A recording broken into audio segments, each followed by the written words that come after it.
What's up, guys? We're here in Hong Kong. This place is amazing.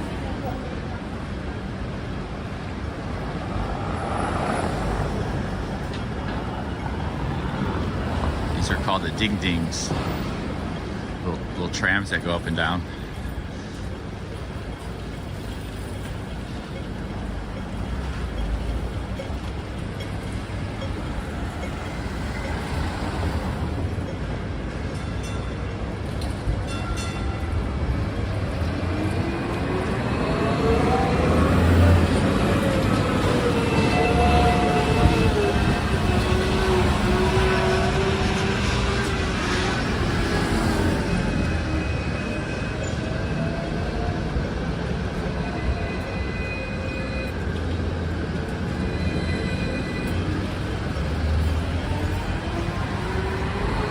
Remember, we're looking for Chinese medicine. Didn't have to go to Bangkok. We got 12 Chinese medicine places right here, all in a row. Yeah, man, it's just I got here late last night, so I crashed. I just got my internet hooked up, so I bought the SIM card at 7-Eleven, but this is all Chinese medicine stuff here. Might get something for my thyroid. A lot of people do speak some English here. Decent English, probably more so than you would experience in mainland China.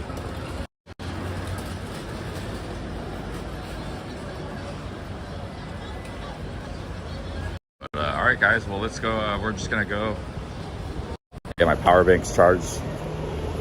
Just go walk around, explore the city. It's very. I don't know, just go walk around. I gotta get a coffee first somewhere. Just go explore, man. I like to explore. My hotel is $35 a night, not bad. It's real small. It's just a shower and a bed, pretty much. That's all it is.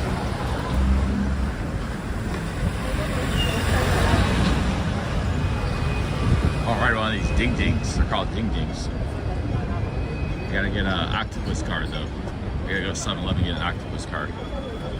So you pay for everything with that thing. I have to go to the ATM too.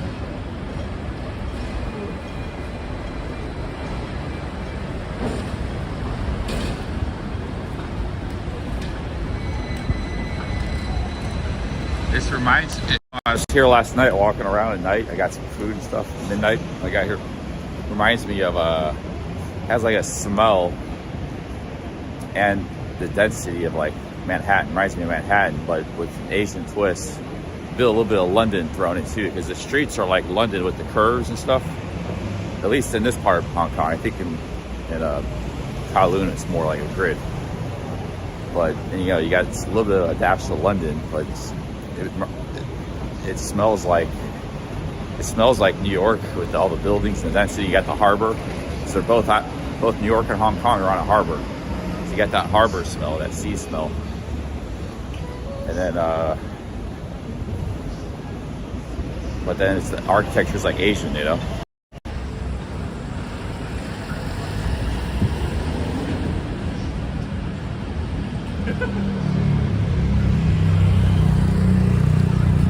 I don't know any history, Nico.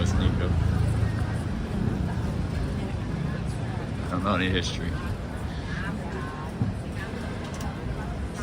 We're in a neighborhood called Wan Chai. It's got that Manhattan harbor smell to it. A little park back here.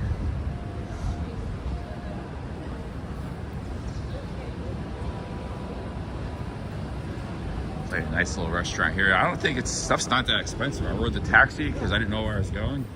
I took the train from the airport. The train was $15. It wasn't too bad. It was like a long train ride too.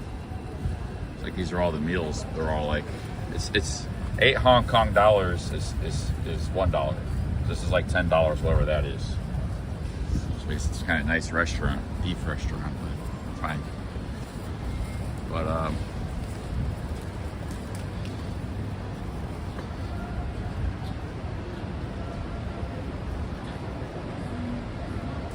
okay, well right now we need to go get an octopus card. I might be in this town for a little while.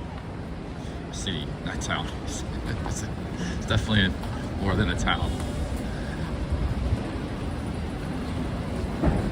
So let me get an octopus card.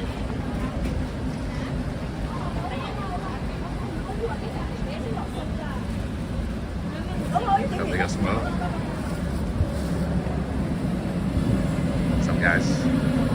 This guy's selling chestnuts. Roasted chestnuts.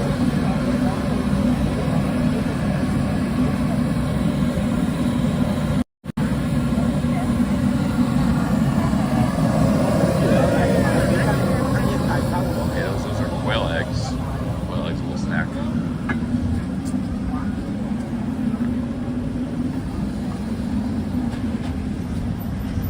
Soy dog here. Somebody's got a soy dog.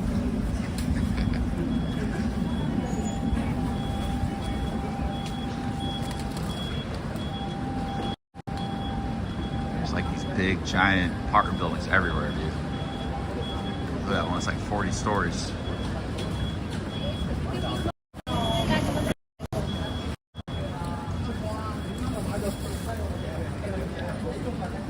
And a little shopping market back here.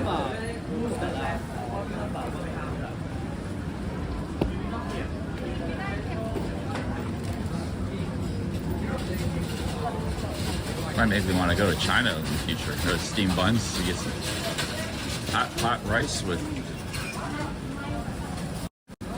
This looks pretty good. Two $3 meal right here, street food. I don't know what it is, but I don't know Chinese food at all, man. I get tried number 7, eh? I don't know what this stuff is. Glutinous rice with lotus leaf. Noodles. This is like cheap street food, $3. Pretty good. That's something quick snack.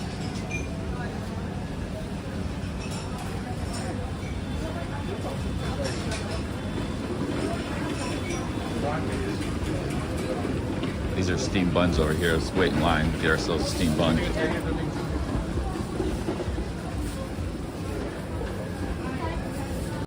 Hey, Richie Cunningham with the $20. Enjoy the trip. Thank you, Richie Cunningham. Thank you, man.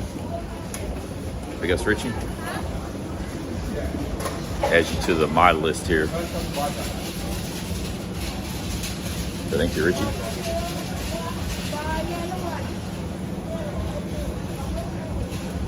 Really nice super chat there. Thank you very much. Get a quick snack to eat. Wow, these buns are only like $1. I just want one bun. Just snack.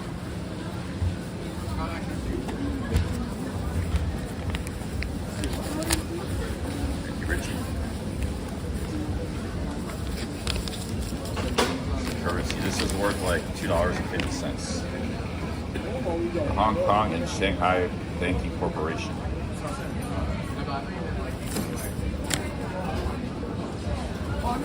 Some money here. Go Mo. Wow, thank you guys. Great. Mo and Richie, thank you.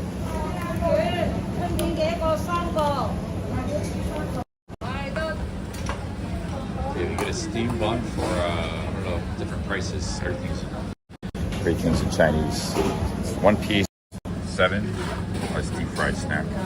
I don't know anything in this time. I gotta figure things out here. These are the deep fried snacks, I think. Deep fried taro dumpling. That sounds kind of good. I think I'll just get whatever that one is.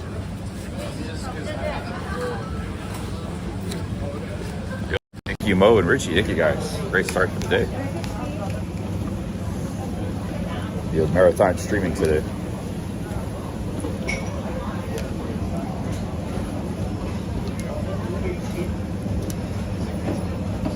Remember I had last time in Surin, and I don't like those things that much. It might be better here though. Yeah, I think I'll get one of that.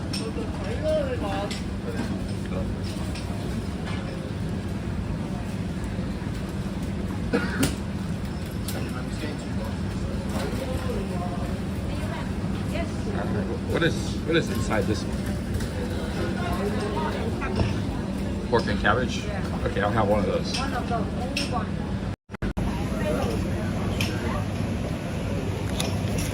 Oh, Toronto Brad. 5 Canadians. Thank you, Toronto Brad. Pick up some. $7, please. $7. Okay. That's less than $1, guys. For a little snack. Yo, Toronto Brad. Thank you. Mo. Thank you. I got the change here. That was some coins. All right, let's dig in real quick. Thank you, Mo. Toronto Brad. Cheers, guys.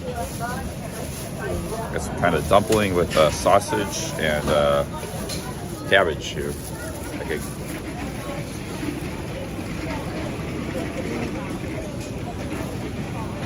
All right. Kind of bland, but needs some sausage in there.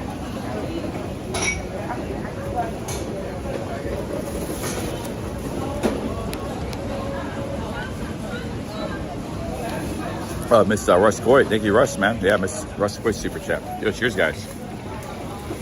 Thank you. That's pretty good. It's pork.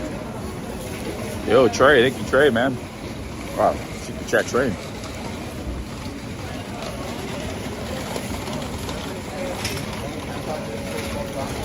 Thank you, Trey SB. This is all I wanted, a little snack. I'm gonna go get a coffee somewhere. Wow, Trey. It's like gyoza in Japan. It comes from China though. That dish. This is proper Chinese food here. They had many different things there. I just got one thing. Trey, Toronto Brad, Mo, Richie, and Russ Coy. Thank you guys. Super chat Trey.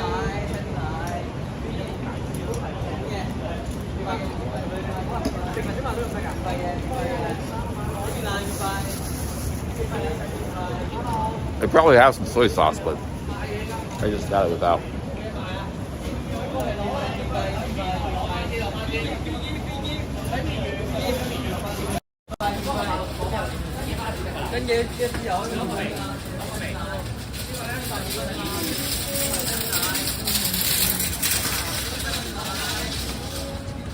That's a good little eating place there. They got all kinds of stuff there. They got little rice dishes, $4. They got buns. They got all kinds of stuff. Fried snacks. There's a little fruit section there. It'll copy paste. Copy paste with the 320 knock. How long I plan on staying? Anywhere from 3-4 days to a week. We'll see how it goes. I got lucky with a good hotel deal, but I might not be able to get that on the weekend. Copy paste, man. Look at that pork there. Nice. Right, duck side again. Yeah, thank you guys. Fish market here. Fishmonger. Cheers, copy paste. Thank you guys. The fruit section. So like I saw, like I was walking by some bananas. You get a whole thing of bananas for 6 Hong Kong dollars. That's like 80 cents. You can eat cheap here, but I don't see this as too expensive place. Yo, Russ Coit again, coming back with the 15. Man, you guys are wild here. Tandra with the 10 British pounds. Russ Coit, thank you guys. Holy cow. Thank you very much. Happy pace, thank you everybody. Super chat train, you guys must be excited to see some new places outside of Thailand.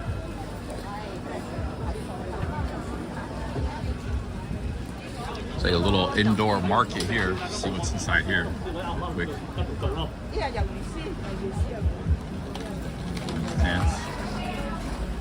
Nice market here. Cheers, Tandra. Russ again with the 15. Yeah, I kind of slept in. I didn't sleep until like 1:30. It's like it was a late flight. I got my hotel about 1:30. I slept in until about 10. I just kind of laid around and I feel pretty good. I get some coffee. It's like a little fresh food market. So that's pomelo. That's real cheap in Thailand. But here it's expensive. It's like $10.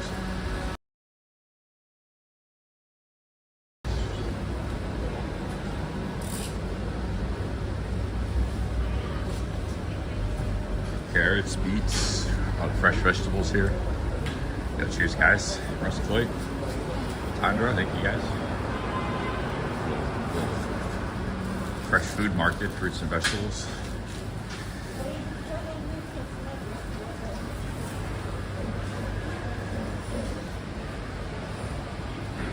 This back here is the meat section. Yo, Poker Rossi, thank you. Thank you, Poker Rossi. Thank you, guys. Poker Rossi. This is the meat section, it looks like.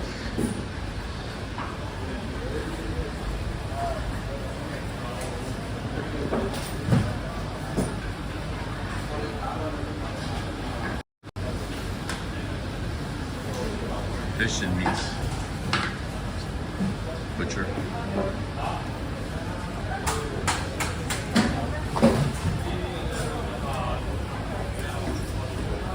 Yeah, guys, it was only $70 to come here. In fact, I could have got that flight cheaper.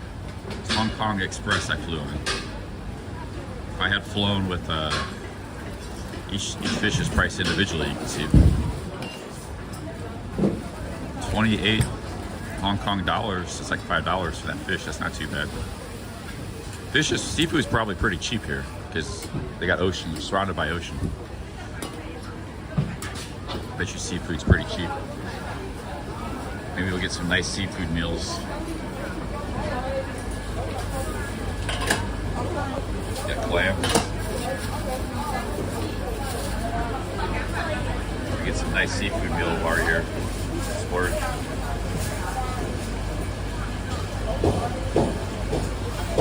We got lobster.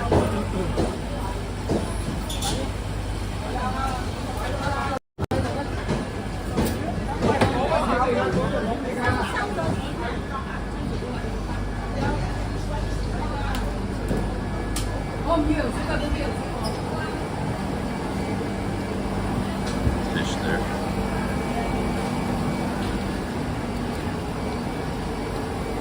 That's fresh looking fish right there, guys. They got tiger prawns.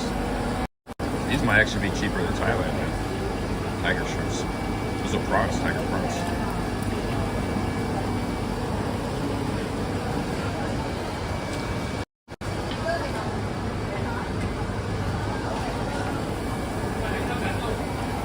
Let's go back out to the streets. There's a little food market here.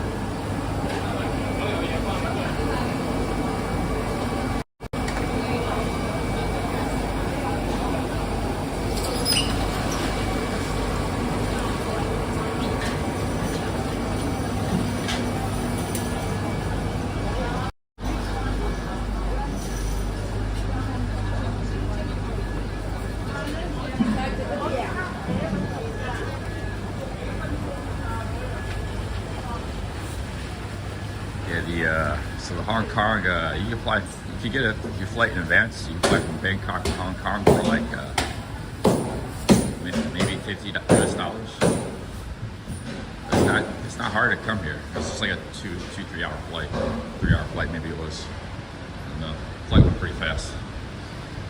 Just sitting there, I wasn't even really paying attention. I didn't fall asleep. I was in the middle seat. It wasn't a bad flight at all.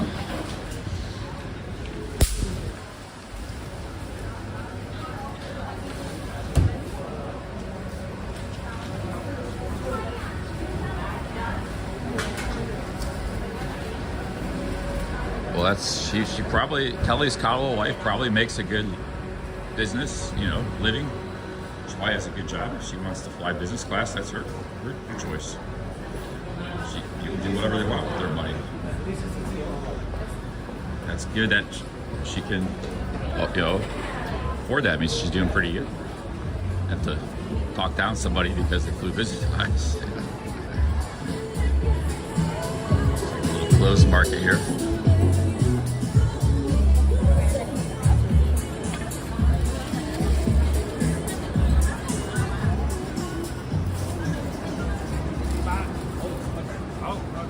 Clothes and food. What more do you need? Clothes and food. Essentials.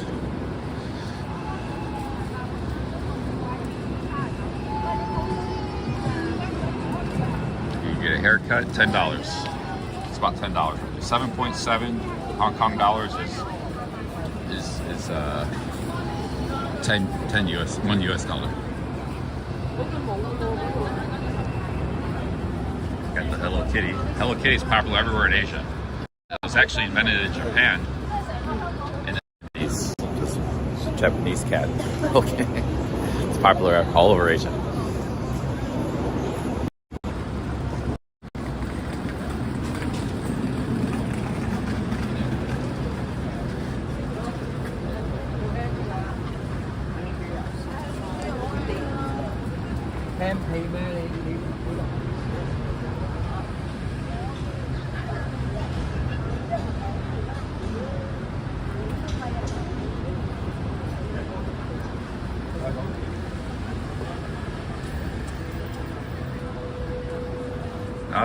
It comes from Japan. It was invented by a Japanese company in the 1970s. It's a Chinese cat now, but it was invented in Japan.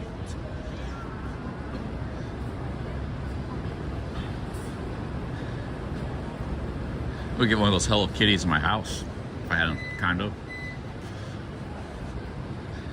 Cooking Lobo. Eateries back here.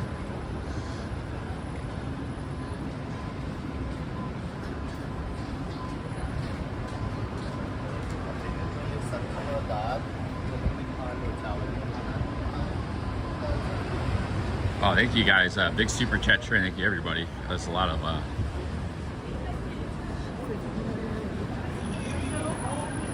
just about paid for my day already. It's just 20 minutes in the stream. We're all good on this, on the expenses.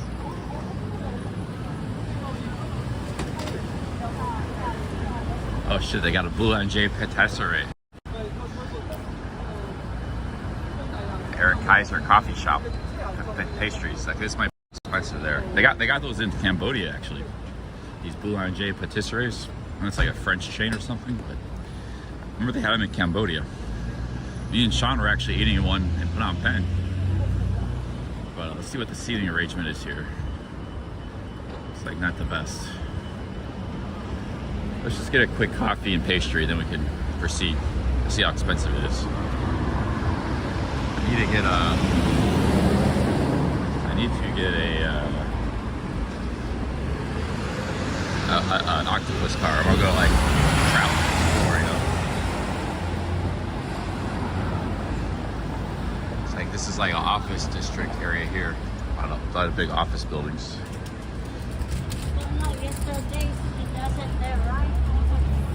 I'm not gonna be in the coffee shop long, guys. I want to walk around and explore, but I need to get some fuel. So give me a few minutes here. So here's the pastries. Chocolate pastries look pretty good. Yeah, I guess they're from Paris, but they had these in Cambodia. They don't have them in Thailand. Let's see what the prices are here. It's been too much. I'm trying to be budget. Got my eye on the chocolate Danish. It's about $4. Or US dollars, that is. Mushroom quiche. See how much their coffee is.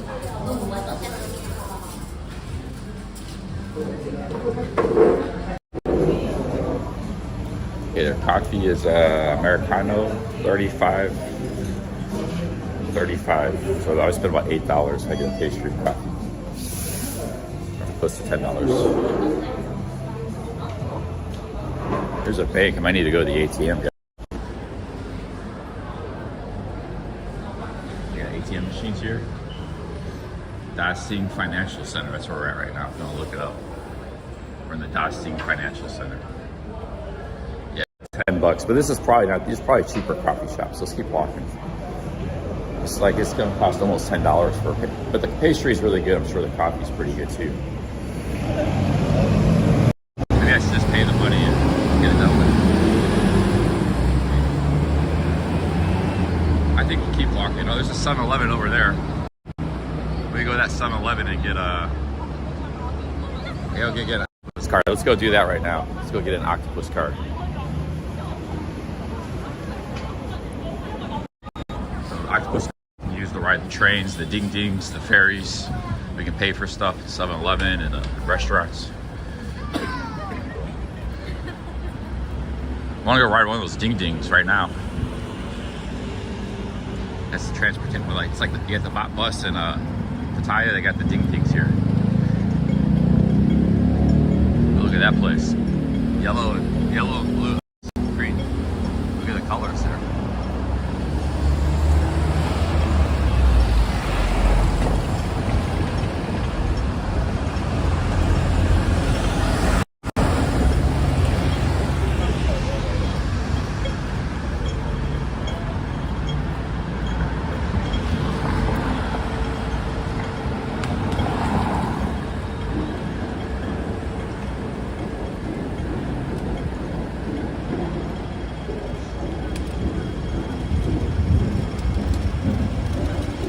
Go to 7-Eleven, get an octopus card.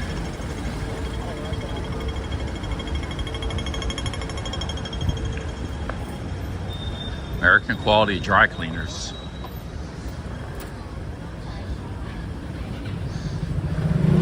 What's the name of that business? Here's the 7-Eleven. Pretty cool city, guys. I mean, city. See why I like Hong Kong. I'm impressed so far.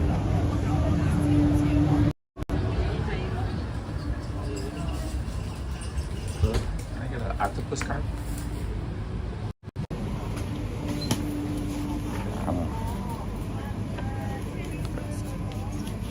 Maybe I can pay with card.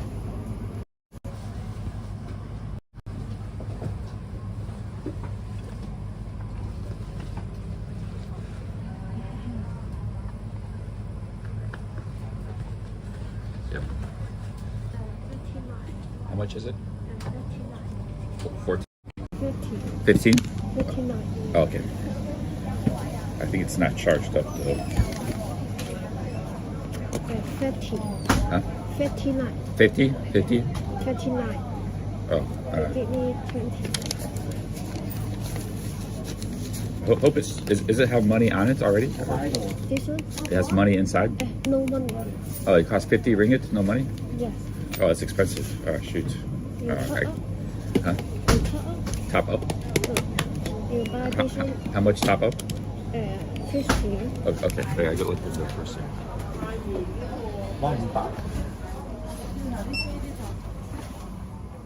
Wait, so it costs 50 Hong Kong dollars. It doesn't have any money in it. You gotta top it up too. That's $7 for the octopus card. $6. I think that's what she said. I'm not sure.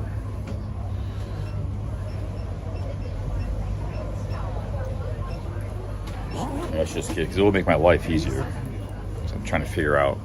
I'm gonna rewrite the ding dings and the ferries. I need that thing. You just pay, swipe, make my life a lot easier. I'll just get it. It's not, can't be cheap and everything. See if I can pay with credit card. Yeah, I need to get it because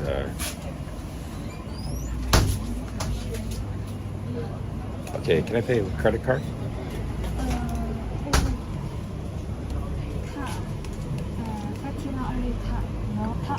Top up? Okay. Okay.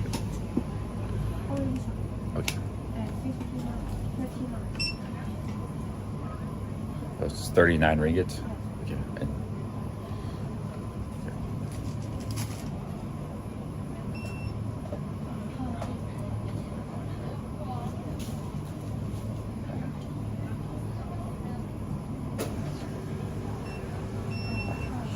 I'll decline. I'll let that go to the side.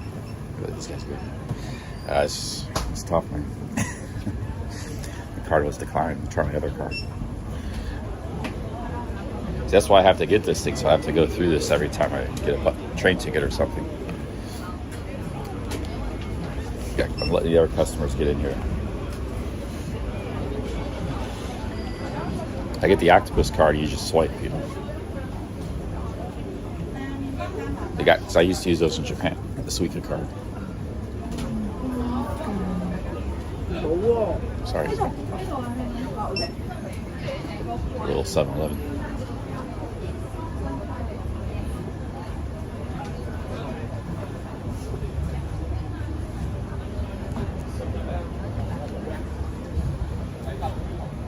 I'll just pay with cash. I'll go to the ATM or something.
Yeah, octopus card. Just got cash this time. Here's my octopus card. You know where I top up? Where I can top up? Here. Here I top up? Oh, you said here I top up. You top up cash. Huh? Top up only cash. Only cash top up? Yeah. Okay. 100, okay. Top up 100.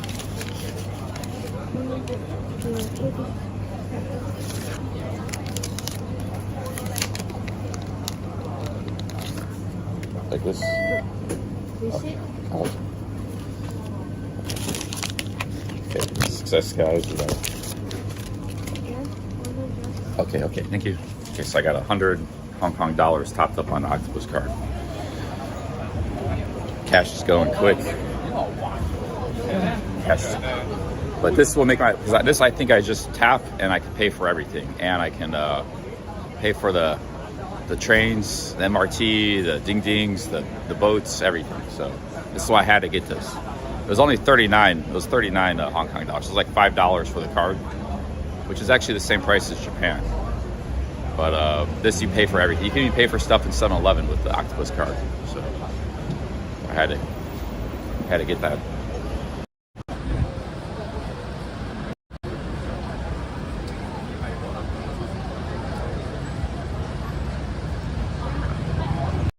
It's hard to understand some of these people, like the guy I bought the internet from.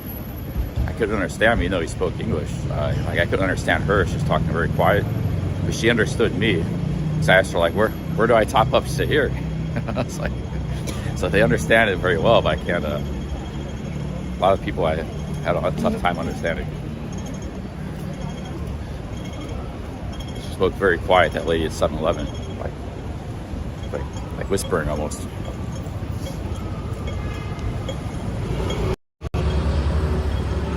We're gonna ride the ding ding. We'll go ride the ding ding now, I think.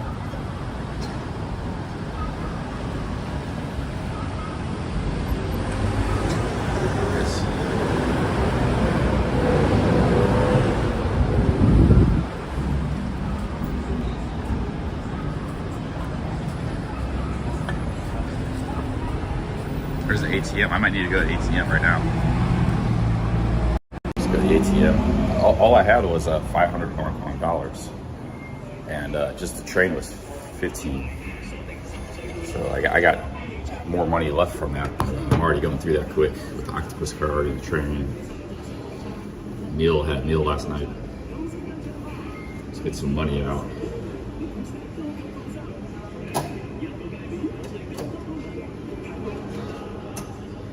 Transaction being processed, please rate. First time using a Hong Kong ATM. Select language, English. This transaction will be processed through international ATM network and subject to a service charge. Please confirm to continue or not. I guess. Yeah. I ain't much choice about it, do I?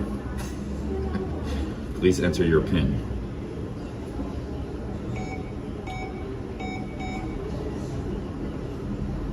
Okay. Please select transaction amount, checking account. Choose service, withdrawal. Press amount. Maximum dispensing amount is 5,000 Hong Kong dollars. How much is that? That's like that's a lot. It's like 600 bucks. I don't want that much. Maybe like 1,000 Hong Kong dollars, or 2,000, maybe 2,000. Yeah, 2,000 is like 200 bucks. The 2,000 Hong Kong dollars. That's like how much money is that? Ah, it's transaction canceled. Time limit exceeded. They canceled my transaction. I gotta start all over. Damn it.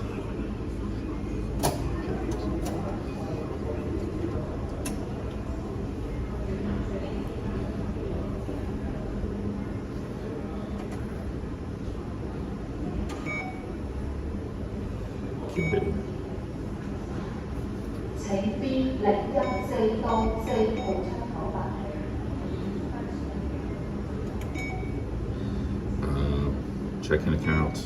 All right, let's get withdraw. Okay, I guess we'll get 2,000 Hong Kong dollars. I still haven't learned the exchange rates yet. 2,000. That's like that's quite a bit of money. I think it's like $200. Over $200. It's like $230. I don't know what kind of fees they're charging me.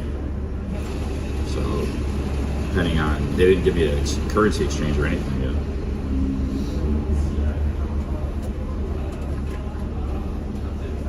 Thailand, they give you they tell you what. Please take cash. Alright guys, got some cash right here. We're good now. We're good on the cash side again. This should probably last us a long time.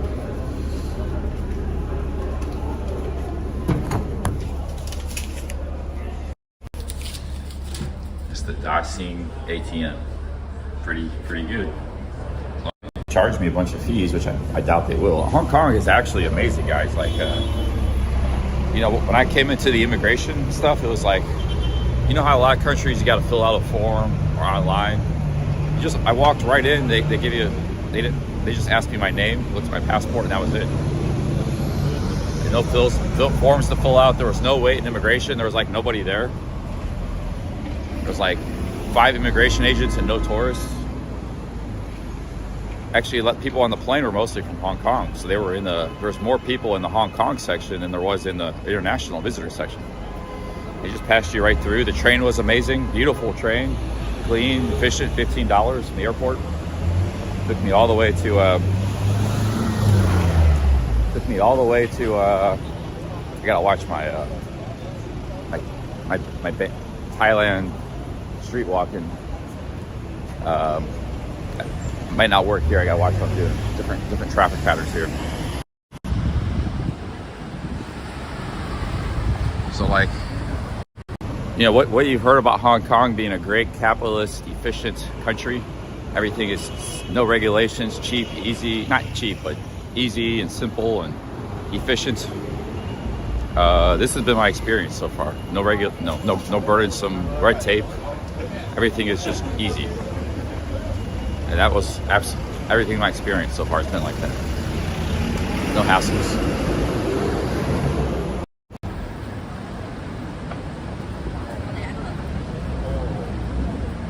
It was like this immigration and customs ever. The train was like the best ever so far. The airport train. I mean, the Japan airport train is pretty good too, but this was even better in my opinion.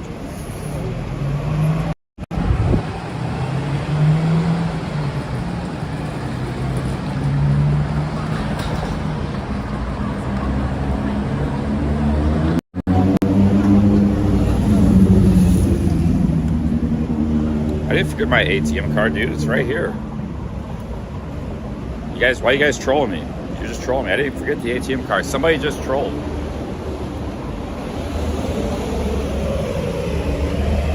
Yeah. No, somebody's just trolling. I didn't forget. I mean, sometimes I do mess up, and you guys, the chat's on it. I appreciate that, but maybe this time somebody was trolling.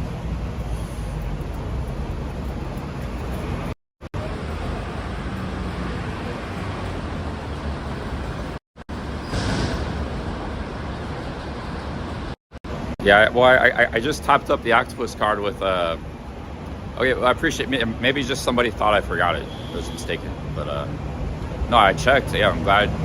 Thanks for letting me know. But I didn't forget it. We're all good. Could have been somebody trolling too, you know.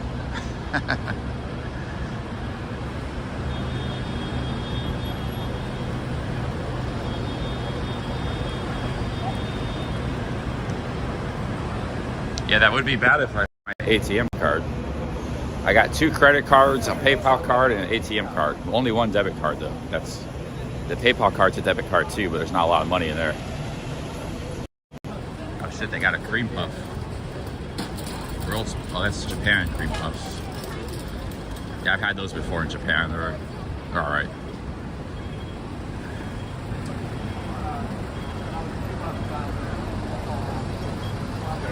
Yeah, Bugatti there. Bugatti's for sale. Nice cars. I don't know where you're gonna drive it to in Hong Kong. There's not a lot of places to drive to. I guess you can drive to China. Shupong Ice Cube Company.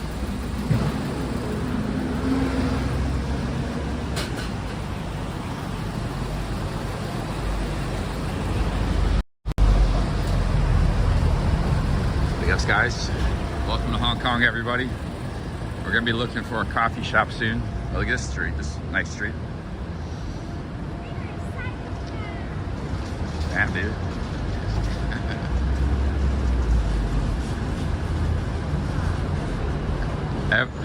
Every corner is a surprise in Hong Kong. It's different everywhere you go.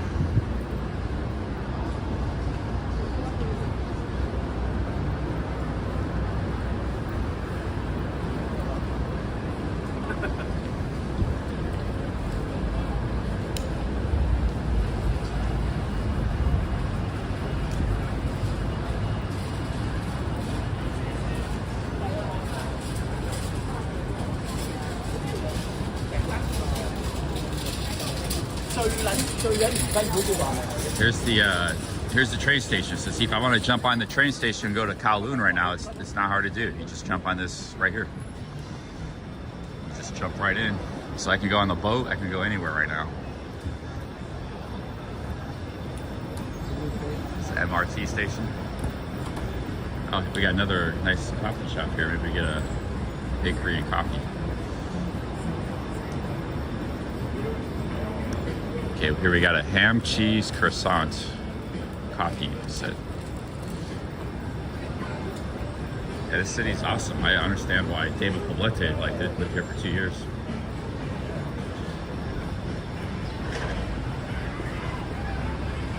I always knew Hong Kong would be a cool city. That's kind of why I wanted to come here, you know.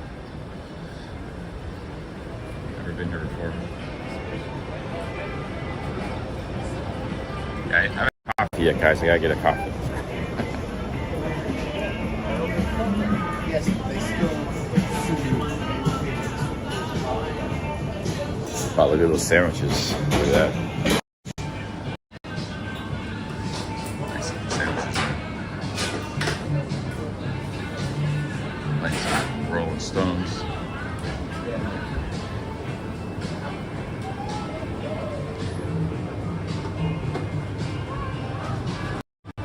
Okay, I'll get the pan chocolate. How do you say this, guys? How do you say this?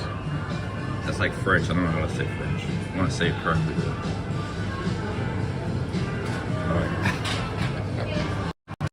How do I say that? I might go to Kowloon, but I need to. I need to get some coffee first. So, I get a pastry.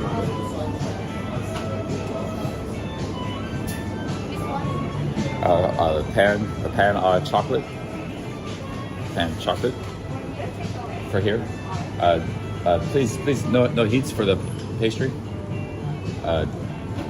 Not heating? Okay.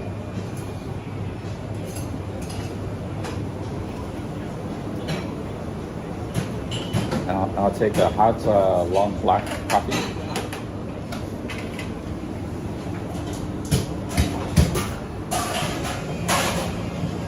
See, they take octopus card, guys. Stay here, sir. Here, Stay yeah. here. Yes. Yeah.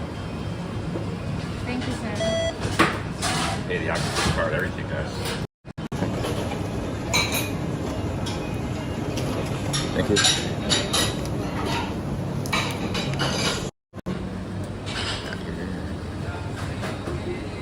Does it come with water? Oh, they got free water. Got free water right here. Yeah, I got some good looking food here. Look at this salad. Beetroot salad, Moroccan couscous. It's a fancy place.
Cheers, guys. Got a tasty coffee. It's pretty good. It's really good. I'm gonna relax for a minute and have my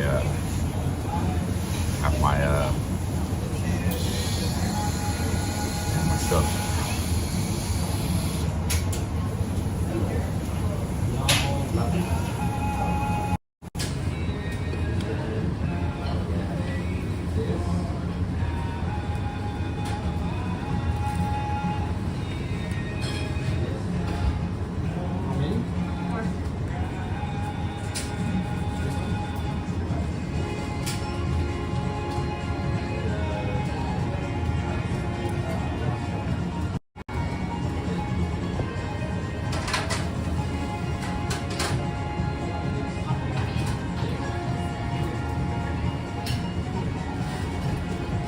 We get lunch later. This is breakfast.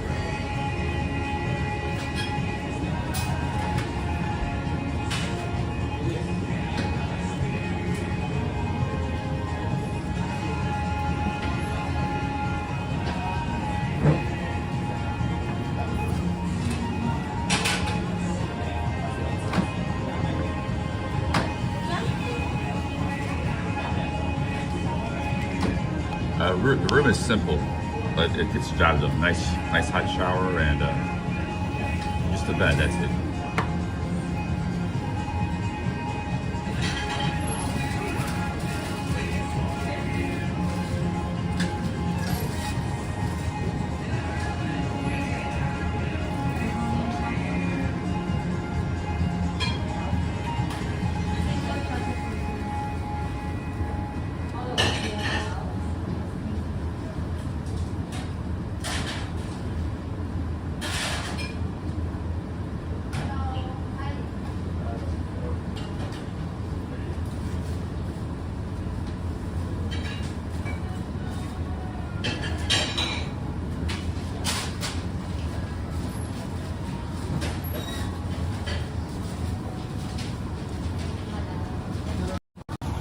Cheers.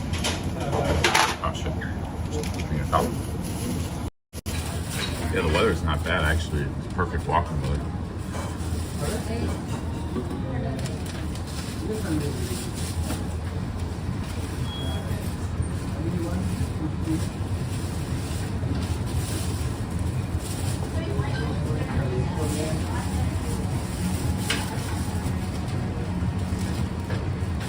guys probably got a tough time buying clothes in this country. It's a big parent, 6'5".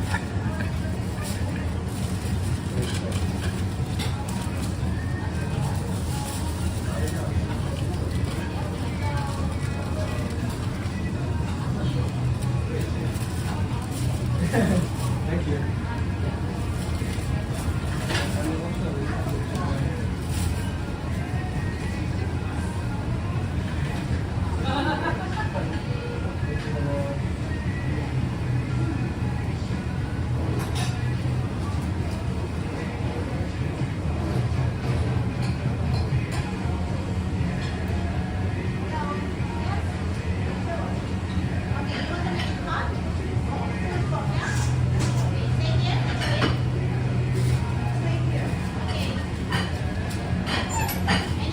That is a subway station, but it might be a mall down there too.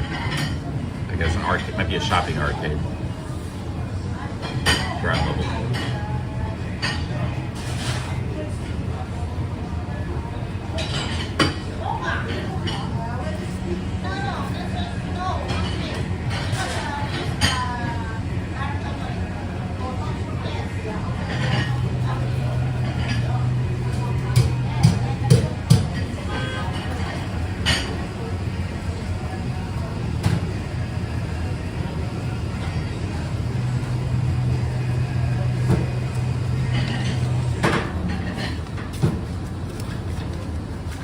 Kelly, I think you said you've been to Hong Kong before, right?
Yeah, it's $3.50 for a small pastry. But there's probably cheaper places to get coffee, but this is maybe McDonald's or something. Sometimes McDonald's can be cheap for coffee. Just get a Snickers, get a coffee there. But, you know, if I went there, I wouldn't have this great spot. Watch this spot.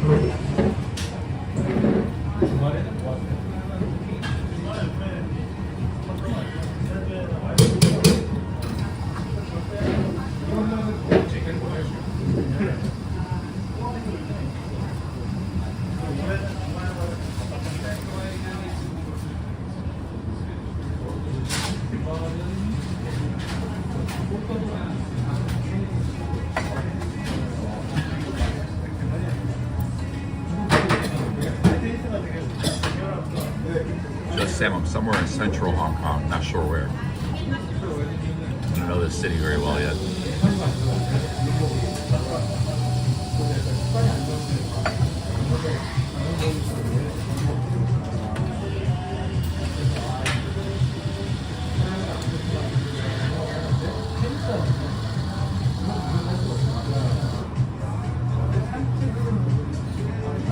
Cowboys Mosh, probably a fig tree. It looks cool nonetheless.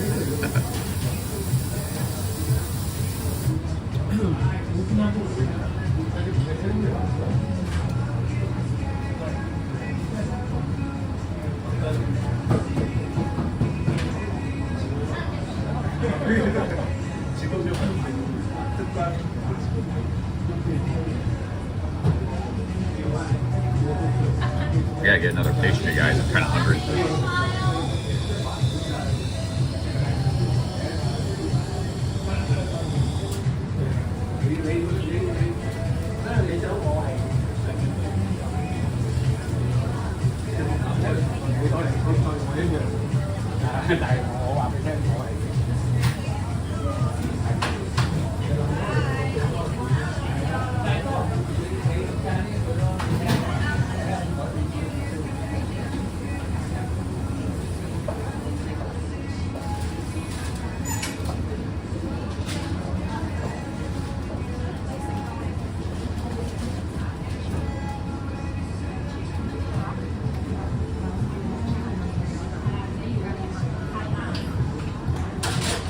Get another pastry.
Got an orange pound cake for 22 Hong Kong dollars.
be out here in about 5 minutes, guys, when I finish my coffee.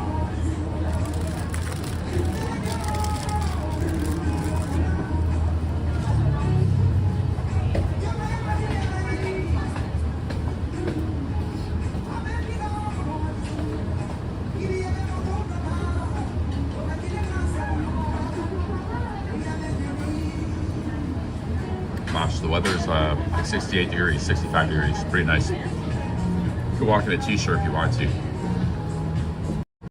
Last night when I came from the airport, I just had a t-shirt on.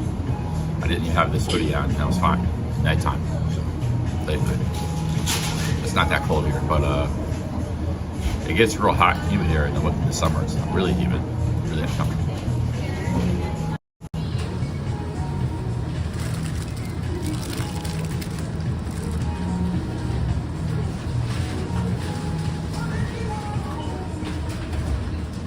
We moved about 5 minutes, but I'm having some finish my coffee still. I got some coffee left.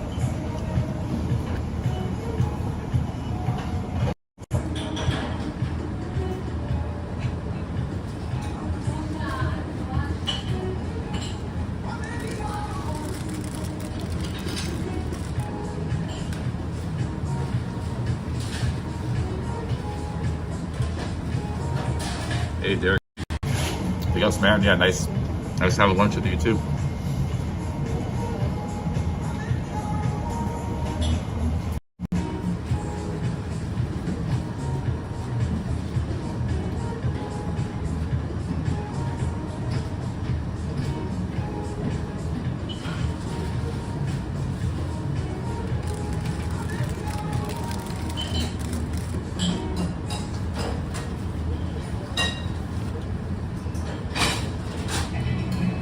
I had lunch with Derek C., the guy that was on Ricky Big Shot Travel's live stream last night, and Ricky two days ago.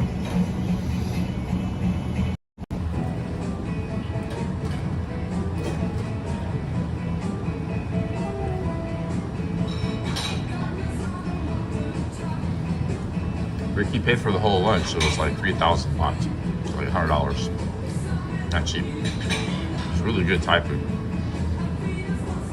Best, craziest version of like fried rice I ever had. It was like so much different stuff in it. Nothing like fried rice you'd ever had before. It's crazy, man. We had like 8 different dishes.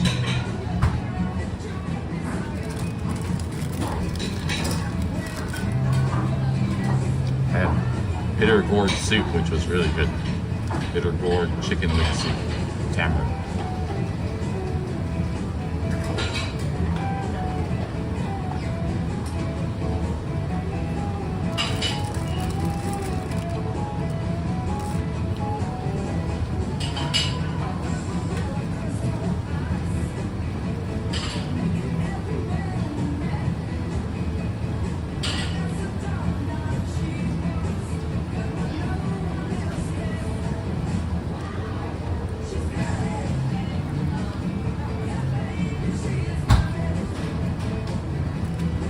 I met him a year and a half ago. He bought me a nice dinner too. Second time he bought me that expensive meal.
guys, let's get moving. I want to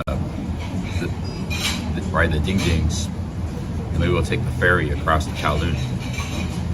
I might be staying in Kowloon when I go real cheap for the stay in the Chungking matches. Right now I'm staying here though, in this neighborhood.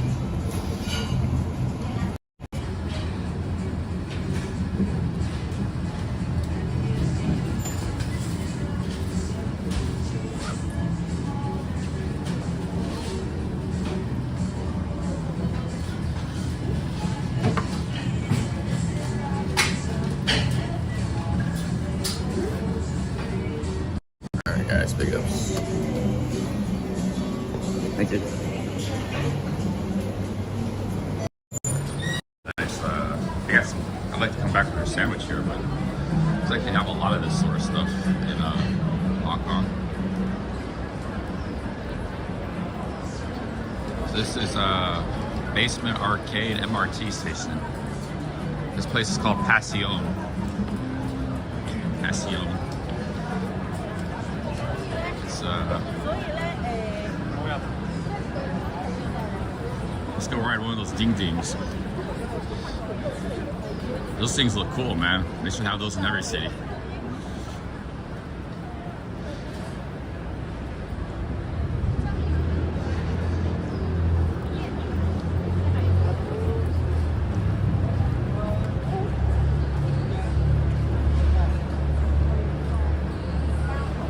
Going through the immigration in Thailand, they had LB in the immigration, like right where they say like no photo, right on the desk of the immigration, these big LGBTQ plus stickers. I've never seen that in Thailand, but in the immigration, they had it leaving Thailand. They had big rainbow and LGBTQ plus. It's for no reason whatsoever, and they had it on every immigration desk. I don't know what that was about, but no, I've never seen that before in Thailand. But they had it. I guess it's getting into the immigration now. That was at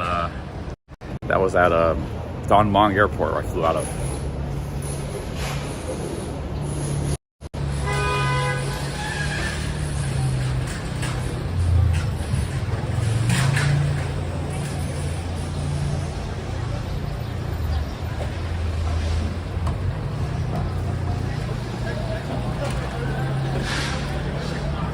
Yeah, but it didn't even mean anything. They just had that sticker for no reason.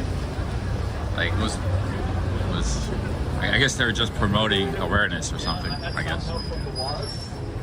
Thailand's never been about that, you know. Thailand's always been a very open, tolerant place of everybody. Anyways, I don't know why they even like have to do that.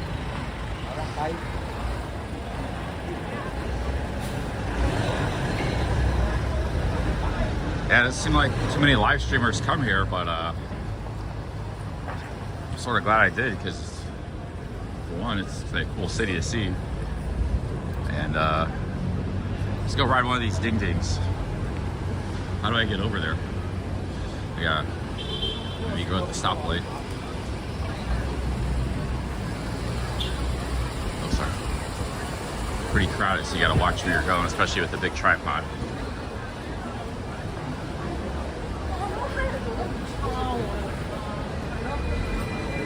Should have got another water at that because it was free. Get free water while you can. I was here on the street at midnight. There was like nobody out here.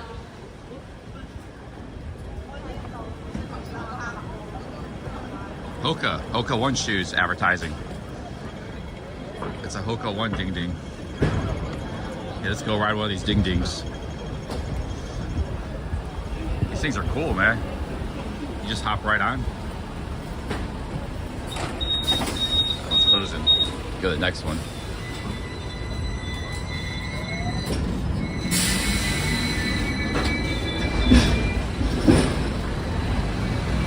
See, this is like, there's a bit of a London flair to this city. So you got like, it's like New York, London, and Shanghai all in one.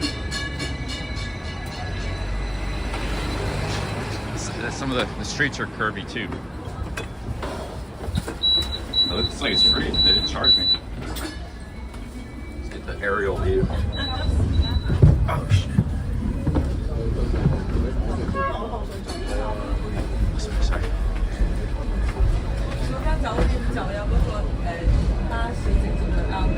They didn't charge me anything.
Oh, tap out when I leave, okay. Let's see, they charge you when you leave. Usually it's when you enter.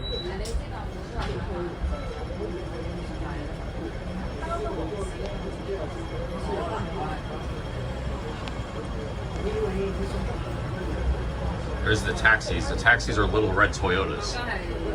And I took a taxi from the I took the train to a station, but it's over in the western part of the island. And I had to get over here where my hotel was. I took a taxi. It was only like 40. It was like $5 taxi. Not too bad. It was a short taxi ride.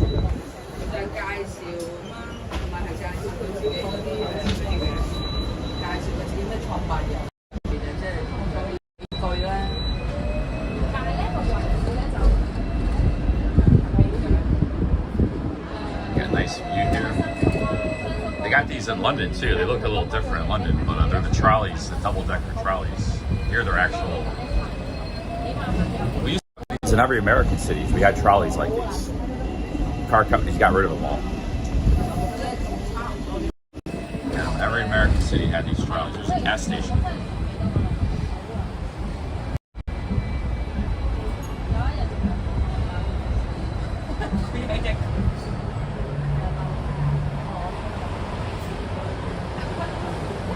Oh, it's a $3 flat fare, okay.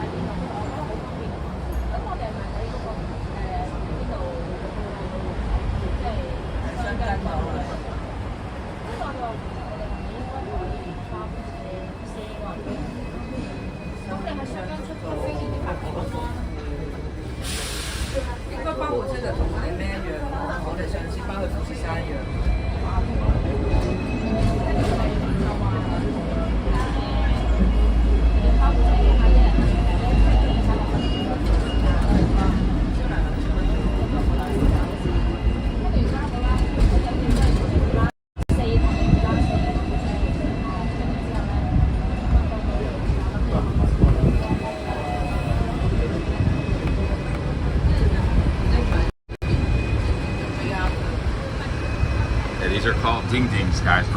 Right, the ding ding. Oh, Wuzhou beef noodles. That looks good. Chinese got the best beef noodle soup. I want to go to the other side of the island. Walk around.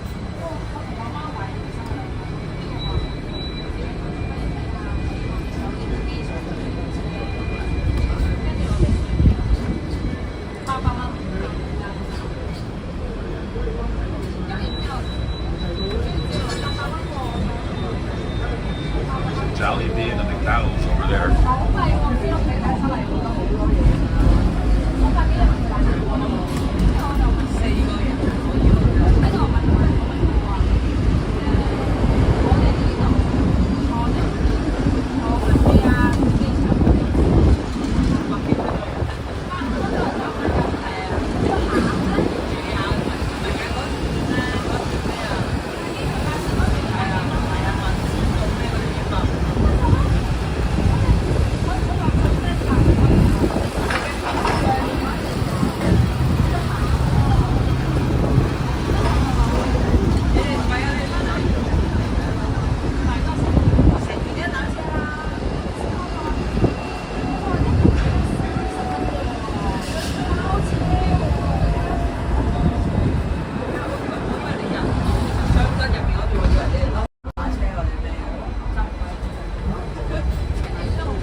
but you got mountains right that way, and the bay that way. So if you want to get out in nature in this city, it's probably not gonna be very hard. In fact, you're probably gonna go walk on both the bay, the water, and the mountains.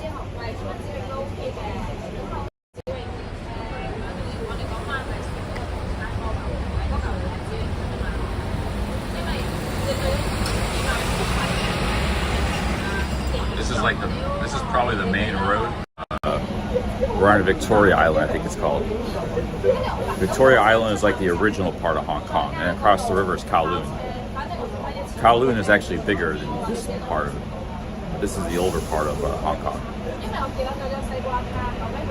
But I think this is the main street of Victoria.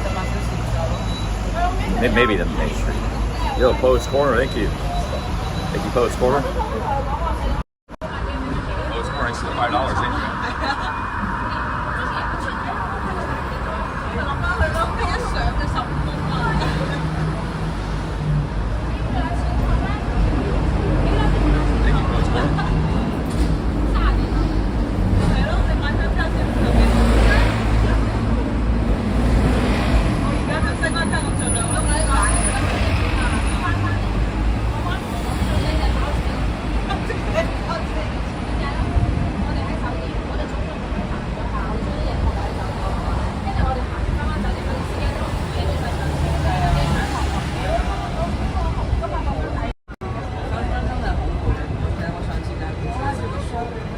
Wikipedia says the population is like 7.4 million, but if you include the expats, which seems to be a lot of here, and the immigrants and stuff from other countries like Philippines, probably closer to 8 or 9 million. Maybe some immigrants from mainland China are not counted into the census figures, but it's a lot of people.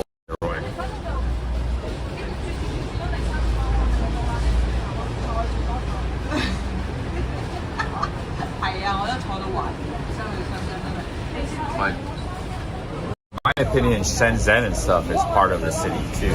It's all over mainland China. It's like a suburb. So include all that, it's like 30 million, almost as big as.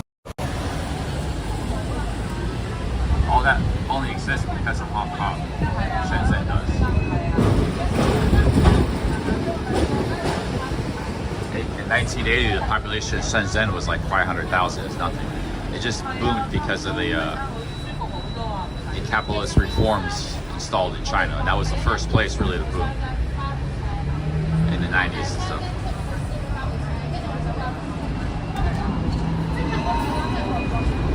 Stick your arm out the window. A ding might hit your arm.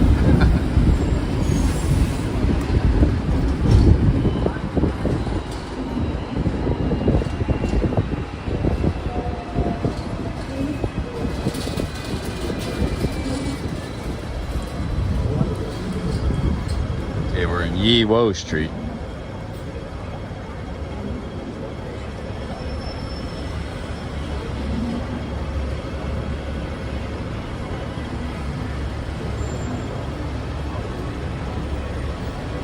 Yeah, the internet is perfect, eh? I'm using the 35 gigabyte plan, so I might run out. I got it for a week. You can buy the SIM card at 7-Eleven, but they don't hook it up for you. I was unable to hook it up. So I just took it to the China mobile shop and they did it for me. So I did that this morning.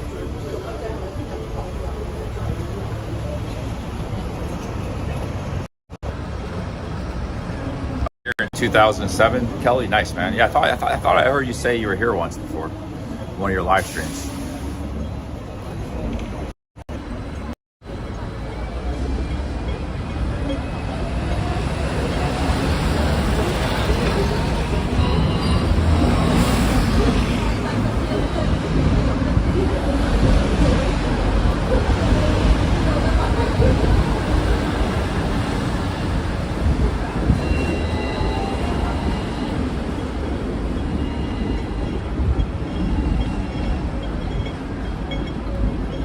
McDonald's and Jollibee again, back to back, 2 times in a row. Ancient Chinese cuisine right here, Jollibee and McDonald's. No, I'm just kidding. This is like a main commercial street. We got some chain places. probably pay with the Octopus card.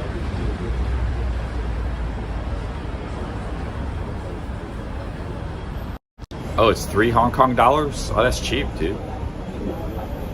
That's all the ding dings cost? $3 Hong Kong dollars?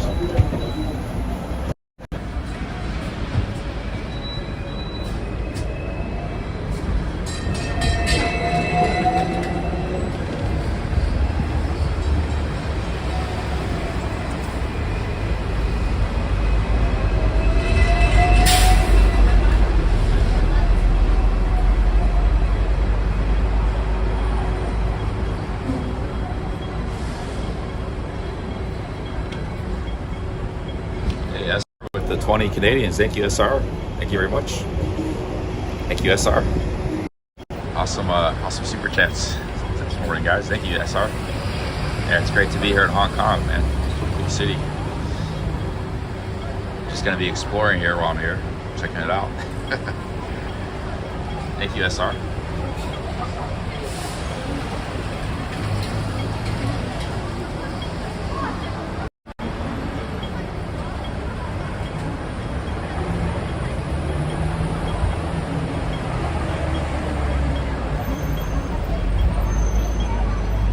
Chaji Guy. Grandpa's famous dishes. Sounds pretty good.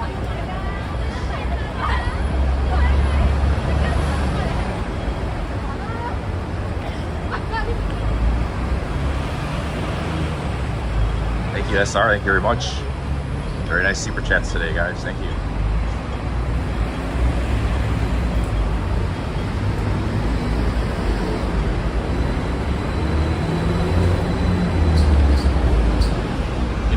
Hong Kong is it's China calls Hong Kong because one country, two systems. So they pretty much let Hong Kong remain the same as it is. They didn't really change the laws and stuff here that much. And so that's why when I came to immigration, I got 90 days. I didn't need a visa. But when you go to China, you need a visa and stuff. There's different systems for everything here. So it's called one country, two systems. That's the motto. So it's technically part of China, but it's not mainland China. Different laws and regulations and rules. So we're still in a free Hong Kong society here. You know? Hong Kong is one of the most freest countries on earth in the capitalist index. We're like number one. You know, number one. Singapore is up there too. The difference between Hong Kong and Singapore is Hong Kong has less of the nanny state stuff that Singapore has. This is a really free society here. You know. Even though it's just a city-state.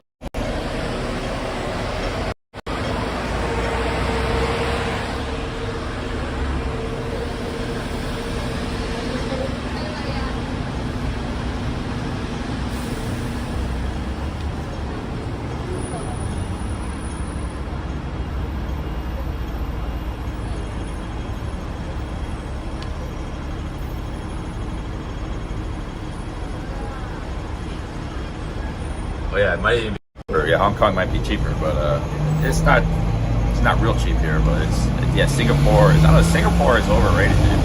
I was there for a couple of nights. I didn't like it that much. I mean, it is Southeast Asia there, but so you get that tropical feel to it a little bit. I like Kuala Lumpur better than Singapore. So Kuala Lumpur is a lot cheaper too.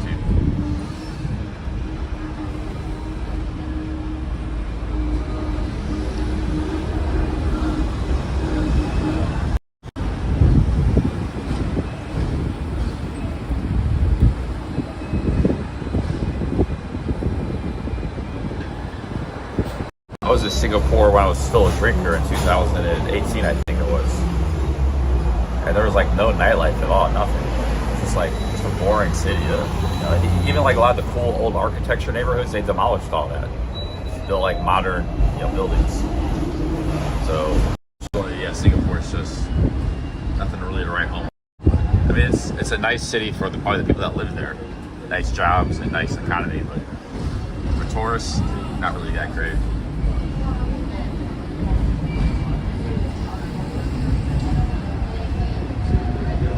SR.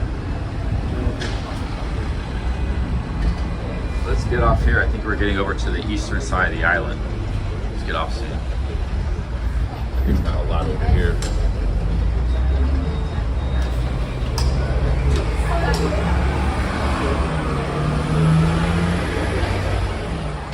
Let's get off soon.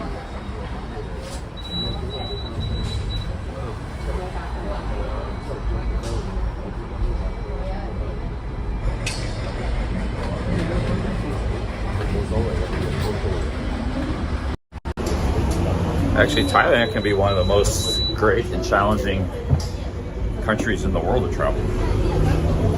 Like, you go out to East Sound and you gotta learn the Thai food quick, man. You gotta learn eating samtam. It's just that a lot of us are familiar with it. It's not as exciting. Every country is great to travel. Every country is unique in culture.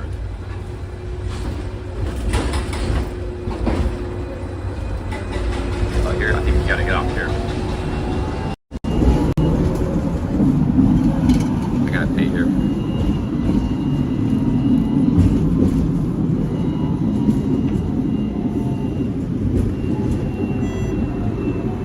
But people aren't going to India. They're not coming to China. So I think they're not going to America to travel. They're not going to Russia. It is a little bit ridiculous. Everybody just kind of goes to the same countries, But guys like me and Wander, we've been going to Thailand for decades, so we're not going to stop going there just because everybody else is going there. We like the place, but I do agree. China, India, those countries are just very. In the United States, they don't get hardly any tourists. Nobody goes to those countries anymore.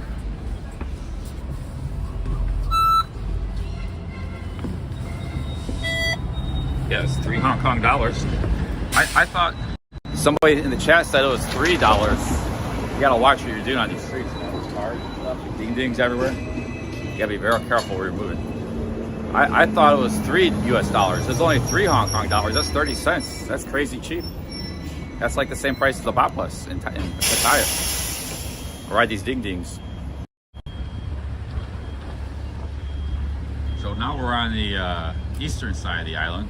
I don't know what's around here. I just walk around a little bit. Maybe go check out the bay, the water.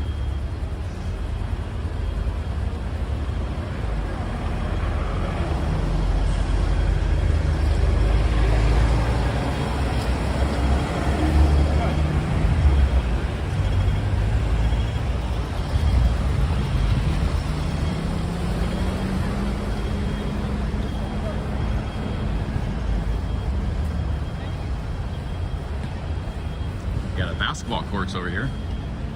It's actually perfect basketball weather. Not too many players though. Great basketball courts. That guy had a fadeaway, man. It was like, a Michael Jordan fadeaway. That was like perfect form. There's not many people there now.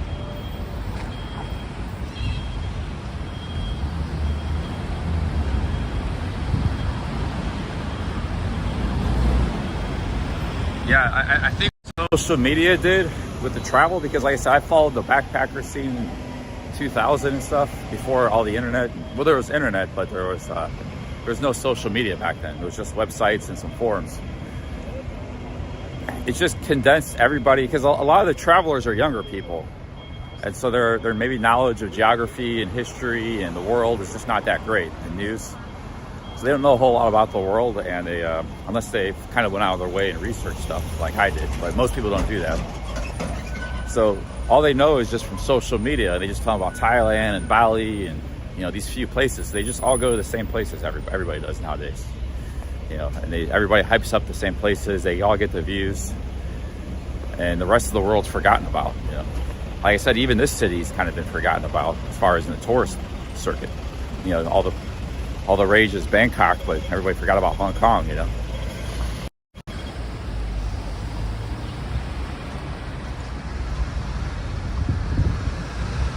then talk about mainland Chinese cities. That's another level of forgottenness, Like nobody even goes to Shanghai anymore. And that was the most popular mainland Shanghai city, but you got all kinds of the other cities that are like 10 million people. This neighborhood looks a little boring though. Might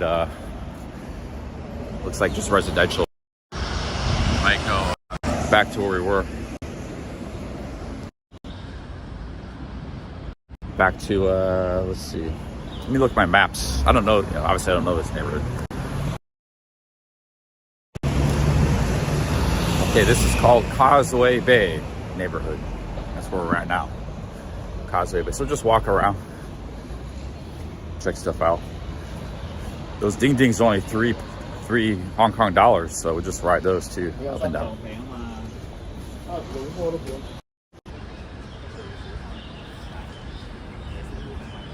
Mostly skyscrapers or residential. Everybody lives in like skyscrapers. These are just apartment buildings. No houses in Hong Kong. It's all apartment buildings. These are all residential.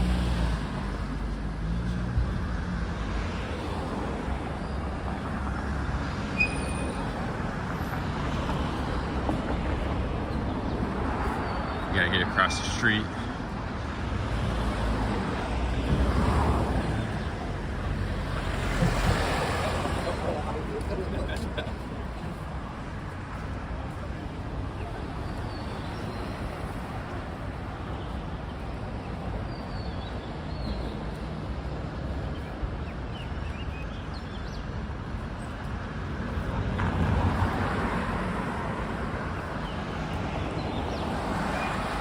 You can kind of see apartments from the outside. These guys got clothes hanging.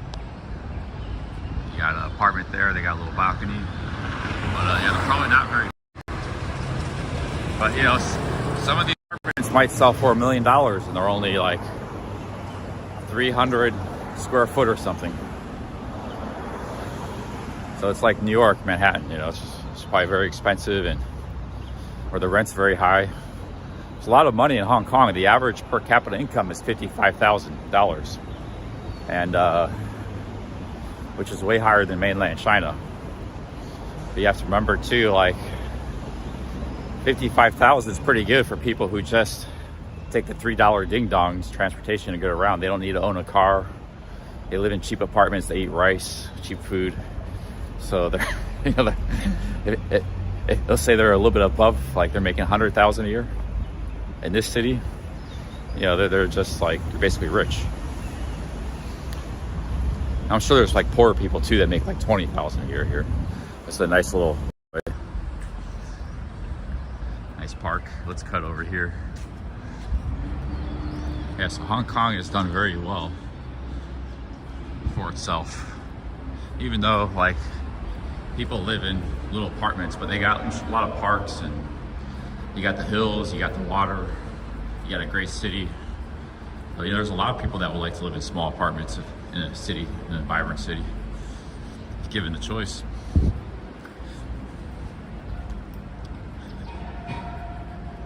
The only thing with Hong Kong is because it's the nature of a city-state, you don't have like an option to go live in a suburban house. They just don't have the space for it. You gotta go to move to Vancouver, or Canada, or something if you want to do that, or Toronto, or America. But see, those guys, Hong Kong, if they did want to move to Canada, they could, because they got the money to do it, and a lot of them did actually. A lot of the people from Vancouver are from Hong Kong originally, and a lot of people, a lot of the Chinese in England are from Hong Kong too. So they lived here and they left it, and then they moved to London, or they moved to Canada or Australia. It's probably easier for them to go to like other countries within the Commonwealth than it was to go to America. That's why they're in Commonwealth countries. But now the fact that Hong Kong is a part of China, probably a lot of those Hong Kong people, I think a lot of them left before the takeover. Like, well, this is our last shot. We're never going to be able to move to Canada again. We don't know what China's going to do, so we're going to move there. And there was like a big flood of people from this city into like Canada and stuff. They took all their money and everything. They sold everything they had. But obviously not everybody did that. There wouldn't be a city if they did.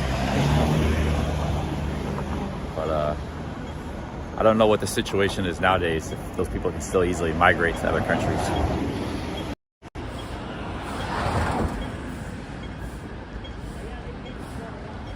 this looks like a residential neighborhood. It's called Causeway Bay. And we're gonna walk around here and then maybe get back on the Ding Ding, go back to the other part of the island.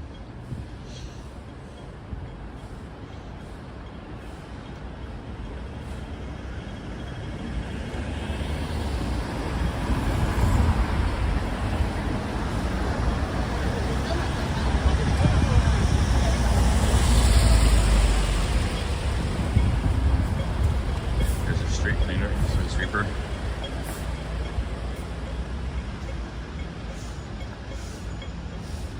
I should wait for the green light because traffic looks like it could be a little dangerous here for the pedestrians.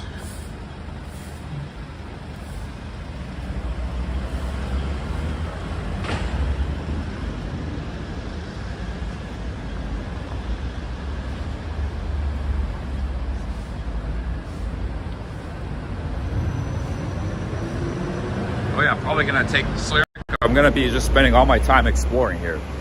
Like 10 hours a day, so I'll probably see everything, man. We're just gonna go keep walking around. We're gonna go up into the mountains. There's hiking trails in the mountains. There's beaches, there's the ferries, the bay, Kowloon. We're gonna go all over the place, man. We're just gonna explore. That's what we're doing, urban exploring.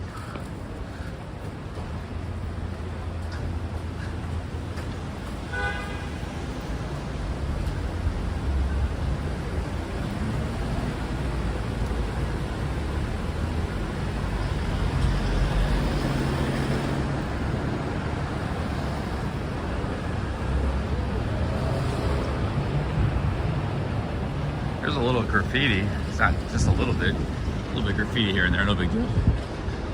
Ricky said it was like everywhere. It's like, don't go there. There's drug dealers and graffiti everywhere. It's like, he must have been the worst street or something of Hong Kong. Or worst time. He must just, because he was only here for 8 hours, he said, so. So you get a good impression of a city. You gotta really walk around a lot and spend a week, really get to know it a little bit. You can't judge a place. There's a foot massage place.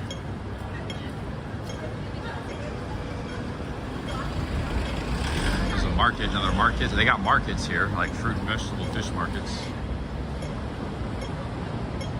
Okay, these are all apartment buildings. That's an office building there, HSBC, but these are all apartments. These are wholesale apartments here, probably back in the 60s or 70s. 50s.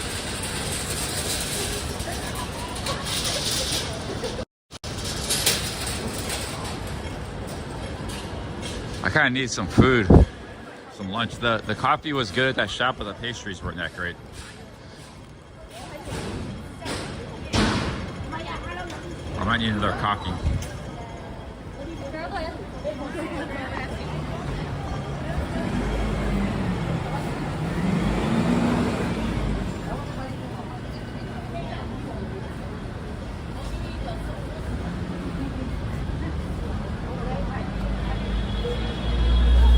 Nice vegetable shop, vegetable fruit. They had these in Wan Chai too, where I was staying. Chili peppers.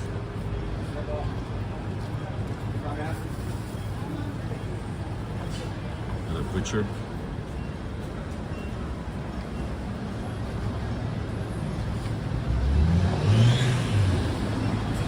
So all the food you see here all has to be imported, 100% of it, because this is all just, it's a city state. So they have to get all their food from elsewhere. It's all just imported food. That is fried dough, like a churro. It's like an old style coffee shop here.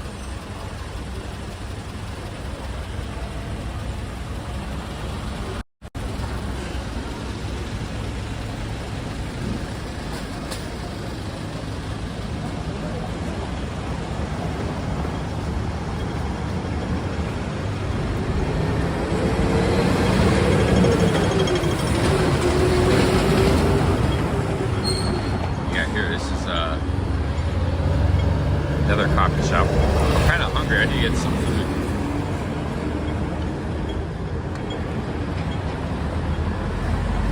That's a little coffee shop in there. Little breakfast place. I wonder if there's any Mexican food in Hong Kong. Probably. I'm sure there's everything here, yeah. I was in Wan Chai. I saw just an hour ago. I saw a lot of lots of like Western business type people. So there's a lot of them. There's probably like a couple 100,000 expats. But they look like they're expats, business. They probably have corporate jobs, finance, things like that. I saw a bunch of them over in Wan Chai. So I see a whole lot of tourists here though. So far yet, obvious tourists. Probably a lot of tourists from mainland China. I mean, like from India or Australia. I don't think. A lot of Filipinos here. There's the Empire Hotel. Empire Hotel, Causeway Bay. That's probably like $200 a night, US dollars. They got a lot of expensive hotels, but there are cheap options, you know. I'm staying in $35 a night hotel. I don't know if I'll get that good a deal on the weekend. I can always stay in a hostel if I want to stay here longer. There's a lot to see in the city, a lot to explore, so I don't know how long I'm going to stay here. We'll see. Mind hanging here for a little while.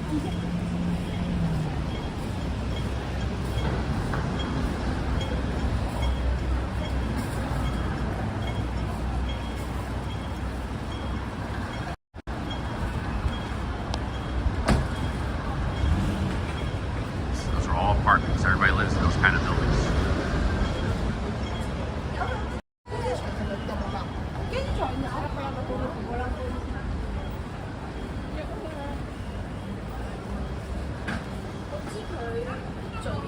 Food is famous? Probably this. You see a lot of these duck places. I might go for some duck and rice. Pig's feet, chicken. That's chicken feet right there.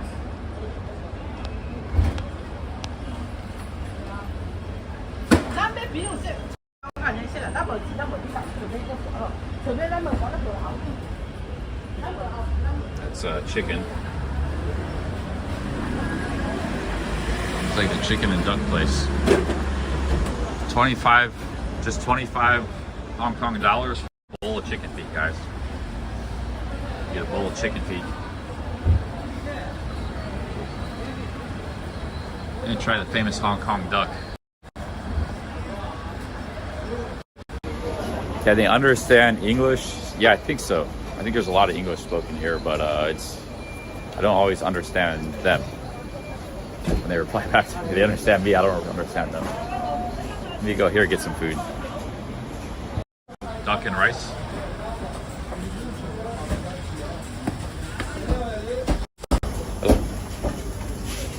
Hello. Hello. Can I get a duck and rice? How much is the duck and rice? Duck and rice, 42. 32? 42. 42? Okay, I'll have one. And tea? Iced tea? Ice lemon tea. Okay. Ice lemon tea. Okay. Total 51. Okay, thank you.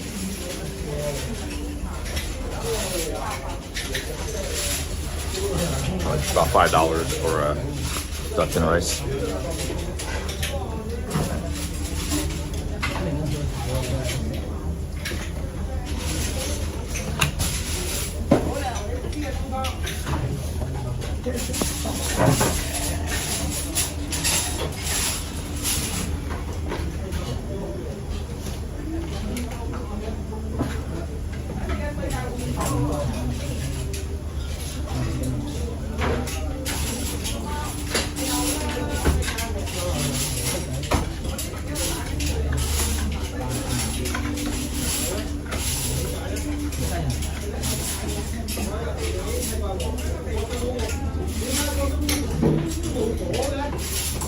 There's their menu. A lot of stuff's all in Chinese though. But they speak English here. You said I just asked her. A lot of people speak English.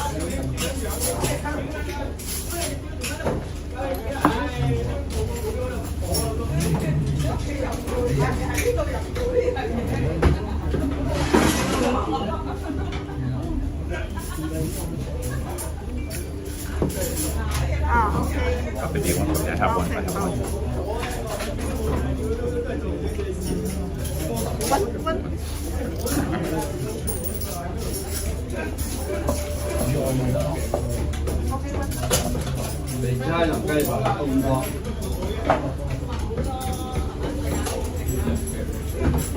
Cheers, guys.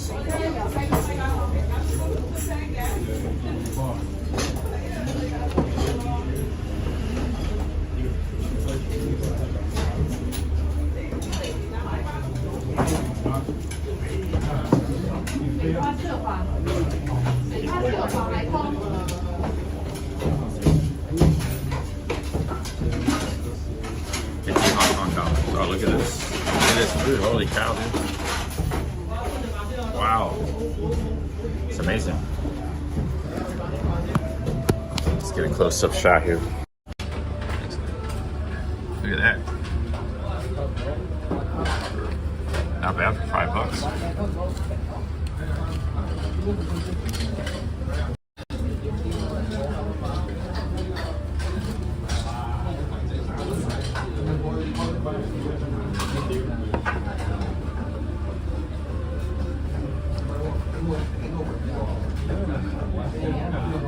Proper Chinese food right here, guys. Got a bowl of sugar there. Sugar and soy sauce.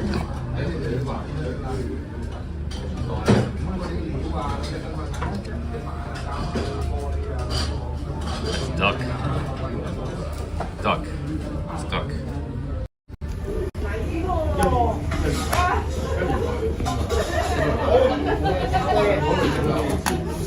You gotta learn how to use chopsticks though. They only got chopsticks, man.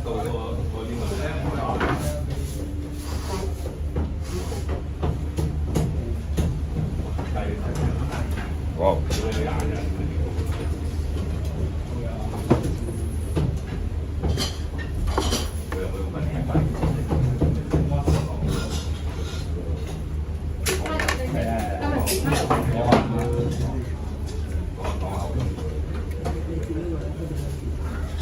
Make sure it's the sugar.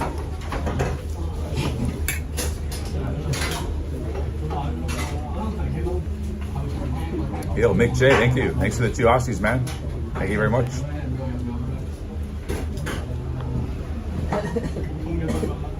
Thank you, Mick J.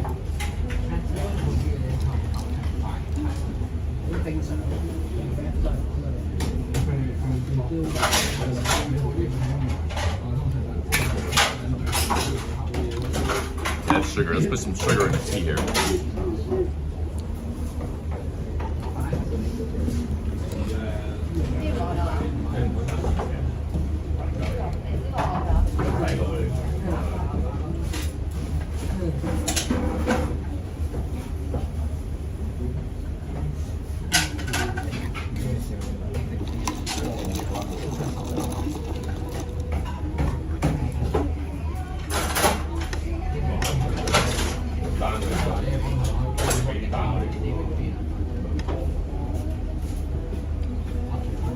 Thank you, Mick J. It's got crispy skin. Really good.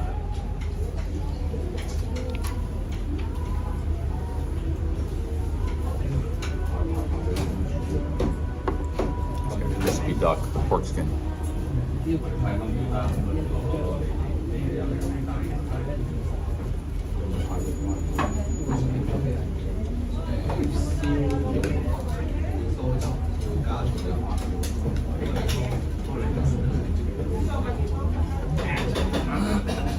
This is too much food. I can't eat all this. It's a lot of food.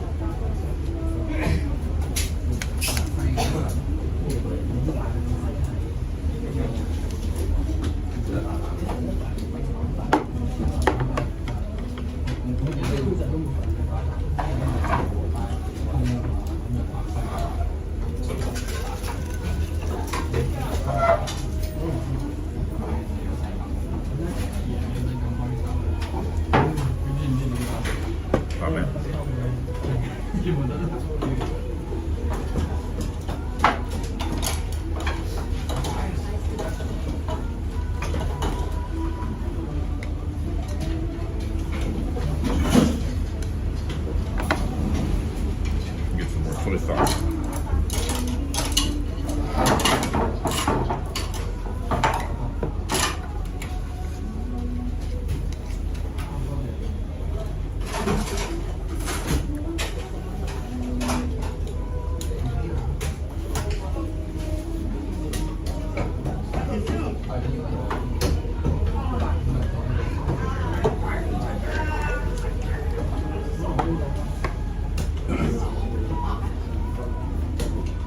Duck bones in there.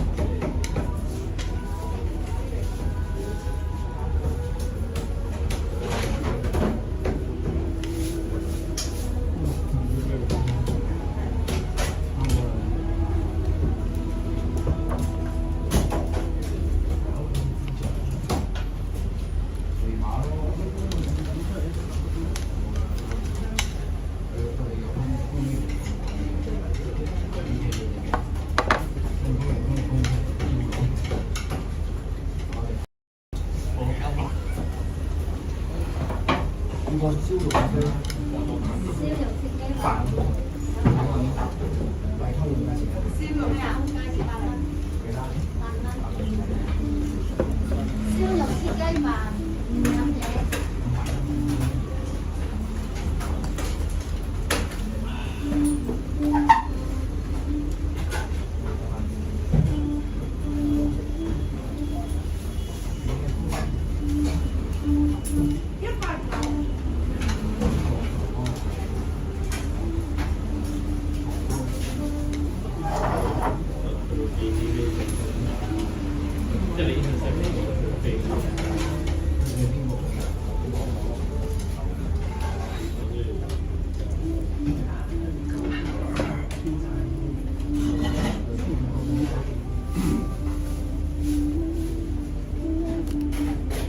Got a bone. Some of the pieces got a little bone in it. You got to work your way around the bone.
Alright guys, we go.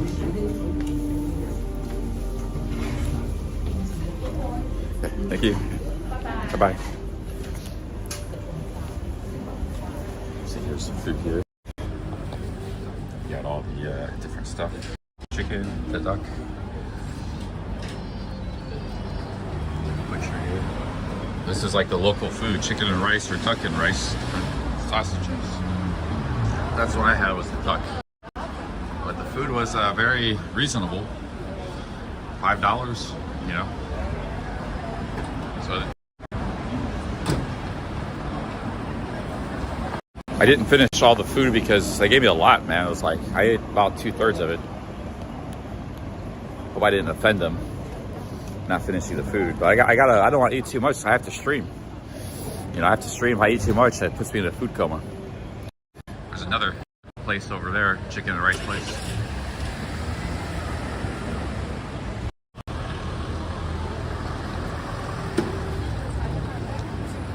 Another one right here. So you see, this is like the main food: chicken, rice, duck, and rice. You got it everywhere.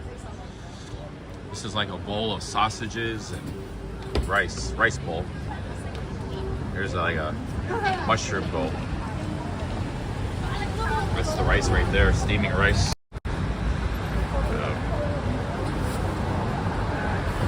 They got the various toppings they put on the rice. It's like every Asian country's got like a bowl of rice. You know, it's like a bowl of rice and some meat. That's the cheapest.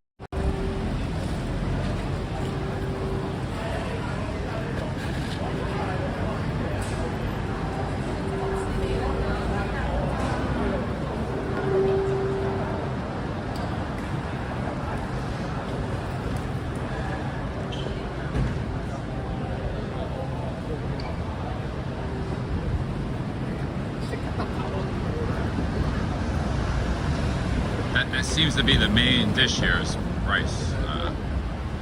This is a sticky bun place. I had that earlier. Noodles, sticky buns, and here's a restaurant.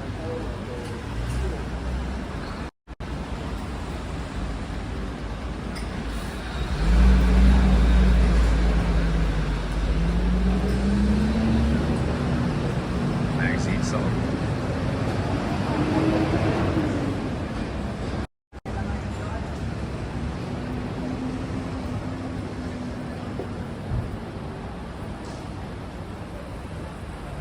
But, you know, Chinese food to me is sort of alien. Because, like, Chinese food you get in America, Chinese food you get here, Chinese food you get in Taiwan, Chinese food you get in Thailand. It's like different, you know, it's different everywhere. So I don't really know it that well. But my favorite Chinese food I ever had was in Kaohsiung, Taiwan. I was there 6 years ago. There was like a restaurant. It was like $3 for like, it was like a la carte. It was really, everything was really good. I went back there twice. I went there one time, like 8 o'clock at night. I went back at midnight. So good. I went back twice. Both times it was like $3, you know. See if they got any of those kind of restaurants here in Hong Kong. That was in Taiwan. Should be similar, but maybe it's not. I don't know. Looks like they got a lot of chicken and duck rice places here. Okay guys, here's the real estate section. So we got some real estate here. What is this, the rent? Is this rent? This is an apartment. Is that Hong Kong dollars? That's pretty cheap. Is that a month or a day?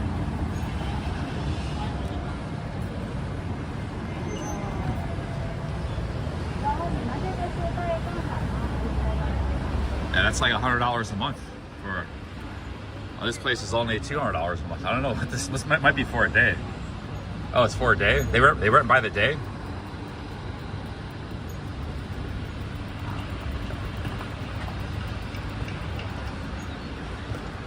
Yeah, there's no way that's for a month. Well, this place is for the day. That's $13.80. That's like $100 a day right there.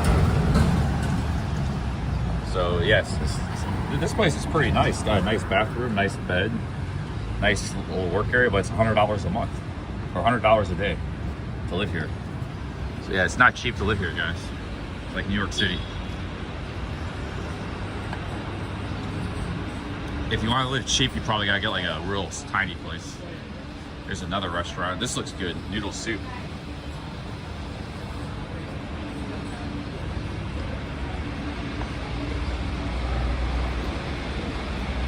More noodle soup. Well, I'm telling you, man, all these Asian countries, Japan, China, Thailand, noodle soup and rice dishes are like the two main things. They eat a lot of carbs, you know. Now there's different varieties and they do it up different in each country, but China actually has some of the best noodle soup, Chinese countries, but you know, Japan has good noodle soup too. Thailand's got the worst noodle soup. I hate Thailand's noodle soup compared to, but yeah, it's noodle soup and rice everywhere, you know. And they're all thin. All these countries, they live on rice and noodle soup.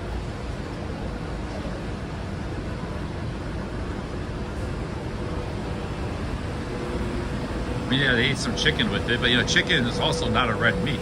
Neither is duck, so that's a lean meat, chicken and right. And so yeah, they eat chicken, some pork. They eat a lot of pork. pork is a red meat. They don't eat a lot of beef. They don't eat a lot of dairy because they don't really have a lot of dairy. It's like vegetables, carbs, vegetables, fruit, meat, noodles, and rice. And that's, you know, and fruit and vegetables. That's really about it. Sweets.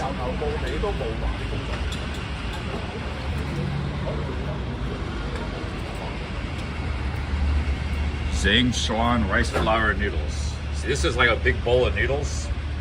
You got some veggies, tomatoes, maybe an egg, and it's a little bit of meat on top, but it's just a big bowl of noodles.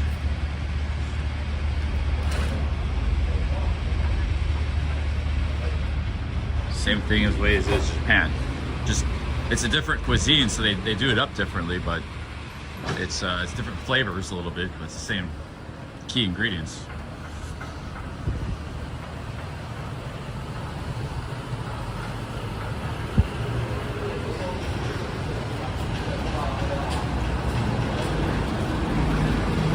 Let's get back on the ding ding.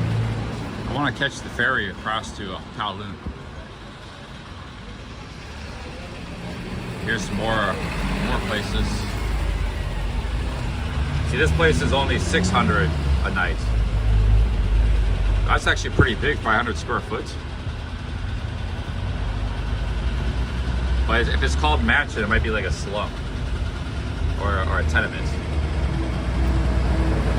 This place is only 400 a night. That's like $45 a night. So there are cheaper places. Those were like high-end places. I was looking at before, 370. 70 Hong Kong dollars a day is like, oh, here's a Bitcoin laundry. Damn, dude. Bitcoin laundry.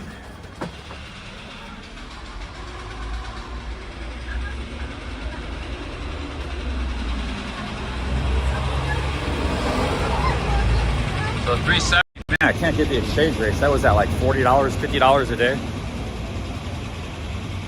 It's still kind of high. That was like the cheapest one. That's still pretty high. So yeah, I won't be moving to Hong Kong anytime soon, guys. It's pretty expensive. It's pretty expensive. Get back on the ding ding.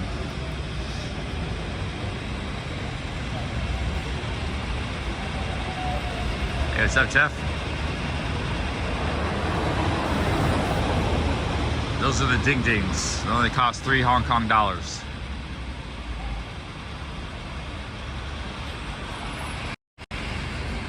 You would expect housing to be expensive in a city like this, though, because, you know, they don't have like car. One thing about living in like New York or Hong Kong, you don't have to have a car. That saves a lot of money.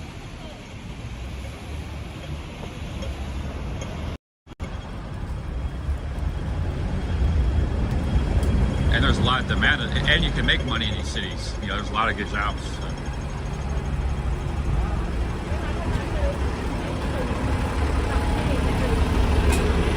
Yeah, the next one, that will be kind of crowded.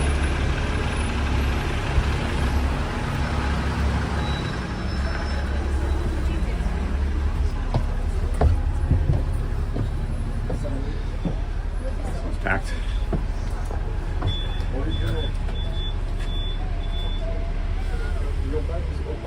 It's a real brand.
Can you rent a scooter? You probably buy one. I actually got almost hit by a scooter already today by a foreigner driving real fast.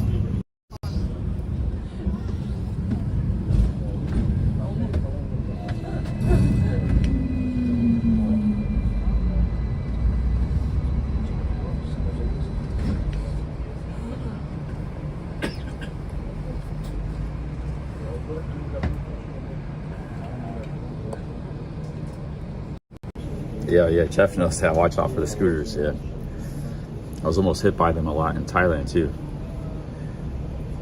Hey, alone in Bangkok, 200 Thai baht, thank you. Thank you, alone in Bangkok. Thank you, man.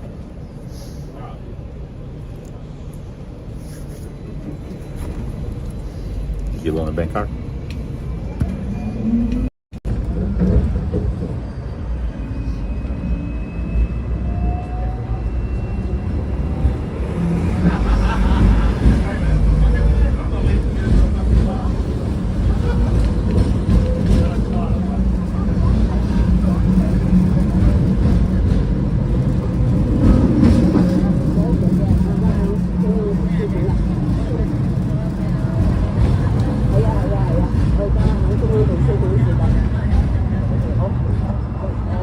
I don't know if I like that crispy duck that much. It was just guys, you gotta like duck. So I didn't finish it all too. Hey, Wayne Allison with the $2. Thank you, Wayne. Thank you, man.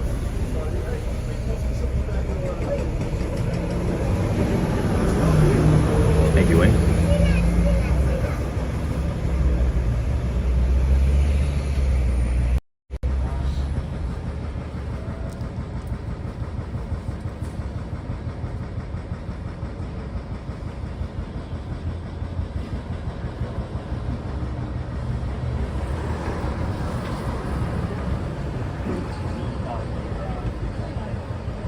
What is Kwai Pham?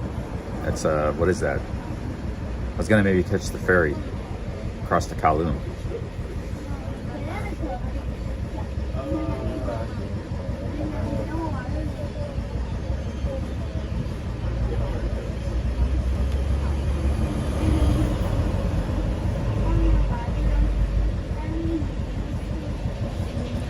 What if you just got like a bowl of rice and vegetables?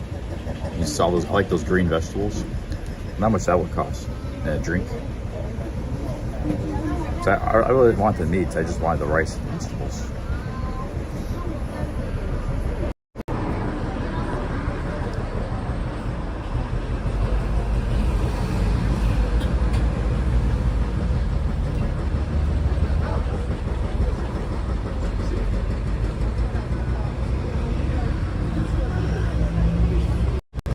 Stuck in a traffic jam.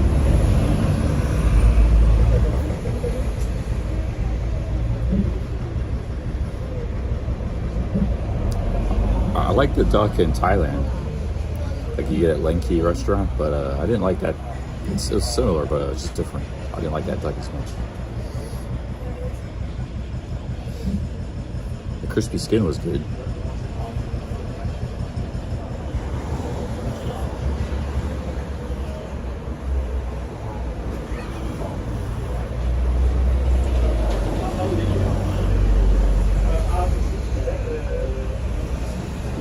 I might go to Macau, but I don't know about playing poker.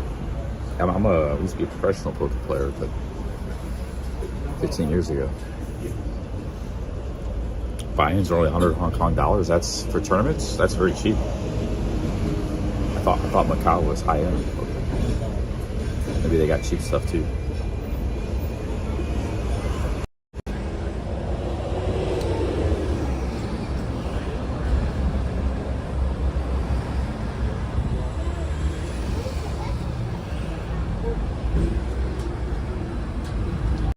Take the ferry to Macau. I'm probably gonna go there anyways just to see it, not for the casinos though. Just to see the architecture in the city.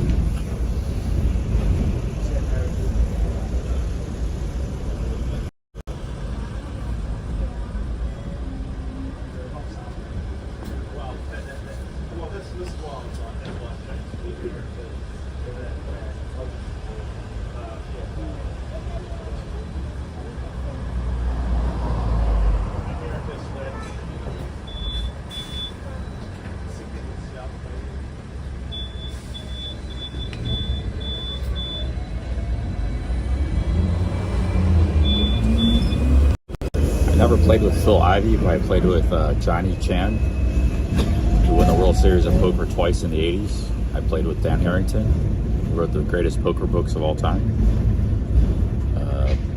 Poker tournament books. Played with some big names back in the day, 2005 when I was in Vegas.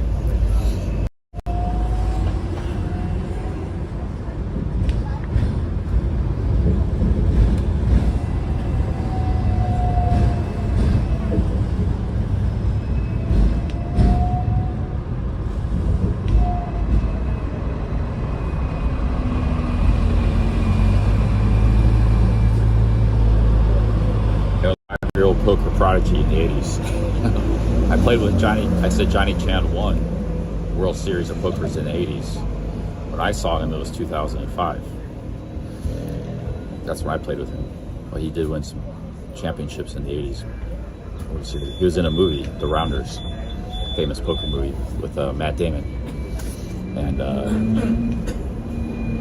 Edward Norton.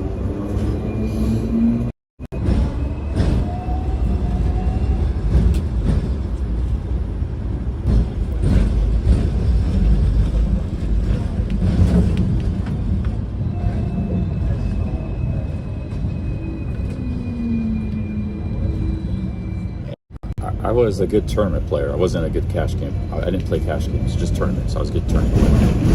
But I played online, so I was just an online pro. I made enough to live in Thailand, have a nice lifestyle there. For like 3-4 years. Then I went broke eventually. Which happens. Everybody goes bust eventually. The house always wins.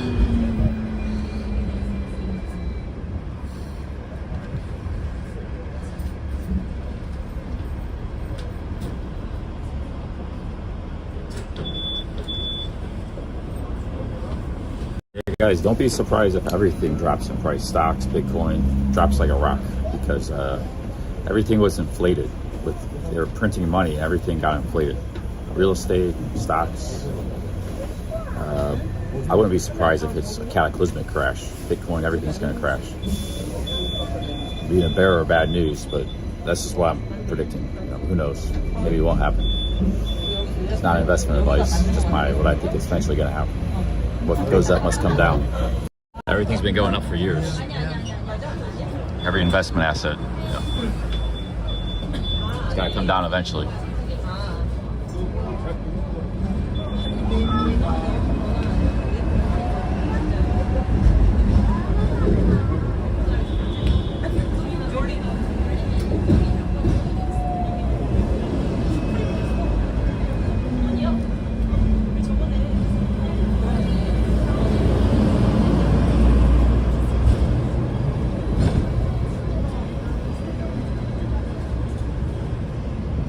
But poker is not gambling; it's a game of skill. It's like playing chess. So you're not like just rolling the dice, see what happens. It's a battle of wits. You're going against people. And you're trying to take their money. So you're actually everybody's playing for each other's money, and you can bluff them. You can force them to throw their hand away and surrender the pot. You can wait for a really good hand and catch the guy bluffing and take all of his money. It's a game of skill. It's not just gamble. I never gamble. Now there is a chance element to it because you can have a good hand and lose to a lesser hand. Sure, there is a chance, but if you're a good player, you can ride the ups and downs of losing some bad hands in a row because the luck evens out over the long run. You flip the coin enough times, it's going to come heads and tails enough times. So if you flip the coin 1,000 times, it's going to come pretty close, standard deviation, close to 500 heads, 500 tails. It might be 470, 530, but the variance is going to be very little. Long-term variance is very little. And what separates the good players from the bad players is skill in long-term. I did this for years, dude. Wrote books about it. It's not just goofy gambling, throwing dice around, hoping for the best. The California law considers poker a game of skill, so that's why they got poker casinos and nothing else. They got no jackpots, they got no slot machines, nothing.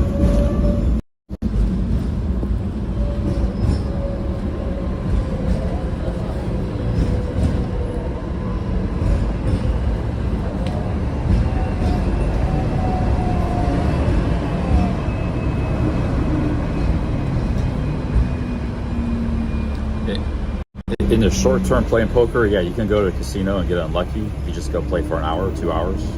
You can have a good hand and lose 2 times because that's called statistical variation. You can have a good or bad luck run, but if you're a pro, you're playing for the long term. You're playing for days, months, weeks, years, and this standard variation evens out over time. You'll have good runs and bad runs.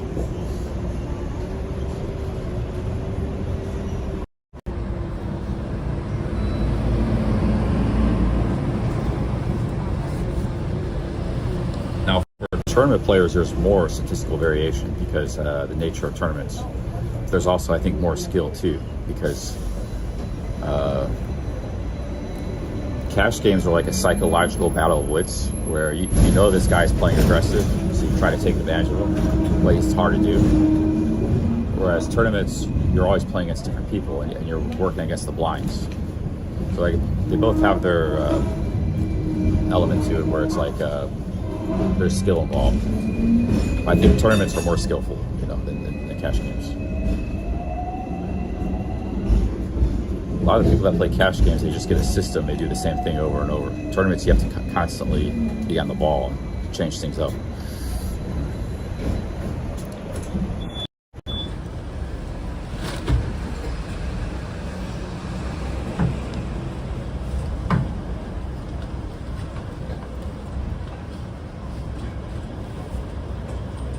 Yeah, he was a pro poker player too. He used to play he was banned from blackjack. He could count cards. They banned him. And with all the casinos in Vegas banned him. And he was a good poker player. He played 7-card stud. He didn't play Hold'em. He played 7-card stud in the Bellagio, biggest casino in Vegas, poker casino.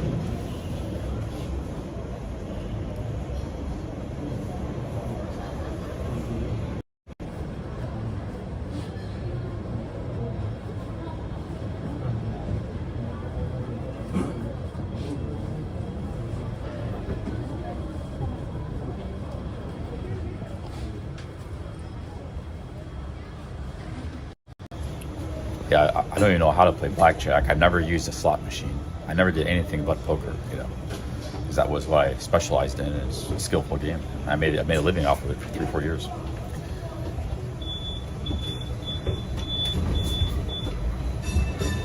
I've known many people that made a living off of it. So if it's just luck, you can't make a living off of it. Just gambling. Nobody makes a living off gambling. People do make a living off poker. Sean did, I did, I had another friend that did in Thailand. I've known many people, dozens over the years, that have done it too.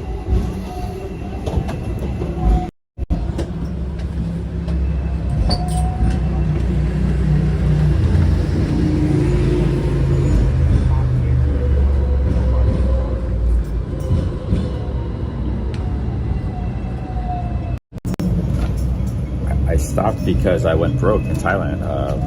Combination of cost of living. I was spending my money because I was living on my poker bankroll. So whatever I made, I would have to spend my travel expenses, my hotel, my food. So that was working against me for a few years. I was able to surpass that and still win more than I was spending. I went on tilt a couple times. I lost like 7,000. It was on tilt. I was in a bad mental state. And cost of living, I had a bad run. And it happens to all poker pros at one point. They might bounce back, but I was like, I don't want to do this anymore. I had enough of poker. Because it was basically just sitting on the computer 8 hours a day with 8 tables, grinding. That's what it came to turn into.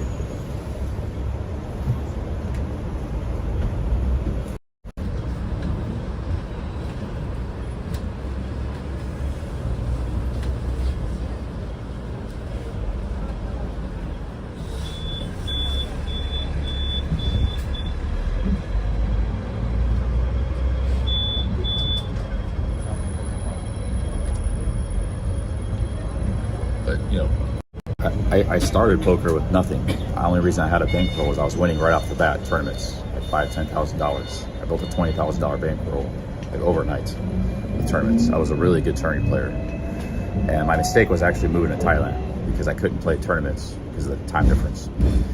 It was hard to play all the good tournaments. That was my big mistake. But I liked Thailand. I wanted to be there. You know?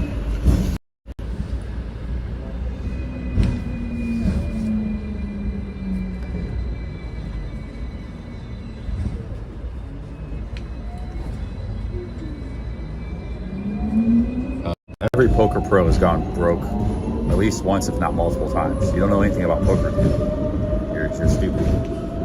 Even the guys with millions of dollars went broke at one time or another. Even the famous guys. It's the nature of the game.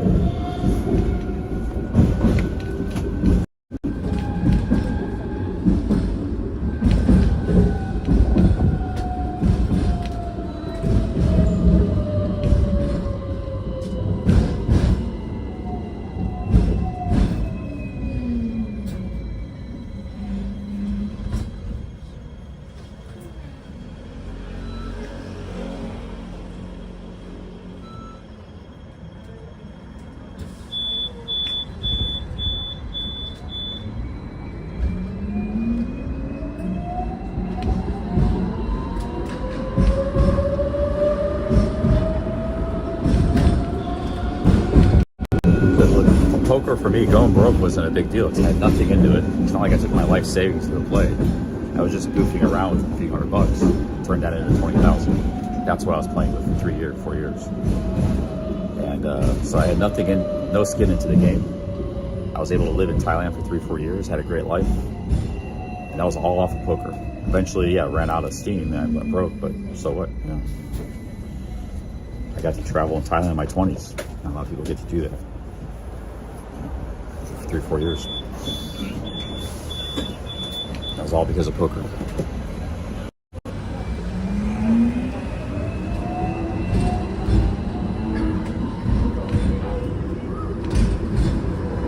That's the race course it is.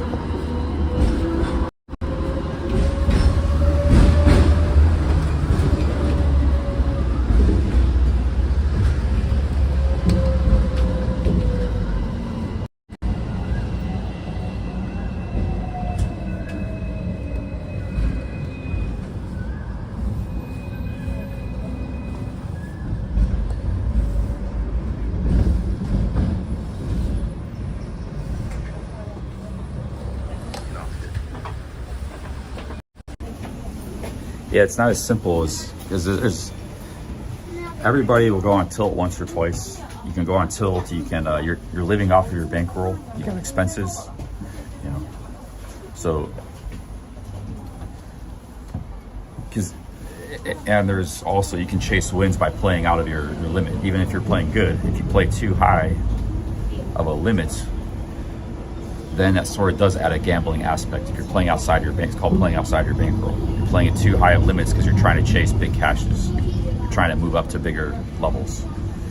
When you do that, statistical variation can get you and cause you to go broke. And it happens to every poker player, even if they don't go on tilt. So for me, it was like a combination of all those things. Cost of living. I had a little bit of tilt, a few tilt sessions, which wasn't good. And might have been playing too high above my bankroll.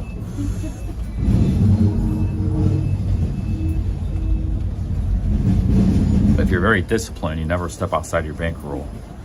You live very cheap, and you never go on tilt. Yeah, sure, you can probably play forever, never go broke. That doesn't happen to most people. Most people will go broke at some point, especially the big guys, because the big guys got big by stepping up at high limits. The millionaire poker players, and they all go broke. Every single one of them. Sean will tell you that. He used to see him hanging outside the casinos trying to get money to get staked all the time. The guys on TV.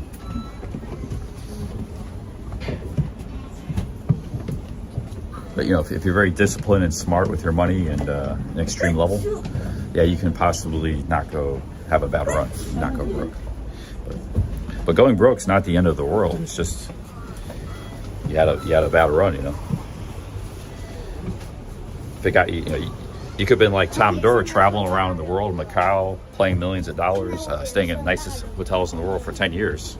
If he goes broke eventually, so what? He had a great life and run for 10 years.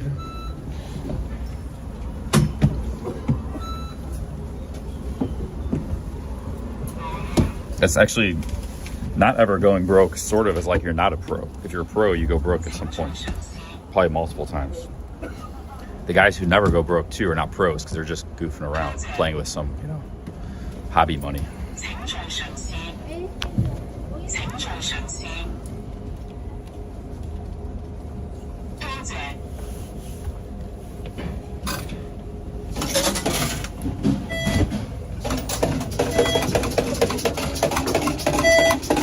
The poker pros, if you're a pro, one of the definitions of being a pro is every dollar you have. Maybe you own a house or condo, but everything you have, liquid assets, is your poker bankroll. So whether that's $20,000, which is why I usually have around 20, 30,000, or you have $2 million, everything is at risk in your poker bankroll. Because the bigger your bankroll, the more money you can make. You can play higher games. So just because a guy has more money doesn't mean he can't go broke too, because he's playing bigger games, bigger tournaments, bigger buy-ins, bigger cash games. So a casual player or hobbyist, yeah, they just got a little money they spend in a separate bank account, and they just mess around with that money. That's not a pro. Pro, everything they have is at risk. And they're also living off of their poker bankroll. That's also their living expenses. They're living a budget lifestyle, or they're living a high-end lifestyle. The high-end guys are staying in $300 a night hotels in Macau and stuff, you know. Yeah, they have millions, but they're also spending a lot of money too. So you got, you know, I lived this style, and I knew these people and met them. Like, I know what I'm talking about. Read like 100 poker books, and it's all the same. It's all the same for everybody. You guys are just stating facts that don't know this. Some of you do know about poker, and you agreed with me, but some of it's, you know, you've got some lay people in the chat don't know anything, and they're talking like they know everything. I lived this style for like 5 years, lifestyle. I know a lot about it. And like Sean was the biggest stud player in Vegas for years.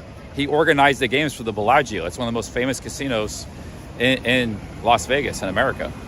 He was the guy everybody had to call if they wanted to go play stud, because stud wasn't very popular. He organized the stud games in Las Vegas. He knew all the poker players in Las Vegas and stuff. He was there in the 2000s, right in the poker boom. So like, not only do I know this, I had a lot of friends that are poker players. My other best friend was from Vegas too. He was a big poker player, so I know what I'm talking about. It's like,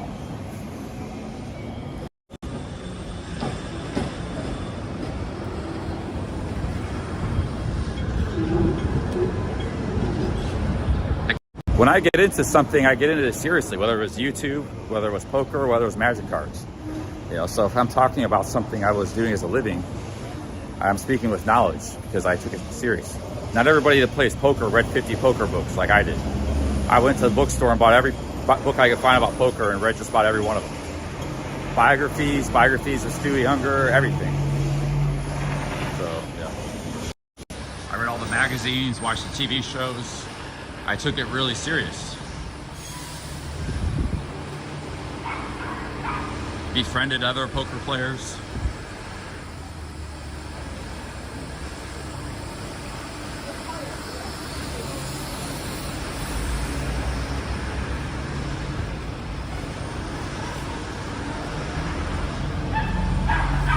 But like I said, I haven't done really 2000. When I went broke, I kind of made a decision. I didn't really hate poker or anything. It was, you know, sometimes it was still fun, but I was like, I didn't like the nature of being dependent on a poker website that could cheat you. They could, because we always felt Poker Stars, when I left back in 2009, was the main poker website.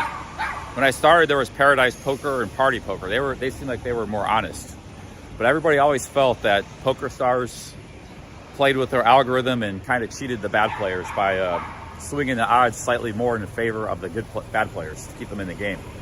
So they hurt the good players. And we've always felt that. So I just didn't trust the online poker sites. I didn't like grinding online. So I decided I don't want to be an online poker player anymore. If I'm ever going to play poker again, it's going to be live poker, because I like the social interaction with the live poker, not just sitting on a computer and you don't know what the site is doing to the cards and the luck and stuff. Actually sitting with a real deck of cards, a real dealer, shuffling the cards, real players, you can see and talk to and see their bluffs and see their emotions. That's, I would do live poker, but I don't like the nature of online poker. So I decided right then and there, when I went broke, I'm not going to do this anymore. and I haven't in 16 years. So I haven't even downloaded the site or even messed with it. One time I did in Thailand, like 2012, I played a couple tourneys. My friend backed me in some small tourneys. I almost won one again. I'm glad I didn't, because it probably would have got me back into it. That was in 2012. But pretty much I've been completely out of it. I don't even have the site on my computer in years. I don't even mess with it. So I left it clean, you know.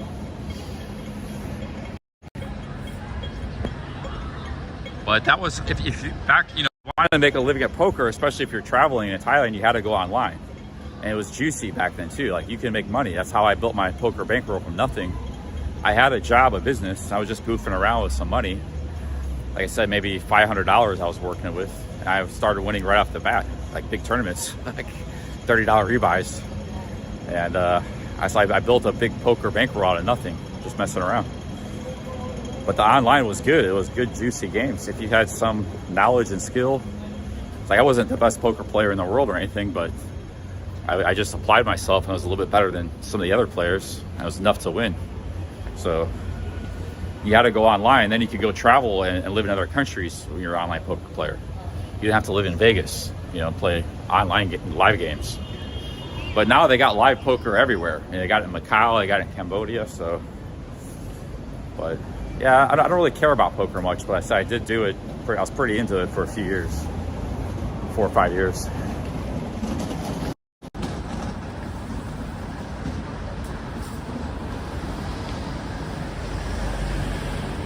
Okay, where are we at now, guys? Let's get back to focusing on Hong Kong here.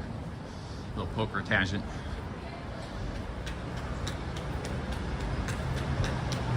It's not failed. Failed would have been taking a bunch of money and just losing it all. I took a little bit of money, made a whole bunch with it. I earned over probably $200,000 in poker winnings in 4 years. 5 years. But I had, you know, some expenses and travel expenses and other expenses. And then at the end, I lost a bunch. I lost a bunch of what I earned. So, but 4 years, I did straight travel with poker. It was all from poker, 100% ROI. There's not, like, I didn't have a private savings I took and put into it, you know, to get started. I had 100% ROI. It was just straight free money the whole time. They call it free rolling. I was free rolling my whole poker career. It was all one big free roll. A great time too.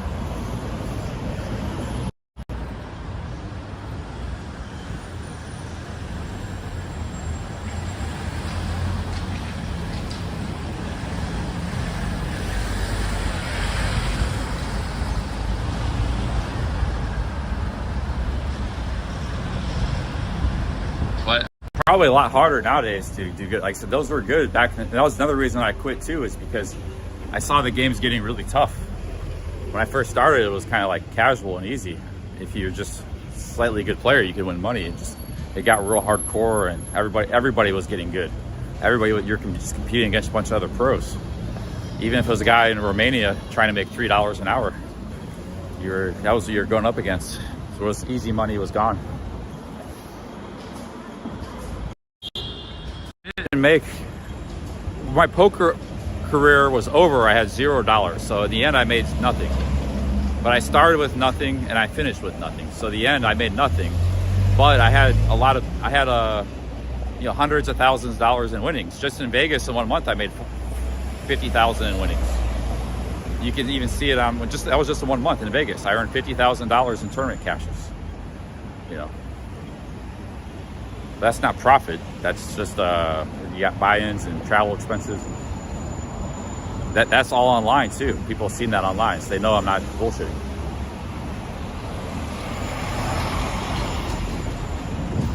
I didn't spend it. It's complicated, dude. It's not.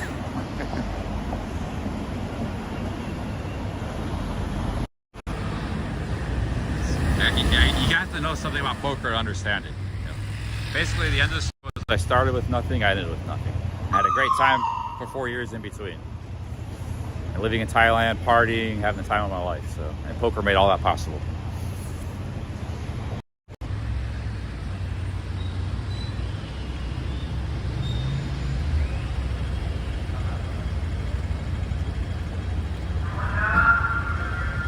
online poker for hundreds of thousands of dollars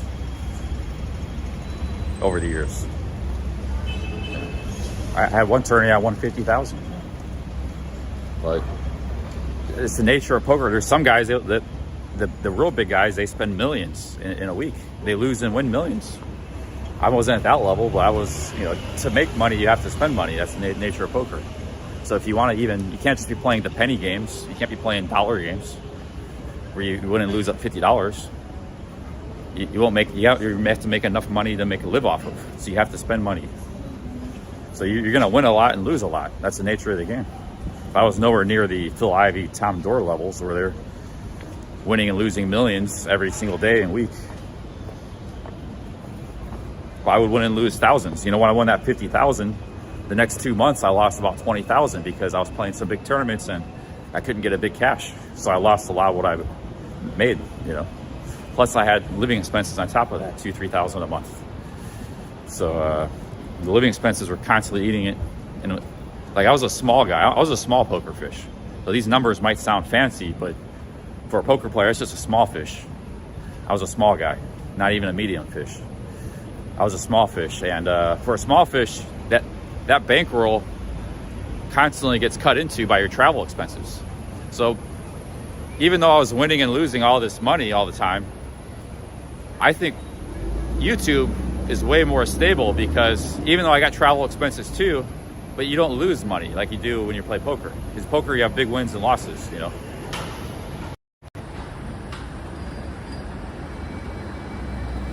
So YouTube is actually a lot more stable, even though the income is potentially lower. It's much more stable. Yeah, poker, if you want to just talk tournament, like a big poker player will win or lose $1 million in like a week or two. It's live or online. A medium fish maybe like 100,000. A small fish like a couple few thousand. I was a small fish. That's like the levels. A medium fish like 50 to 100,000. A small fish like a few thousand in buy-ins in a week. You know.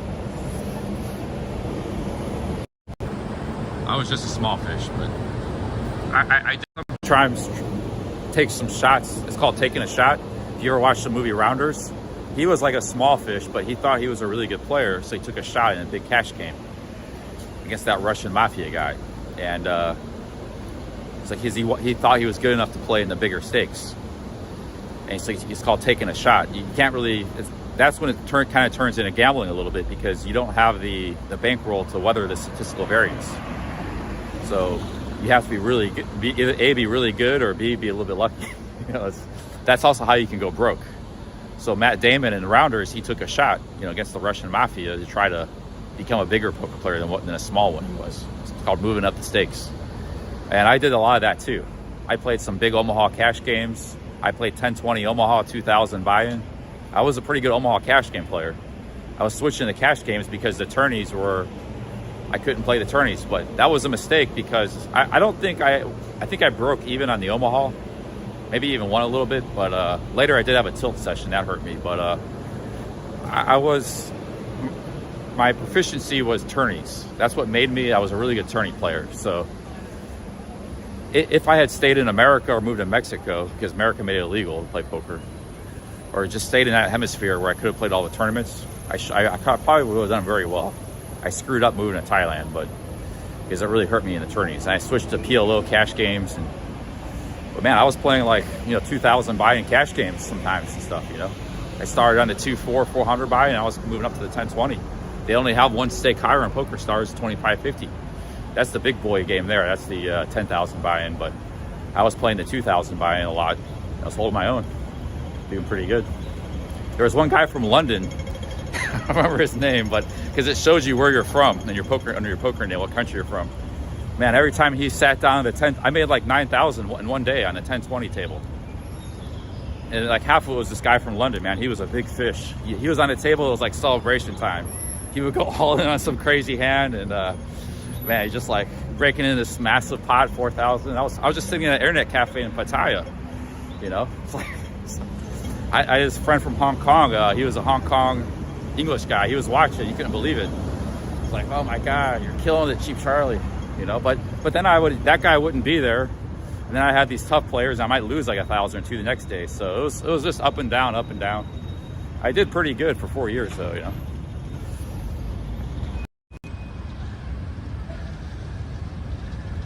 But I shouldn't have been playing a 10-20 game in the first place, because even though I didn't do bad in it, I think I maybe broke even in the long run. It was out of my bankroll. You got to have like a huge bankroll to play that game. So I was out of my. I was taking a shot at that. I played a lot of that game, many days, many weeks. But I should have just stuck with the 2-4, because the 2-4 you can win and lose $2,000 a day. You know, the 2-4 is already a big game. I was playing the 10-20. 2-4 is $400 buy-in. And because you're going to have some big hands, some big pots, and win or lose big pots, you know. But like I said, it's not gambling, it's a game of skill. It's only gambling if you're playing in very high limits that you can't afford. If you're playing within your bankroll, it's not really gambling, long run. My bankroll was probably not even 2-4, it was probably like 1-2 max, 200 buy-in. Maybe even 50-cent dollar. The guys that were trying to make it in PLO were playing like 50-cent dollar. But every time I played 50-cent dollar, I tried to grind those games. I would lose money. I lost like $2,000 one time playing the small stakes. I lost every hand. Like I was getting destroyed on the small stakes. And I stepped up to the bigger stakes, I was normal again.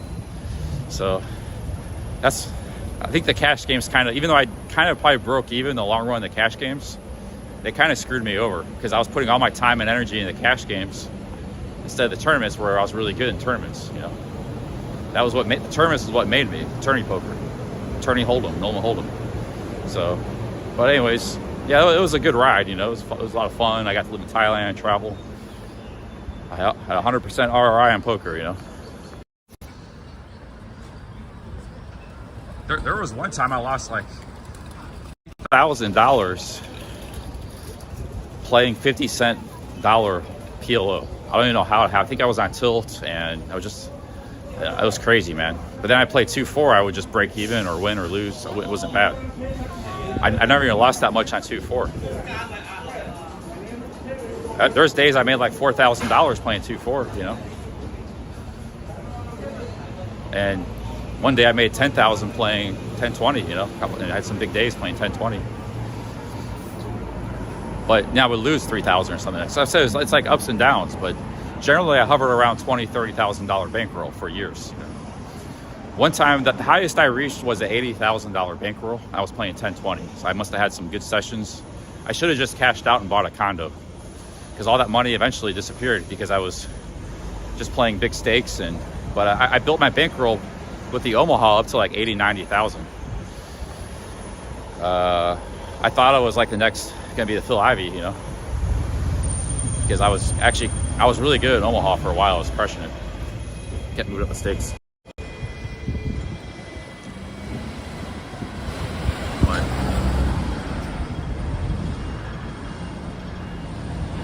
The good thing about tournaments too is your wins and losses are fixed. So like you can get out of control with the cash games, you know. Like so I shouldn't have been playing those cash games.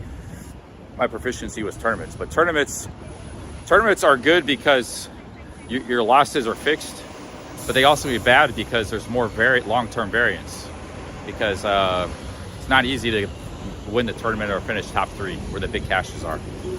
Even if you're very good, you can have a long dry streak where you don't win anything. You keep bubbling the final table and things like that. That's happened to me a lot before.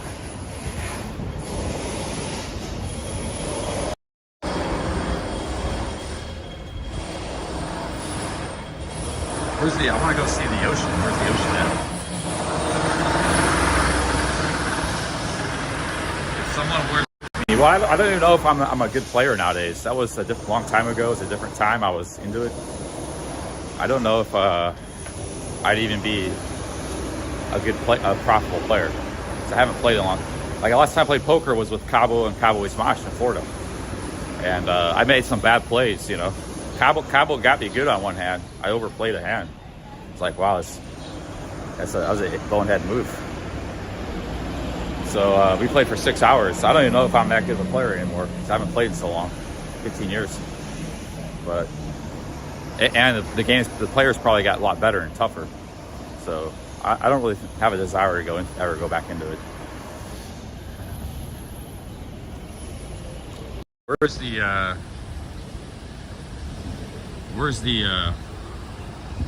yeah, like I wasn't a great player. I was good enough. Like on a scale of 1 to 10, back then I was like maybe a 7. So I wasn't like elite. I wasn't average. I was above average, but I wasn't great either. I was just good enough to make some money, you know, and to live in Thailand. That was about it. I think even the tourneys, if I went back into tournament poker, I probably wouldn't do that great because the players are probably really tough these days, you know. So the whole thing of poker is you're just trying to take, everybody's trying to take everybody else's money. So if everybody's really good luck with that. Because the house is already taking 8%. You're already working against a negative 8% EV. Because that's what the casino makes. So everybody's competing for 92% of the money. And if you got a lot of good players, you know, yeah, it's just not going to happen. You might best be a break-even player, which it's just a big waste of time. But if you want to go play in the casino for fun once in a while, poker, I would do that, yeah, because I like the social aspect of it. But I wouldn't, you know, do it for a living again.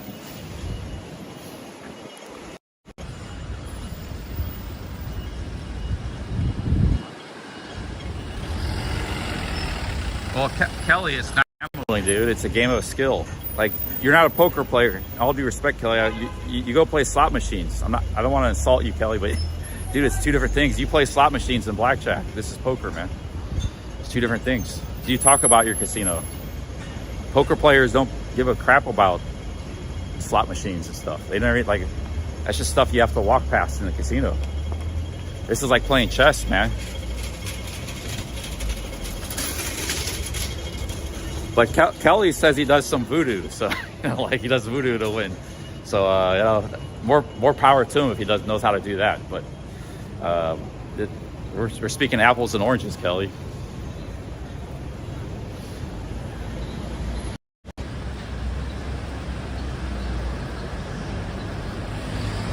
Kelly's got a thick skin. I hope he's not offended. I gotta set him straight because he's conflating, like going to the casino and playing what he does, you know, like slot machines with poker. This is why everybody thinks poker is like a degenerate gambling when it's not. It's like playing chess because people think it's the same as the blackjack and roulette and dice games and other gambling games. The casinos have those things. The only reason they have poker is it's like a lost leader. They make money off the gambling games. So all the fish play the gambling games. That's where the casinos make their money. They don't make money off the poker. They have to pay a dealer to deal cards, and they don't. And it ties up real estate space. They just do that because they kind of have to have that. And a lot of casinos don't even have poker. All they got is gambling games, you know, slot machines and stuff. But the general public thinks it's the same, poker and slot machines, because they just think it's all gambling. It's all the same. It's not.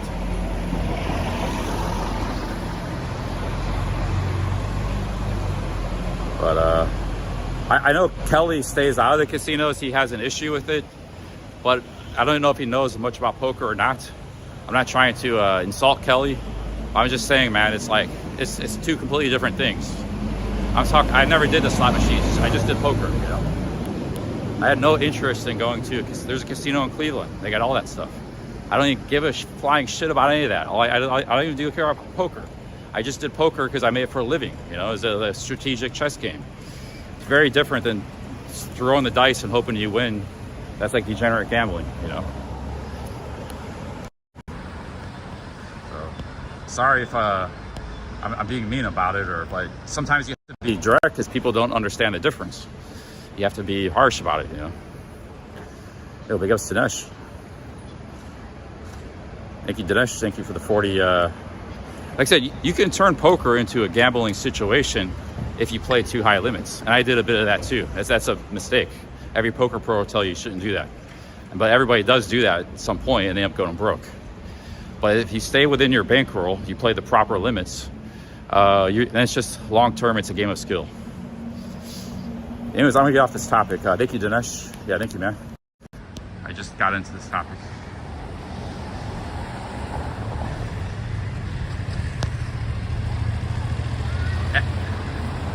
if it's not a game of skill, it's degenerate gambling. That's all it is. I was never a gambler. You know? I guess I was, because I did play high limits in poker, but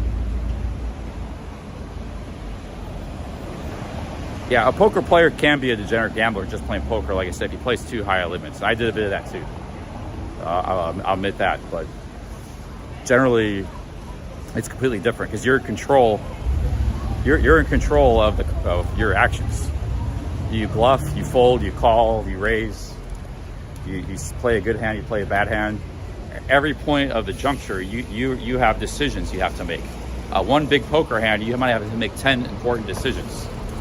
That's all a game of strategic elements and a high level of thinking. You know, it's actually a very high. I think it's even better than chess. So I used to play chess too. There's money involved. There's wits. There's emotion. It's poker is actually a very American game. I guess the French or the Arabs invented it, somebody, but it's a very American game. They used to play on the steamboats in the 1800s and stuff. You know.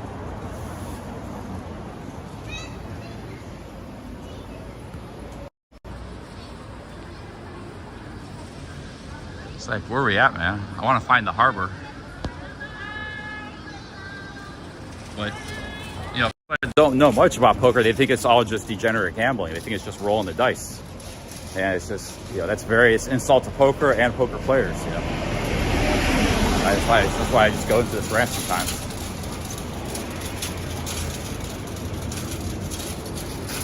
I mean, the law in California, they have poker casinos, nothing but poker. I played at them, Commerce, at the Bike in LA, and they have no other games because they consider all other games gambling. They only consider poker a game of skill. The legislature and law in California, you know. So they don't want gambling casinos.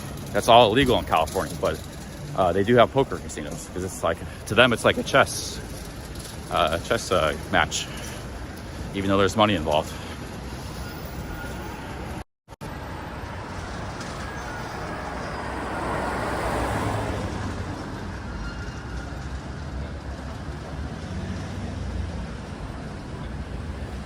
Yeah, I don't know Baccarat. See, all these games, I know what Baccarat is. Because I was never interested in anything else. All I cared about was poker. And all the other games, they're supposedly big gambling games. So, some of the poker players, the really good ones, they would win in poker. They were so good. Then they lose all their money playing other gambling games, you know. It's called having a leak. I never had that problem because had no interest in any of that stuff. I don't even know what Baccarat is or how to play it, or I don't know what roulette is. I don't know any of that stuff. That's just all ways to take money from people and from good players, you know, good poker players.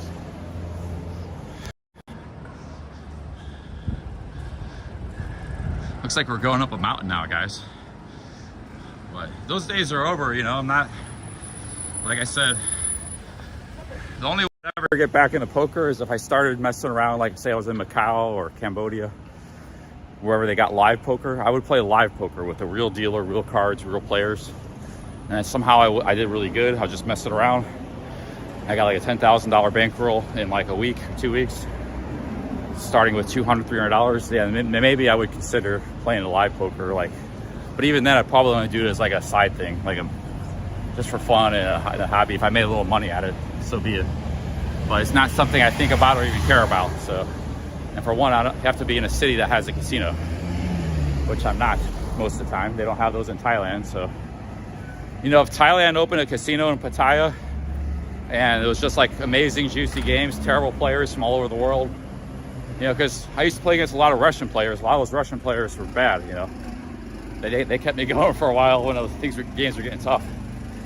There's just like these bad Chinese and Russian and Indian and American players all over the place. And it's just like, if you're a halfway decent player, it's just like taking money from a baby. Yeah, then maybe I would become a poker pro in Pattaya again if the opportunity strikes. But right now, I'm not too interested, and nor do I see any opportunities. There were some good Russian players too. I'm not trying to single them out, but there must have been a case where there was just maybe some rich dudes. They didn't know how to play, and they didn't care if they lost money, and it was just a lot of easy money available. Back in 2008. 2007 when I was an online player.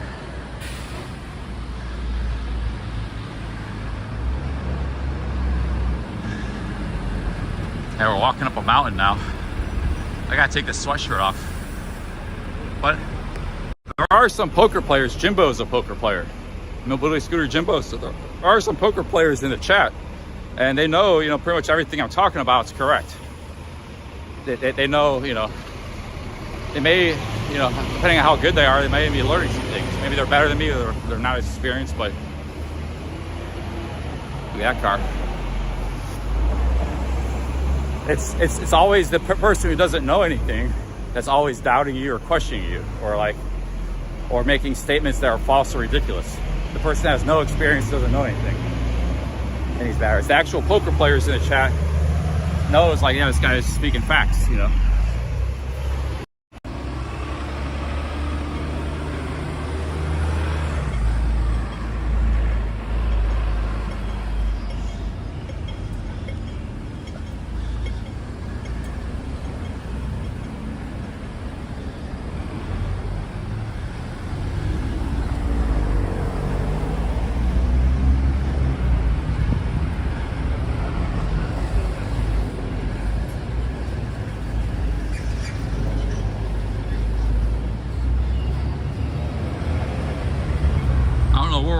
To, but maybe we get a taxi to Star Ferry. We'll walk up this mountain here. This is why Hong Kong is so dense, because they got these big mountains.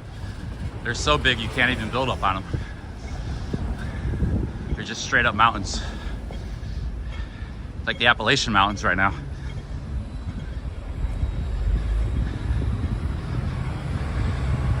How many steps am I up to? I don't know. Probably not that much. Yeah, this is kind of boring residential, but we'll walk around it anyways. I do like seeing residential neighborhoods, how people live. But going up this hill, oh shit, we got a tunnel up here. I don't know if I should even go further. Looks like there's a tunnel.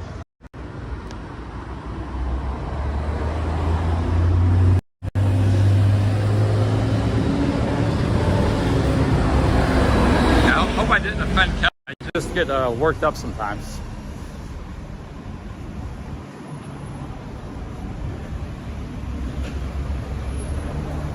It's like,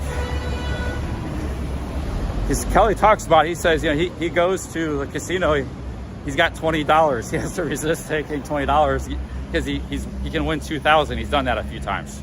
Well, fine, I believe him. I'm not doubting that. But you tell that to a poker player, they think that's a joke. I'm just being real with Kelly, you know. That's just, and then he doesn't go to the casino, he resists it because his wife doesn't want to go. That has nothing to do with poker. That's just somebody having fun gambling a little bit, you know. It's like two completely different things. So I hope he's not offended, but, you know, he talks about it, that's fine, but it's something he likes, but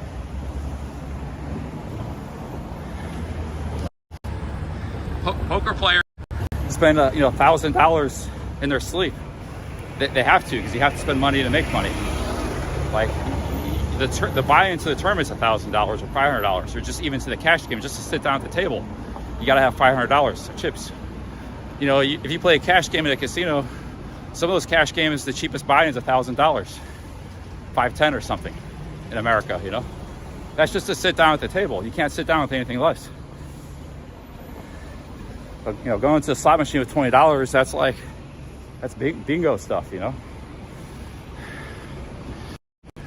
Just like,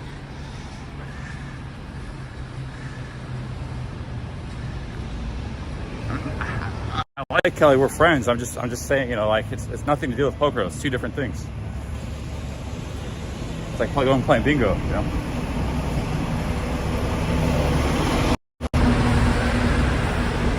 There's nobody makes a living off $20 buy-ins. It's not enough money to make a living off in poker. $20 buy-ins like playing 5 cent, 10 cent or something. You can play 24 hours a day, 10 tables, you might make $30, $50 or something for the whole day, 24 hours. That's in poker, you know. Maybe, I guess slots you can make more, but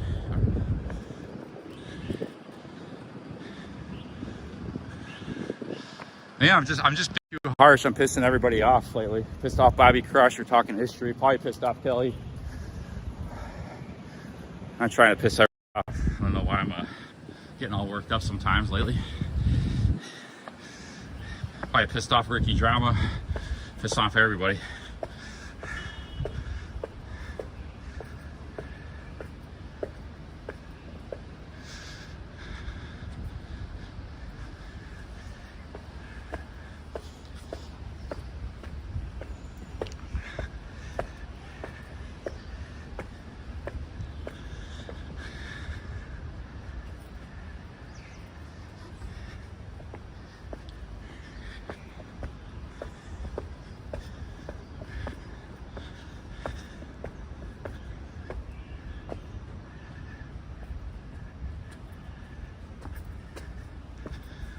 Oh man, it's nice to be here in Hong Kong.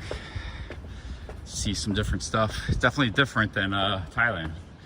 So that's what the cool thing about travel is, just seeing different stuff all the time. I'll probably get bored here in about a week or two, but now it's very interesting.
Everybody's probably at work right now. It's a residential neighborhood. Hey, go for another coffee later.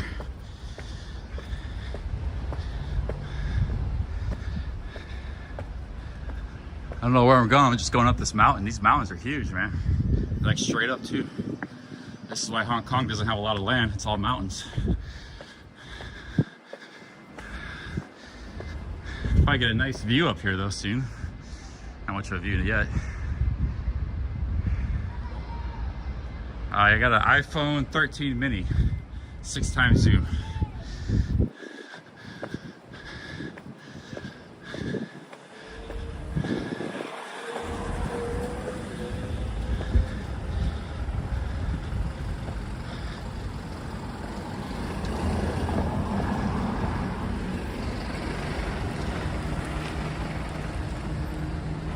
It's like a school here.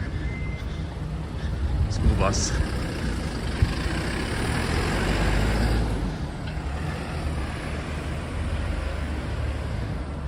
Oh, there's Kelly. Hey, Kelly's not Kelly, I've not been very diplomatic lately. I'm coming kind of because of asshole, so I apologize. I did it yesterday with Bobby Crush about history, about World War II history. We got in a big fight argument. Everybody in the chat, me, the British, the Aussies, and the Yankees, Americans were all going off, fighting each other. It's all because of me. Pissed some people off yesterday.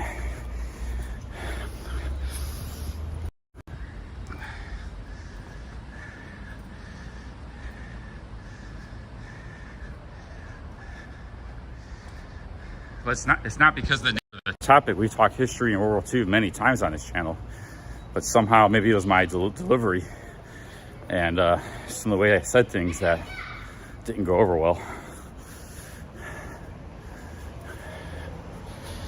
Before, I never had an issue before talking about history.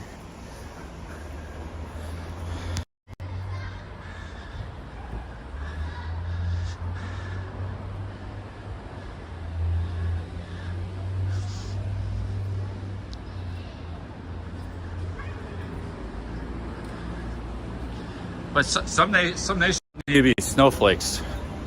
Here, I'm gonna stick my foot in my mouth again. Like, look, you can say America did nothing in World War I, or even did very little in the European theater of World War II. I would agree. I wouldn't be offended.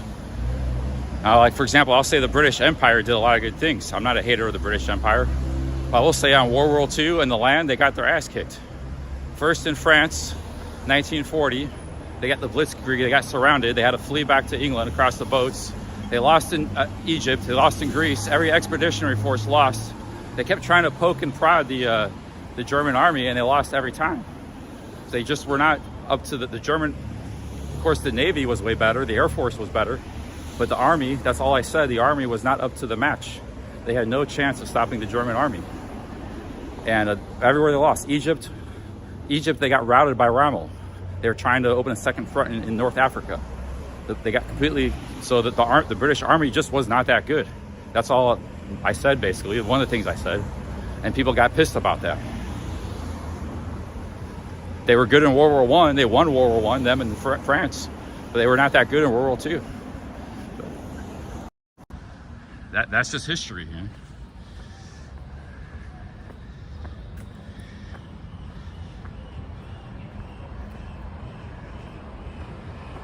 So I'm not a hater of England, or I always talk good about the British Empire, which this is Hong Kong is a fine example of. But that's just, you know,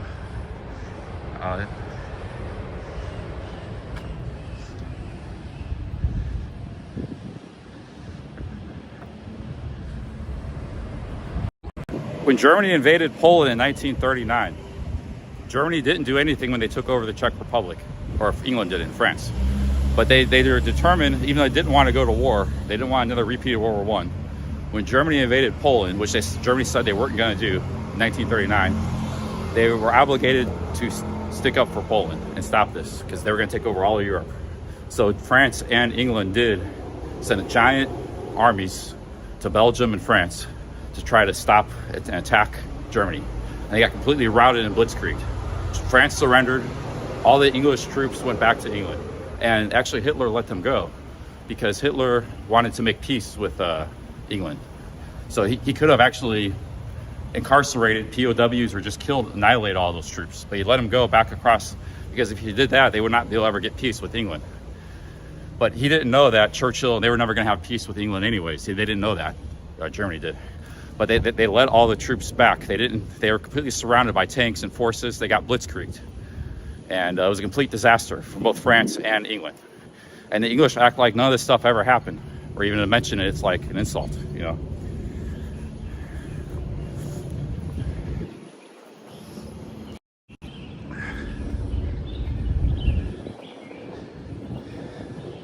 But, you know, the Brits did amazing in the Air Force War. It was heroic, amazing, you know, when the German planes were attacking England and they fought back in the Air Force, and they actually destroyed the Air Force of Germany pretty much. They had the upper hand.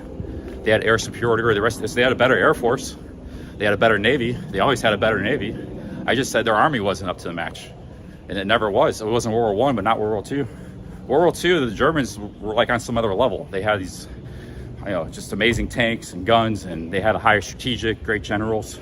That's why they took over all of Europe in like no time. And France and England weren't up to the match with them. It took, you know, a war of attrition with Russia, the winter, and massive disparity in troop numbers to even that field, and massive supplies from England and America, and bombing, and it took everything. You had to throw the kitchen sink to stop them. So that's not, you know, insulting. You know, the British were admired for what they did. They didn't catapult. They didn't make peace. Germany sent Rudolf Hess. They're trying to make peace with them. They stood up against them, but they were just not a match in the battlefield on the army side. You know, everything else, the Air Force, they were great. The Navy, they were way ahead. So that's all. People got offended by that. And then we were talking about the Pacific War, and then it was, you know, so I was going to drop it, but that's just the history of the world too. Like, I think America was really we had a pretty good army and good generals like Patton, but we weren't really on the level of Germany either. we didn't try to invade them until Normandy. They were already beaten, both Germany and England. We didn't open that front. So on the army level, they were just they were the best in the world, you know. But they weren't that good with the Navy and the planes. That was their weakness. They were just good in the army. There was three main branches of military back then and today. There's the Army, the Navy, and the Air Force. All three are very important. They were just good in one. Britain and America were good in two. We were good in the Air Force and Navy. Russia was mostly just in Army too. They weren't very good in the, they had no Air Force and they had no Navy.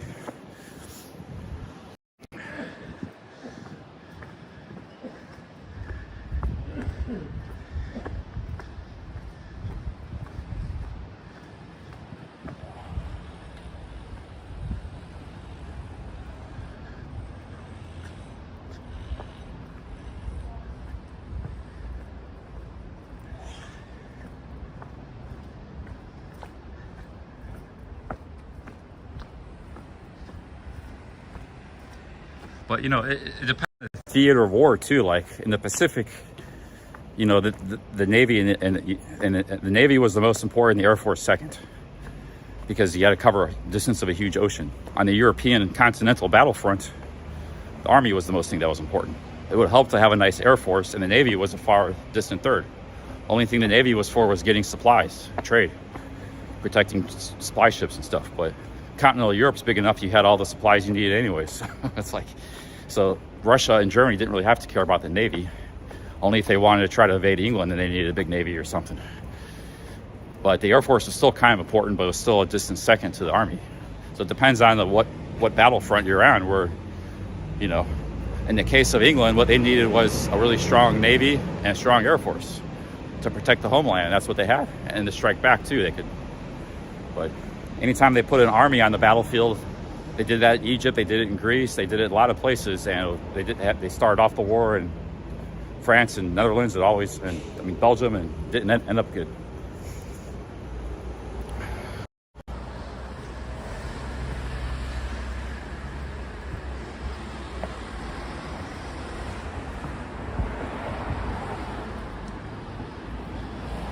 That was World War II, though. You know, World War I was different. It was they were about equal, all those countries. Only Russia was way behind. Austria. They were France, UK, and Germany were about equal, all equals back in World War I. Russia was annihilated in World War I, and Austria was too. Austria-Hungary.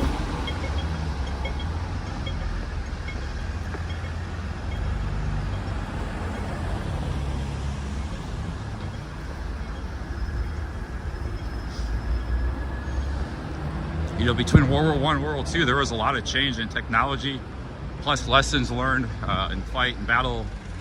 You know, it was a different war, World War I and World War II. It's different technologies and weapons and stuff. They didn't have tanks in World War I. And they didn't have also motorized infantry. World War II, they had people in trucks, supplies, so the warfare was much more rapid. That's why they had the Blitzkrieg. And the Germans made the best use of that, whereas the English and the French were thinking still in World War I terms. They're thinking like defensive and holding the ground. The Germans were like way ahead of the game. They're like, okay, we don't give a shit about holding territory. We care about annihilating armies. So you got 200, 300,000 troops, and they think they're holding the ground. We're just going to surround them and first strike and attack them faster. So all they cared about was speed, and they had a whole, it's called the Blitzkrieg. So, and their thinking was way ahead of the game at the time than what the other countries understood. The Russians didn't understand that. The French, everybody, Polish, everybody was defeated by their Blitzkrieg tactics. They just surrounded armies with, because you had motorized, you had trucks. You didn't have trucks in World War I. So you had all these trucks. You could deliver supplies real fast. You know, people were on horseback in World War I. So everything could move fast. You had tanks, everything, and so it was all about speed and first strike, you know. That's why like smaller armies were able to envelop huge Russian armies, even though they're outnumbered 2-1 or 3-1.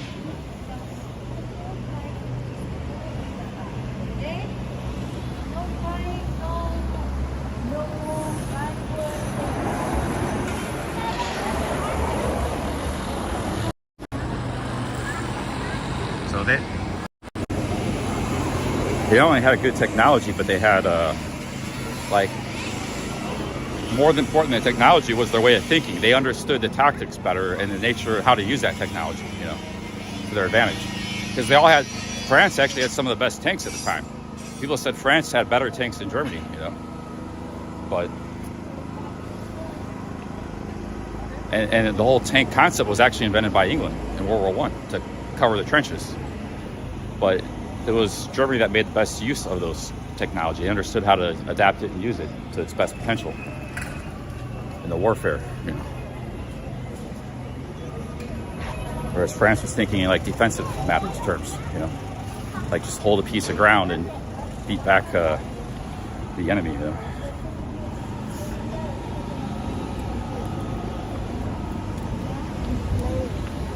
The bus here is only 7 Hong Kong dollars. It's a pretty good deal. Oh, this is going to the ferry, guys. Let's catch the ferry right now. Perfect timing.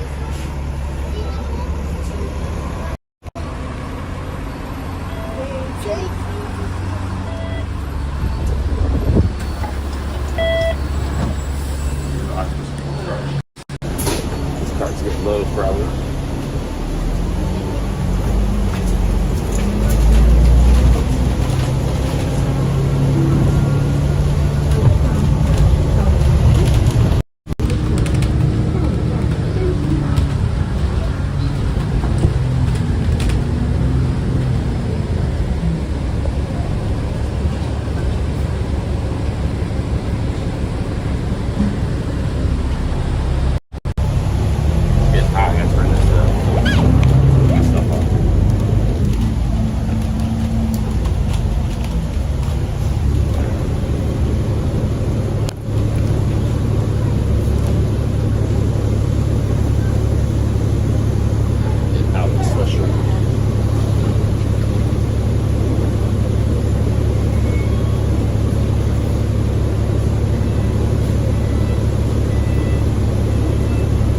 Also one of the reasons, you know, Russia learned how to adapt to fighting against the Blitzkrieg. So the first year or two, they were taken by surprise like everybody else.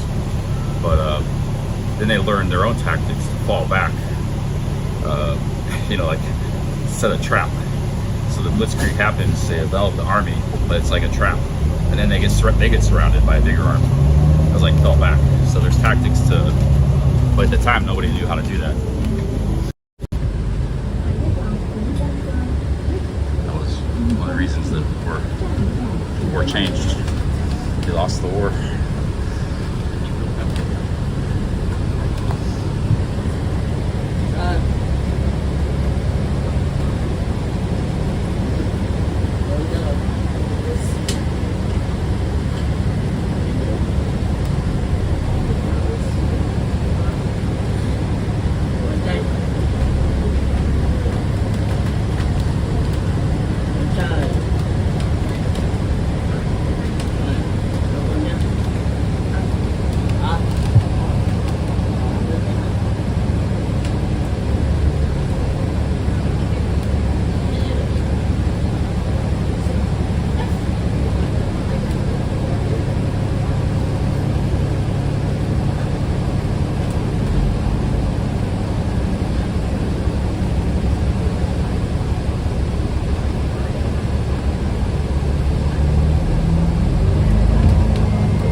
係咯，真係犀利啊你！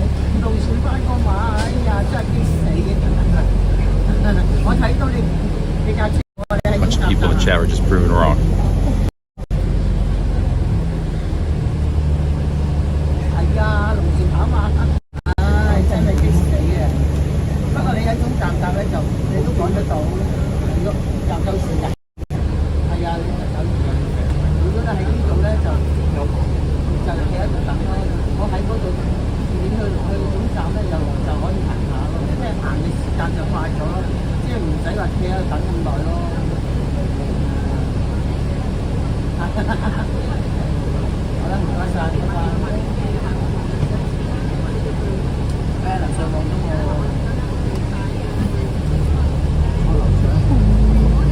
係啊，有冇食啊？唔該，我就有幾包俾你。咩名啊？對小雞扒餅，係咁咧。嗰個係打餅啊，未喎，擺埋。阿媽有冇鬧你啊？鬧你，我話你咯，有時我嘅咯。嚇？鬧你，鬧住你。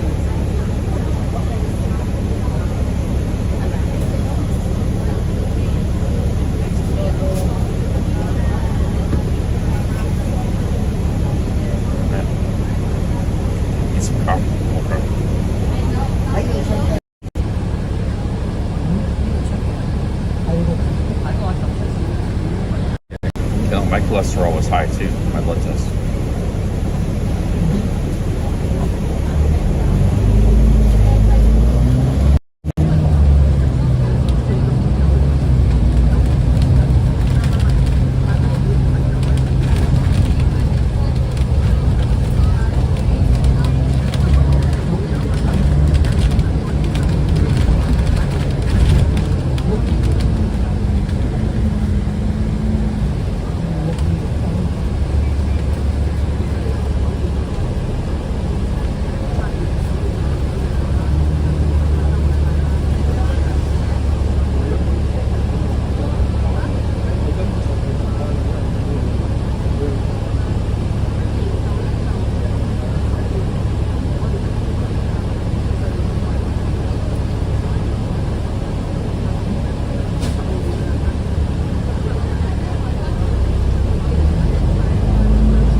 jackets, but I was getting hot walking around. I got everything up. It's like 68 degrees, I think.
Stalingrad was, why they lost that, because Stalingrad was like one massive trap. It's such a huge army, and they thought they won that battle first, but they didn't know there was like 1 million reserves about 30 miles away. Russians had, so like one massive trap. Stalingrad was. So Russians learned after about a year how to fight back against those tactics. It took them a while though, but they learned how to fight back against it.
Cheers, man.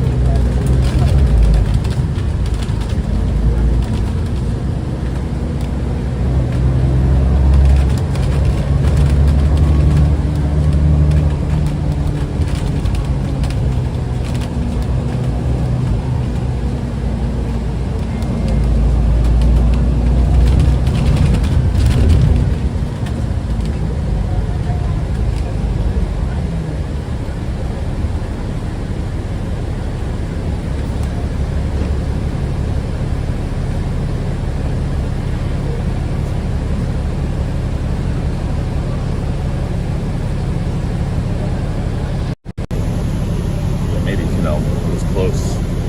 It helps swing the balance. Maybe not, you know.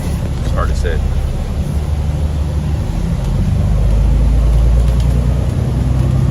Russia really did ramp up their tanking production. They're producing way more tanks in Germany than they have more, 5 times as much. But maybe that was with the help of raw materials and stuff from USA. It's hard to say, I don't know.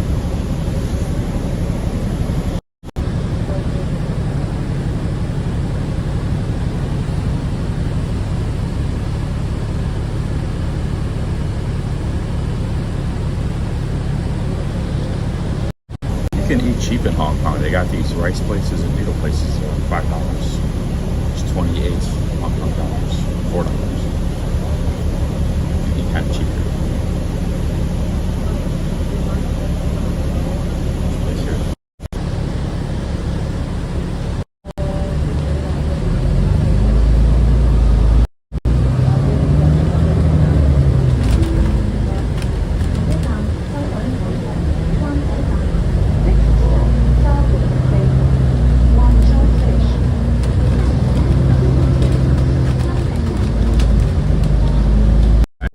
I timed you out last time because you were attacking a lot of mine.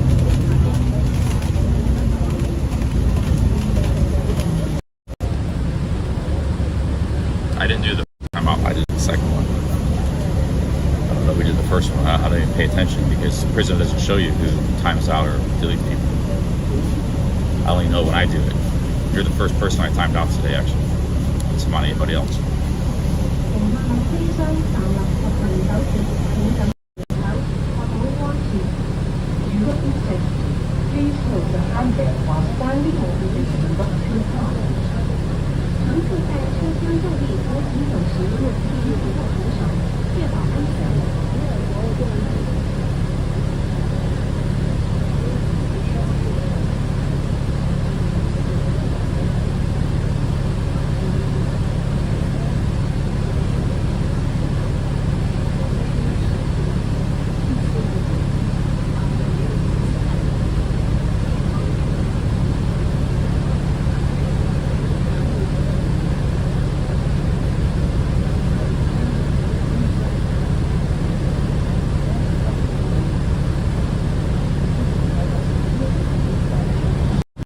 I wasn't gonna catch a bus, but I saw this bus. I was just walking by it and it was coming. I saw it was going to the ferry. I want to go to the ferry, so perfect timing.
Shit, more basketball courts. They got basketball courts all over the place.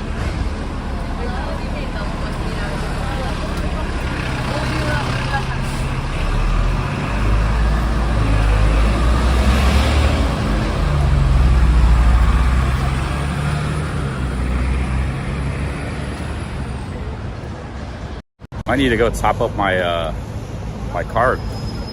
My what's the name of it? Octopus card, because I only had how much? I put 100. Oh, there's plenty of money in that Hong Kong dollars. Yeah, I've only spent like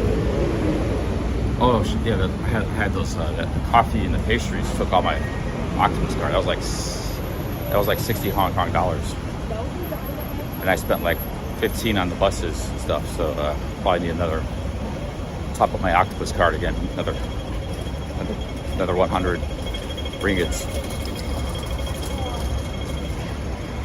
Playground, Southbourne Playground. Pretty cool. They got basketball courts, benches, skyscrapers in the distance, soccer. They got soccer and basketball. They have like world class playground.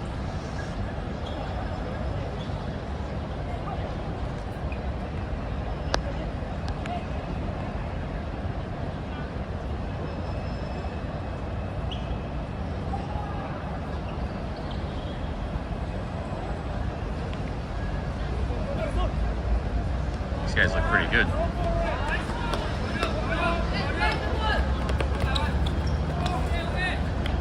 Take it easy, dude.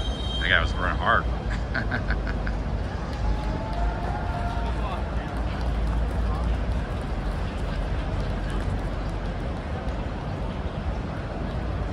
I wouldn't be good enough. I'm not a soccer player, but basketball court looks like it's mostly kids, students. These are adults here, though. I wouldn't be good enough to play with these guys. They got one Faring there playing. All Faring there. He's like running pretty good.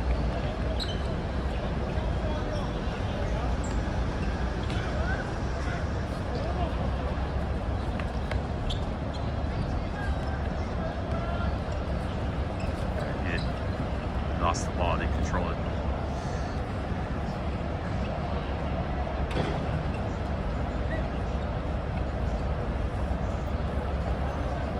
How do you say Faring in Chinese? It's gotta be, oh, I got a word for it. In Japan it's called gaijin. What do you say here in China? Wai Lao? Wai Lao? Wai Lao?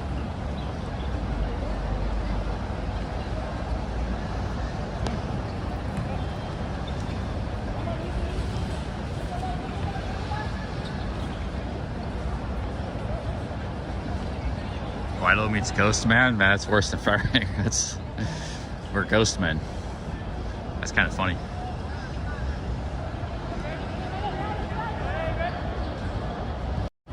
We're known as Ghost Men in Chinese.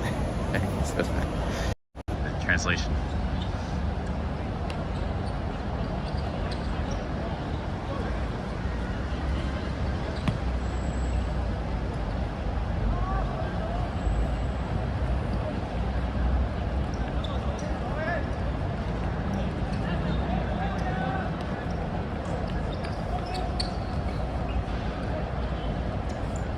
Lawai.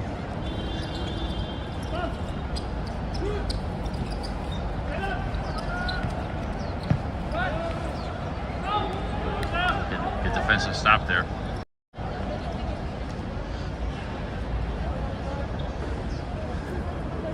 think soccer is a great sport. I would play it if I just never played it growing up, so I wasn't good at it. But because it wasn't big in America. But I think it's a great sport. I kind of wish I did learn to play it. I could run around out there if I had good cardio, but I wouldn't be very good. Like they passed me the ball like that one guy, I would just went out of bounds. I wouldn't be able to stop the ball. Because that's actually a really good skill. Like somebody passes you the ball, you gotta be able to catch it with your leg. Stop the ball, you know. Well, it's called ball control. There's a lot of skill in soccer, but which I have none of. I'd be maybe a decent defensive player. Because defensive player, you don't have to be a good passer. Or all you gotta be able to do is disrupt the defense, run around. But defensive players gotta have skill too. I'm talking at a high level, but just messing around on a playground. The best I could do is defense, probably.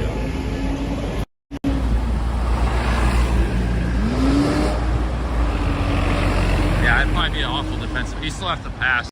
Off control, defensive player. I'd probably be pretty awful at that. But I might do an okay job at disrupting the defense.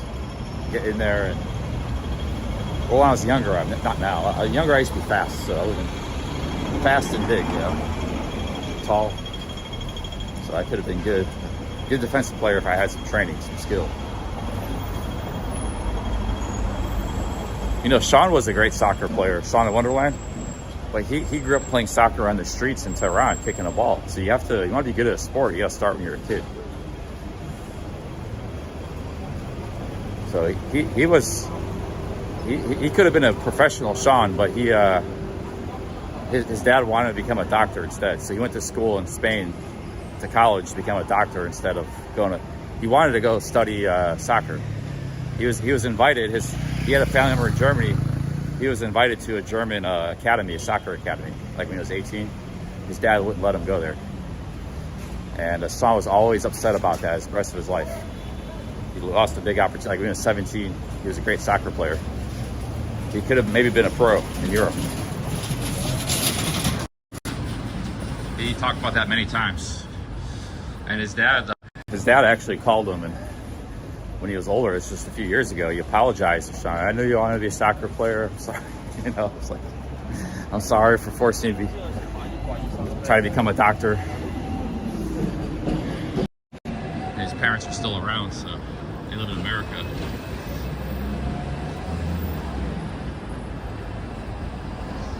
His family were actually geniuses. They came from I don't want to go into detail, but they did some amazing stuff in America and Iran.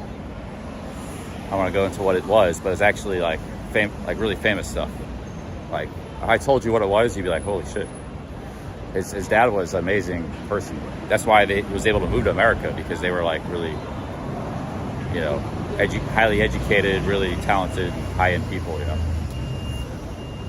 They're the upper class of education and everything of Iran. They fled Iran when the revolution, so fled to America. So they had real high expectations for their kids, including Sean. You know, soccer player wasn't good enough. That was like loser. Something a loser would do is go play soccer.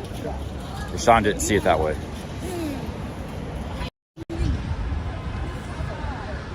But if I told you what his dad did and stuff, you'd be like, holy shit. It wasn't an ordinary migrant. It's like, I won't say what it was though. People can find out who Sean is. I don't want to dock Sean, so.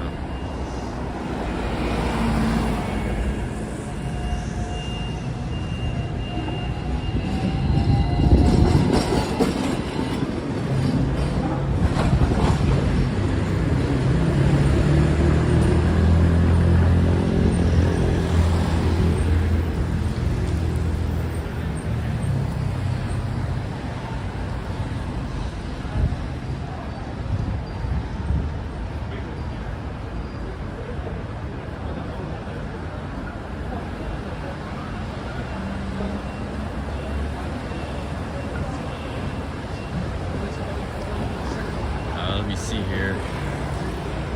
This pizzeria, Sophia Loren Pizzeria, pretty nice. Pizza. I've never had Five Guys. They had that in London. I never had that either.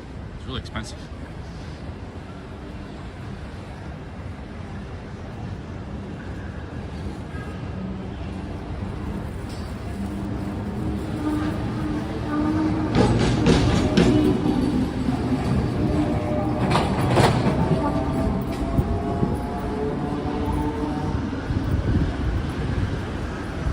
Nobody in that Five Guys.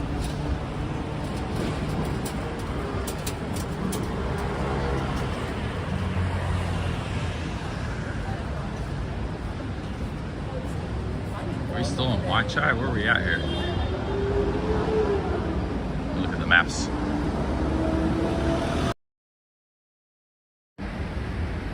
Okay guys, I want to go catch a ferry to Kowloon, but I'd like to get some coffee first. Looks like we're pretty far from the ferry. Maybe I should have stayed on the bus. Look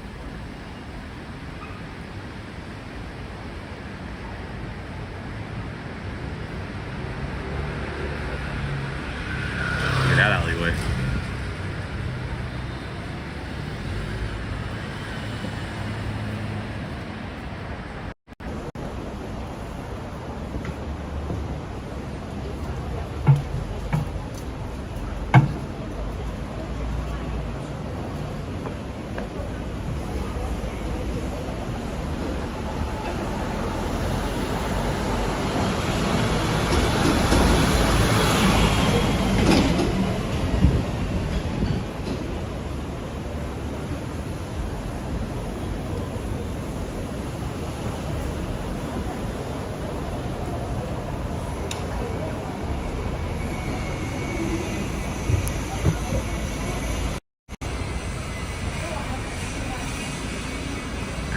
High-end restaurants.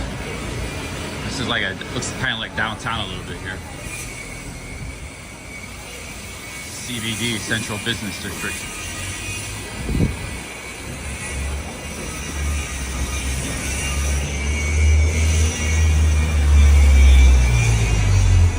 It's Cuckoo Land Coffee. Some of these coffee shops, they don't have any seats though. All they do is just sell coffee.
This has its this city kind of reminds me of a lot of cities depending on where I'm at the time of day. Like a little bit like Bogota with the hills in the background and the ugly concrete apartment buildings. A little bit of Bogota, a little Manhattan, a little London, a little Tokyo. It's like, it reminds me of a lot of different cities in the city.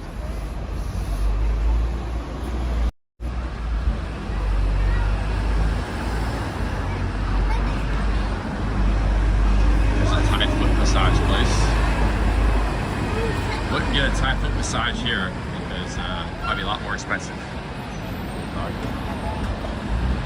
Pizza, marinara. This looks pretty good. Kind of food we got over there. See, this is all the food. They got all the prices listed. It's all $5.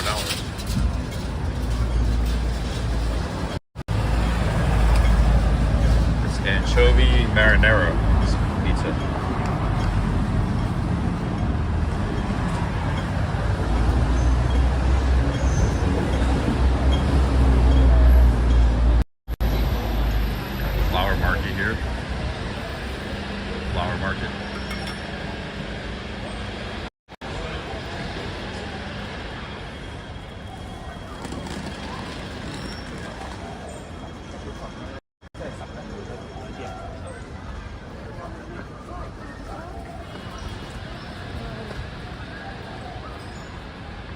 I don't mind just getting one apple.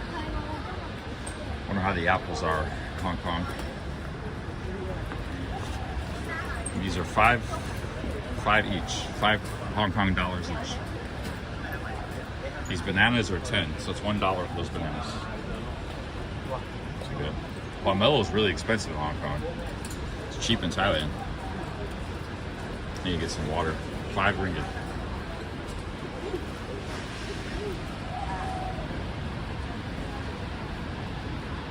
Get the water here. How much? $5. 5. Good enough. Let me see this one. Thank you.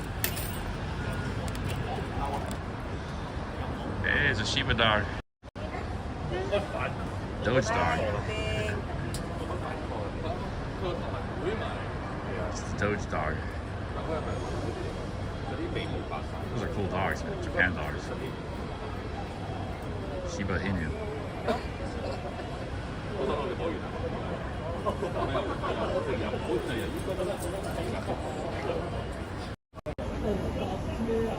Look at these flowers.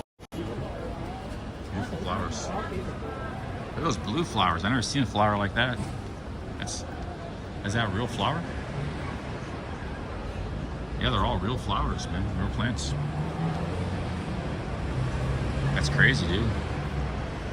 There's some exotic Chinese flowers.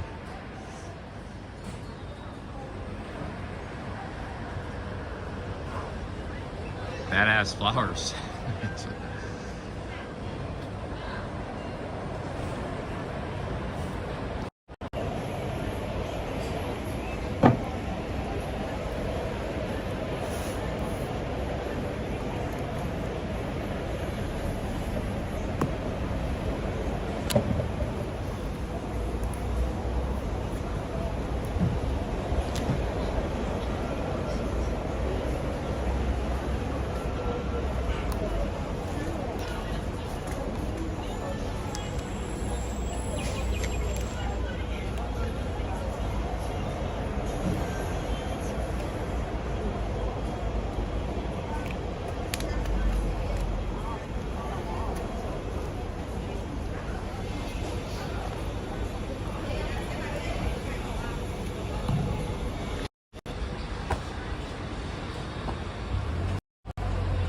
Like layers upon layers of buildings. You got these buildings and those tenements and the big tenements behind it.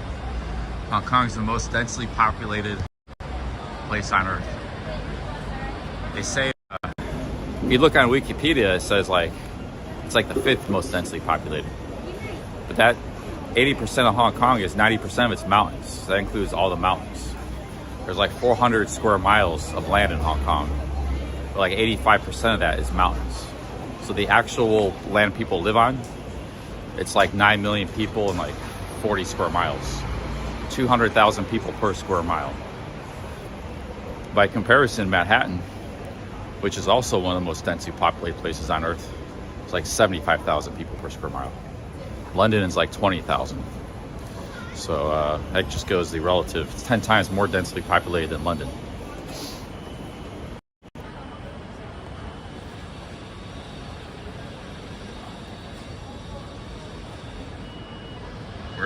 There's people everywhere. What are you talking about? Everywhere you go, there's people.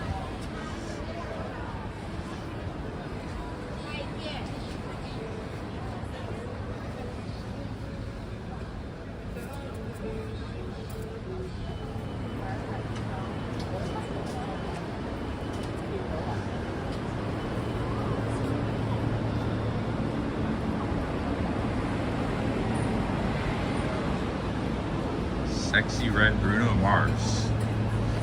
This looks like nightlife stuff here. Bruno Mars. That's that guy's a famous guy. They get the famous people come here. Is that like concert? Must be a concert. He's not just playing at the. These are all concerts. See, these people, they only go to like. They never go to Thailand. They just come to like Hong Kong and London and just where there's like big money. These concert.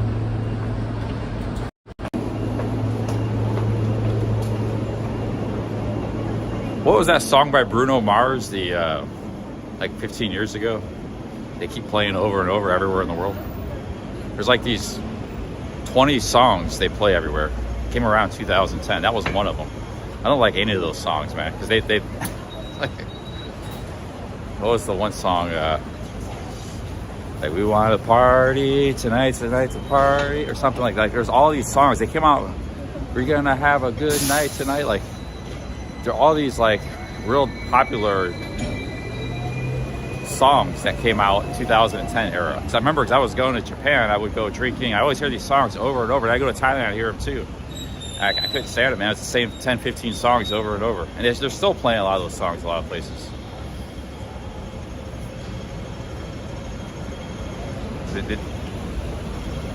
There was a spate of, from about 2008 to 2012. There was like these popular, there was Black Eyed Peas, there was Bruno Mars, there was just a bunch of songs that came out during that time that became big hits. They were playing them all over the world.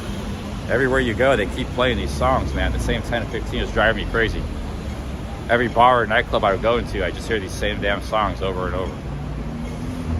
It's gotten better recently because there's more variety. They stopped playing them as much, and like actually iBar plays some pretty good music now, I heard, you know. They're like mixing it up, they're more DJing. They wouldn't even use DJs, they just play like straight up canned copy of the song. But Mars was one of them, I forgot what. It's like,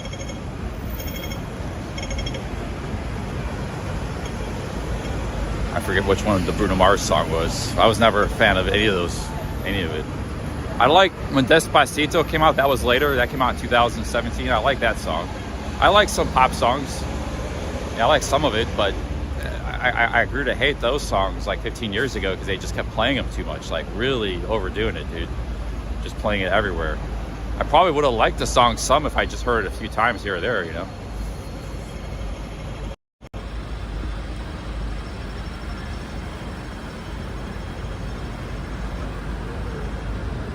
Yeah, where's the ferry at, man? I'm lost in Hong Kong. Well, Macarena, like the 90s. See, I didn't go out back then, so that was probably the same thing back then. There was stuff, you know, there's like, it's like they picked 10, 15 songs in a 5-year period. In that 5 years, they just play the hell out of those songs around the world. And sometimes I want to hear local music. Like, I'd like to hear Thai dance music or pop music or like Thai disco music or Japan disco music, or Indians got some really good dance music, you know. I went to the Indian club, I wanted to hear that. I didn't want to hear, I went there in Walking Street Indian Club, I paid $10 for a drink just for the novelty, the experience, and they were playing the same damn canned pop music. But yeah, the last 5 years I haven't gone out that much, so now actually a lot of the pop music's new to me. I don't know, so I haven't got burnt out on it. But man, I got real burnt out on the stuff from 12 years ago.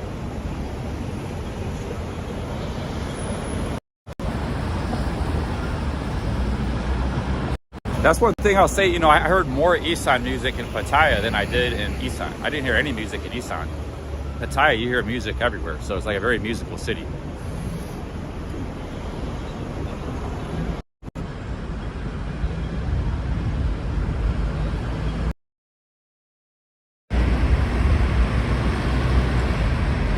Guys, I need to get to the ferry and get a coffee. So this is the plan. That ding ding, those are called ding dings. That tram thing says don't stay away from gambling. Don't bet your life on it. Probably got a big gambling problem here in Hong Kong with the house so close by.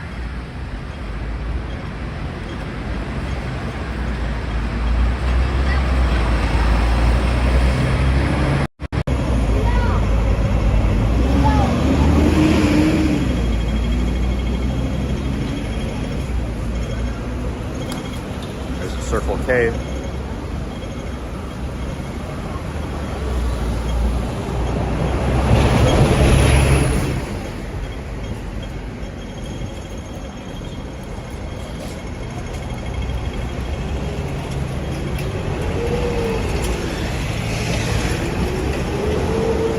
We're on Hennessy Road, guys. Look.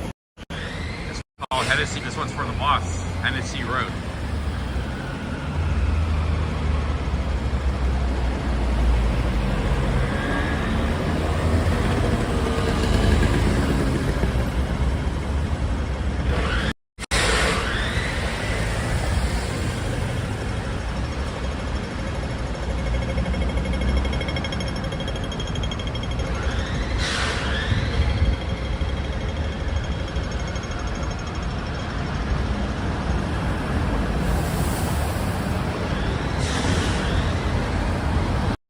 Yeah, weather's not bad.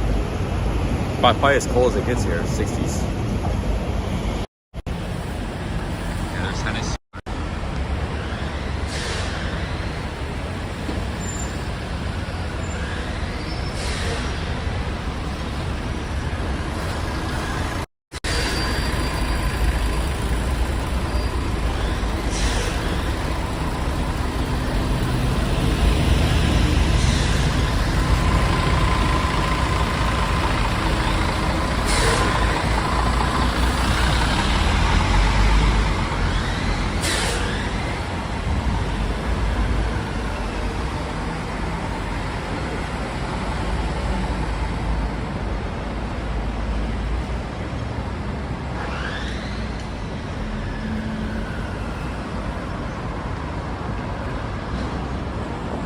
I wanted to take the boat across the harbor. One of the ferry boats.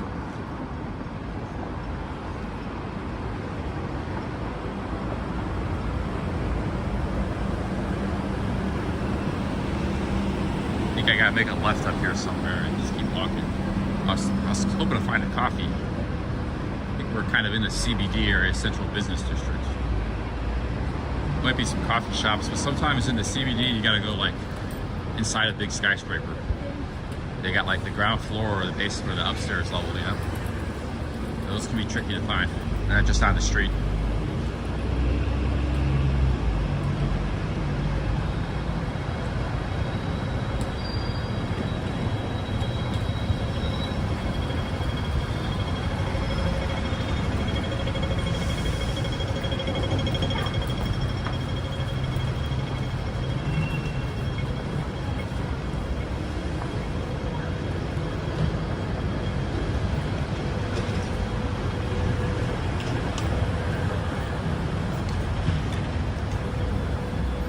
They actually have a lot of malls here. I was looking at the maps. There's a lot of them, but I haven't actually seen them. Sometimes because of the density, stuff is like hidden. You gotta go down some little passage and then you get a mall. It's not obvious from the street level, you know. Sometimes when you get into like a really dense neighborhood, it's hard to find stuff if you don't know anything.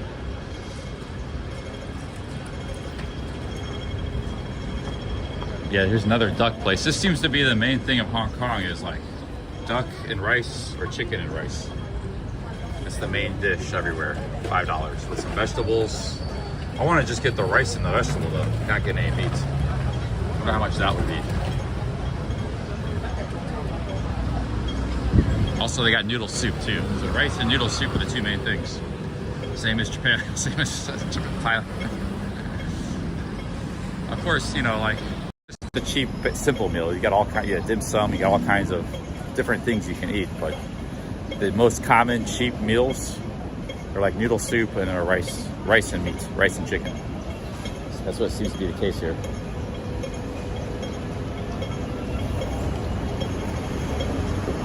You know, in New York City, the common cheap meal is like pizza by the slice or bagels. That was it. I like both of those things, especially the bagels. I was already sick of it after 2 days. You know, if you want to eat anything else, you got to spend a lot of money or go to a restaurant. If you just want to eat something cheap, it was like pizza. That's it. You know, I didn't even like New York pizza that much.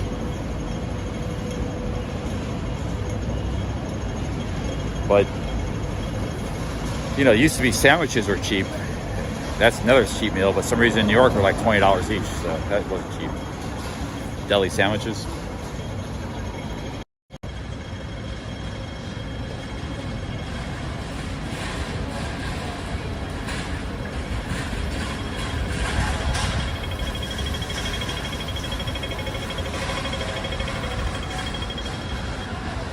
Yeah, it's like the 5th HSBC skyscraper I've seen, so I don't think that they got a lot of skyscrapers.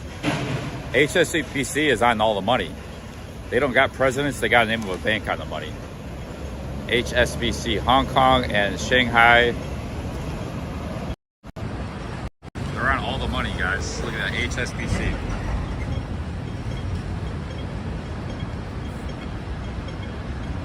So they don't got presidents, they got a lion and they got this bank on their money. Hong Kong and Shanghai Corporation Limited.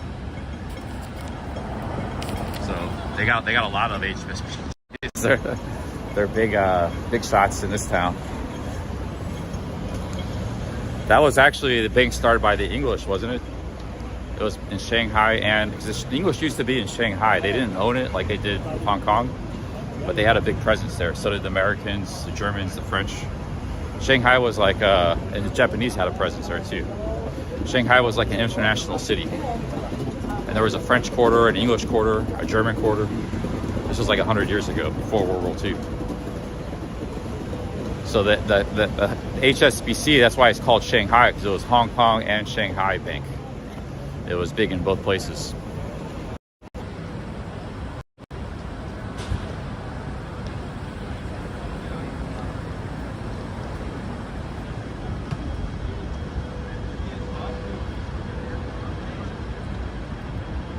But the history of Shanghai was very interesting because it was still under Chinese control. But China was very chaotic before World War II. It was like there were warlords in the south.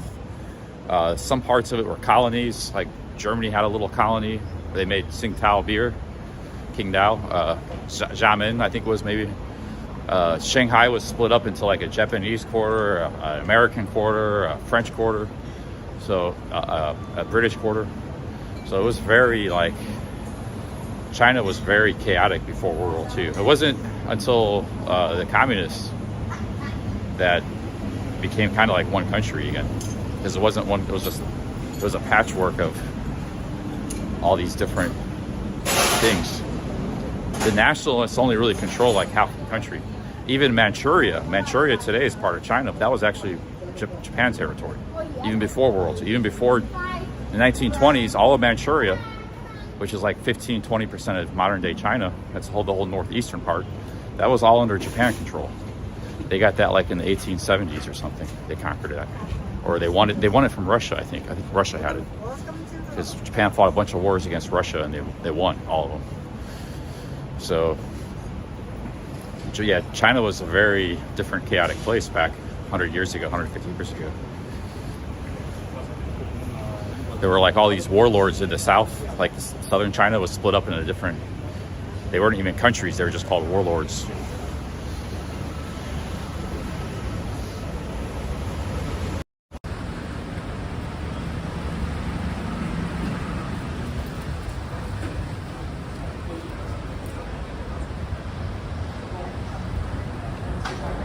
Manchuria was a part of Russia. Manchuria is the whole northeastern part, like where Harbin is, and that's like the northeast of Beijing, which technically it's always, you know, it's nothing really to do with Russia or Japan. It's more Chinese culture, although they're kind of different there. It's unique. It's a unique place, but they're mostly, you know, more related to Chinese. But somehow Russia, I don't know how Russia got control of it. So Russia had it, and they lost it to Japan. So Korea and Manchuria were part of the Japanese Empire. So Japan was even, and Taiwan was, and Okinawa. So the Japan Empire was huge, even before World War II. Like Japan was becoming a big, they had Manchuria, they had Taiwan, they had, all Korea was that was just a Japanese place, Korea was. It was Korean culture, but Japan owned it, you know. So that was, even before World War II started, they already had a big empire, you know. And then World War II wasn't big enough, they wanted more.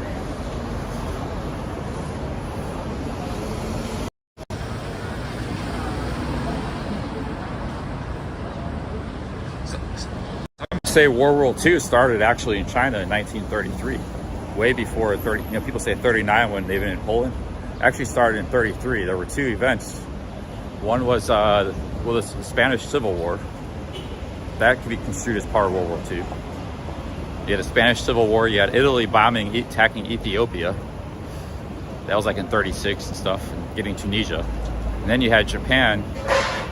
I believe the whole China stuff started in 33. I'm not sure about that. I think it kicked off in Shanghai. There was a false flag event in Manchuria or something. And so World War II actually started like in 1933, which was also about the same time Hitler got elected. Hello. So because a lot of stuff happened in the 30s before, you know, Poland was attacked. Even the Munich conference in Czech, that was 38. So that whole decade had a lot of bad stuff happen, you know.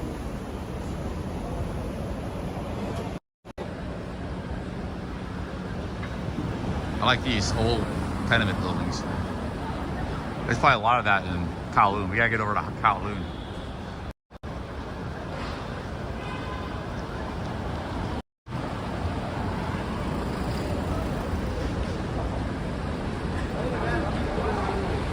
Let's see where we're at here.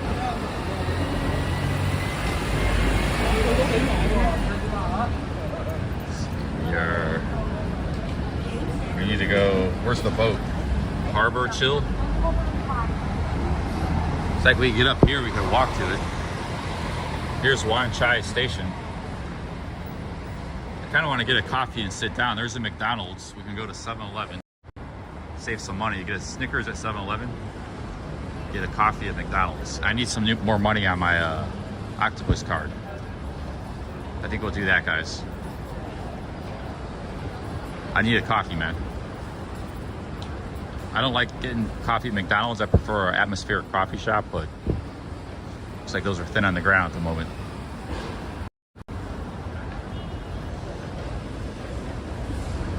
This Coda coffee looks pretty good, but unfortunately, nowhere to sit.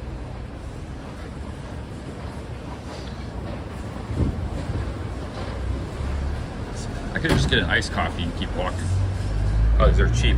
See, nowhere to sit, they're a lot cheaper. Nice Americano, 19.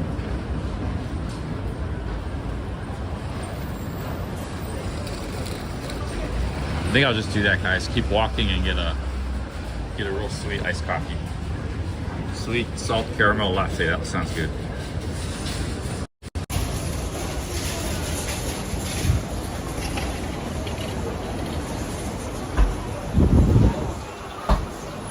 Hello. Can I get a sweet salt caramel latte? Okay, you want salt or ice? Sure, yeah. Ice one? Do you have a big size or same size? Only the size. Yeah, I'll take the big size, yeah. And ice one. Okay.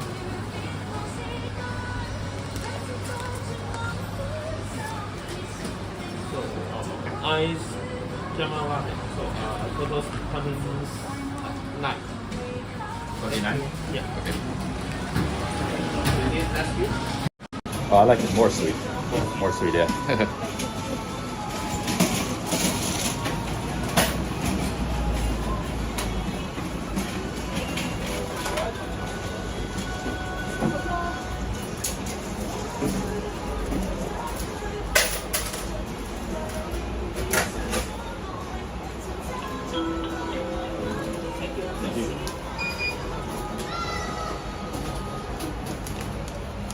Here's the $10 bill, man. Look at this bill. That's the 10 Hong Kong dollars. Pick the color. Purple and blue and pink.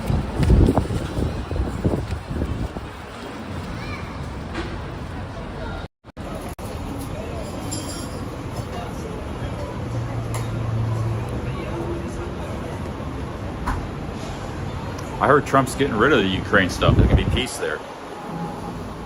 Yeah, that could have led to World War III, but I heard it's going to be peace soon. I haven't been following the news the last few days that much, but or they're going to have peace in Ukraine soon.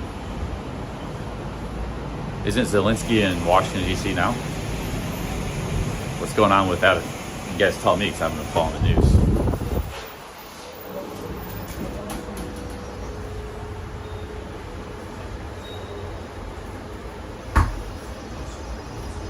I sort of need a break, sit down somewhere. Maybe I will just keep walking, get a break later. I need coffee though.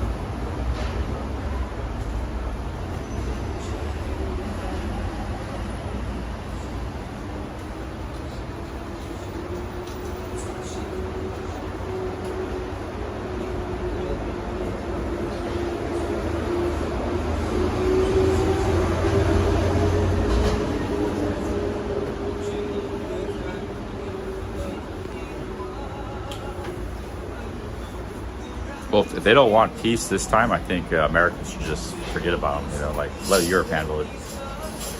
Just cut our ties with Europe and Russia and Ukraine. Let Europe figure it out. Let those guys figure it out. It's not our problem. They make one attempt at peace. If it doesn't work, then.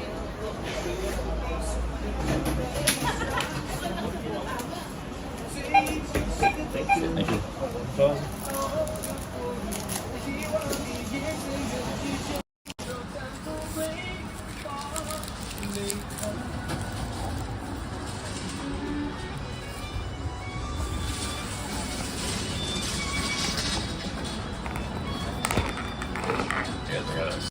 Latte, caramel latte. So this will be should get me pumped up. I might be able to take this all the way to the ferry. This sky walkway. I think I'm gonna do that. And that's pretty good.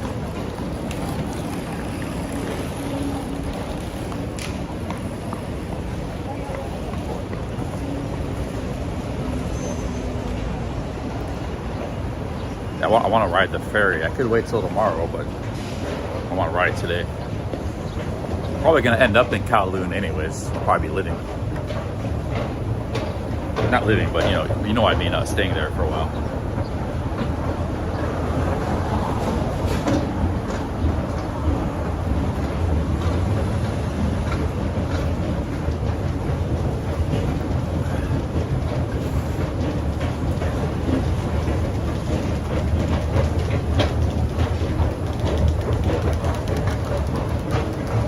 If they put the Yardies on the battlefield, they would probably get in a big argument with each other. They never see the battle. They'd just be non-stop arguing before they even got to the battlefield.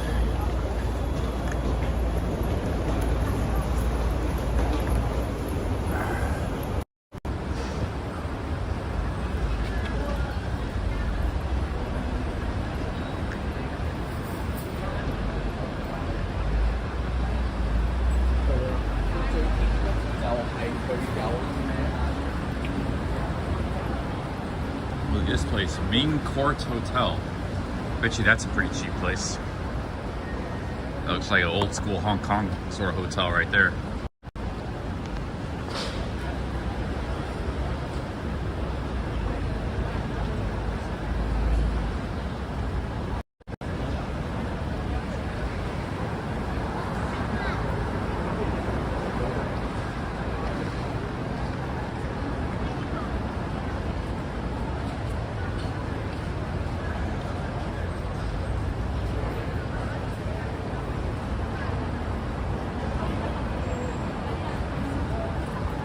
I sample the nightlife? I don't know, man. I'm not big into nightlife. Without drinking, it's just not fun. Magic anymore.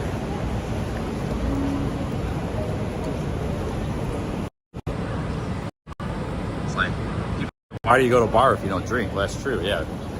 You're not gonna drink, there's really no point in going and do nightlife, you know. But sometimes I go out there for educational purposes for me and the chat, the viewers. We want to see what's out there. I did that in Malaysia. You know, I went to when I was in that town. What was that town in Malaysia? Malacca. I didn't really want to go out and do the nightlife, but I did do it anyways. I went to 2 nightclubs and stuff just to see what's out there, you know. But for me to enjoy it, I gotta be drinking.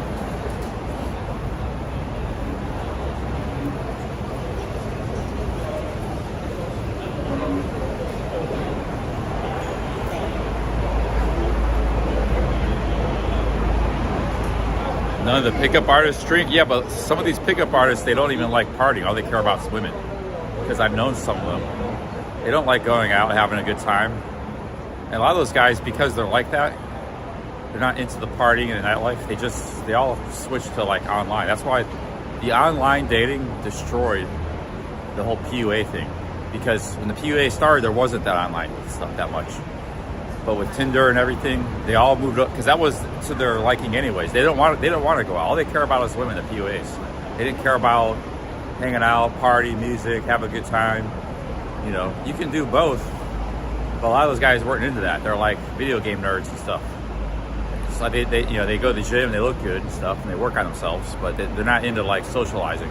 So they just all gravitated online. That's what killed the PUA scene.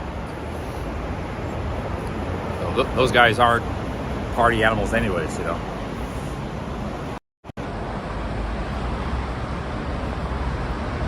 They even talked about it, like they hated nightclubs. They hated going to, like when you had to go to nightclubs, they hated that, man. I used to have a lot of fun going to nightclubs. Hanging out, walking the street and bars and Shibuya. That was half the reason I was there. Yeah, I was into women too. But like I could have a good night even if I didn't meet a woman. Most nights I wouldn't. Like in Japan, I just had a good night hanging out, having fun, drinking. Once in a while I got lucky, so be it, you know.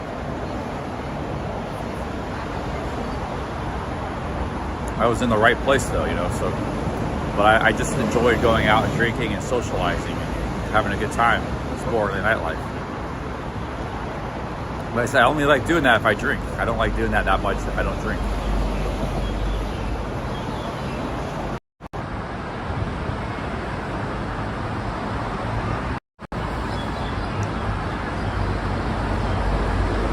Got lucky at night. A woman went home and wanted to sleep with me. That's why I'm about getting lucky. But that didn't happen every night or most nights. So it's like a random kind of thing. When that happens, it's random, real random, you know. But you got to be hanging out in the right places, bars and stuff, nightclubs where that could happen. It's not going to happen, you know, on this sidewalk right here. You know, 6 p.m. It's not going to happen right there. Could happen in a bar or a nightclub at 2 in the morning, you know.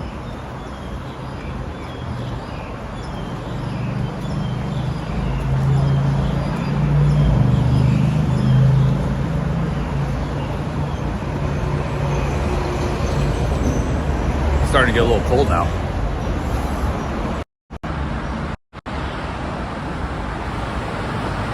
Some of those PA guys, they would do day game. It's called day game. Like they didn't even like going out at night at all. They would just go out in daytime and try to pick up.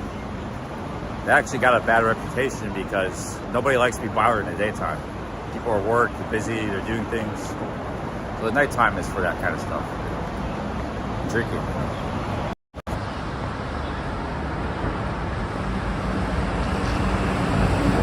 Like you go out in time in Pattaya, there's nothing. There's going on. Just tourists walking around and stuff. Everybody's sleeping in the daytime. Just hot. In the daytime in a city like Tokyo, Hong Kong, everybody's working. You know, so everybody's working, busy. You gotta go out on the weekend, or you gotta go out at night, late at night.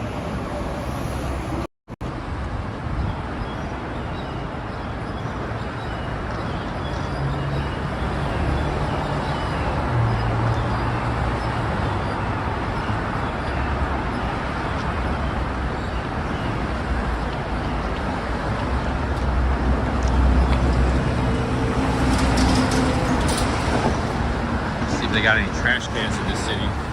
First trash can test. We throw this away.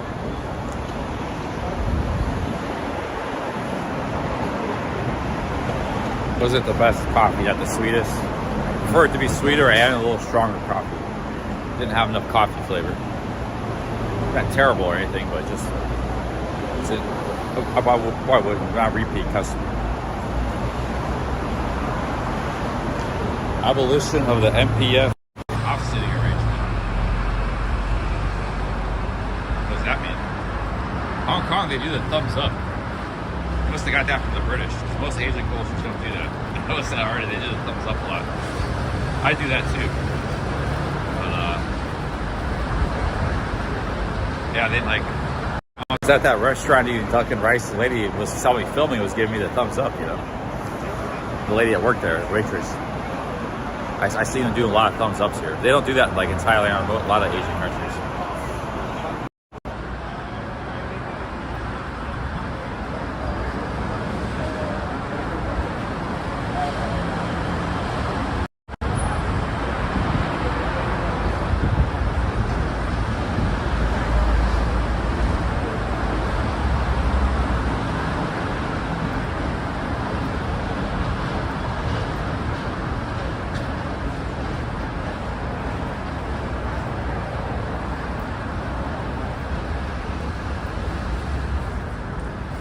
We gotta find a trash can. Some cities don't have trash cans. This might be one of them, guys. It's annoying to walk around with this because one hand is already occupied with my camera. So all my hands, unless I can throw this away, all my hands are occupied. And it's starting to get cold. Gotta put my sweatshirt back on. There's nowhere to throw this away. This is a confusing situation, man. Where's the ferry at? I should have just stayed on the street. Oh, here's one. There's one that's hidden. All right.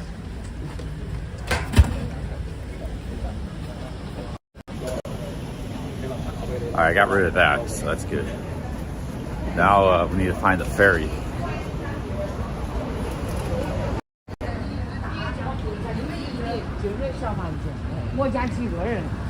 Yes, the guy here. Cambodia Civic Center. Let's see here. Hello. Ferry? The ferry terminal? Is that here? Like that? Yeah. Sure. Okay, thank you. Yeah, he says I'm going the right direction. The ferry. Right direction.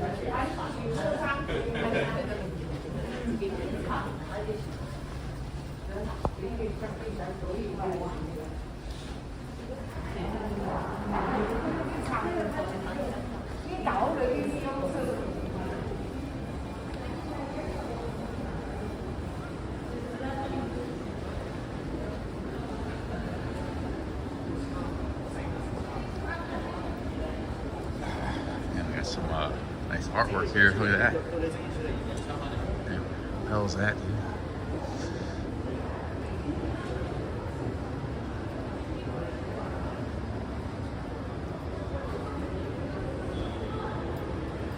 Pretty fancy place here.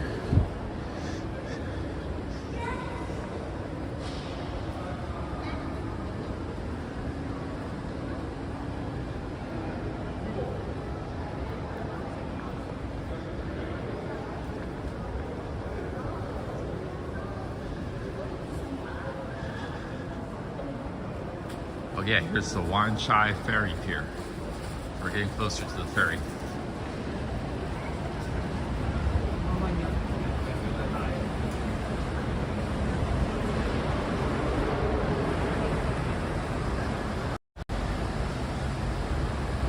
Look at that view.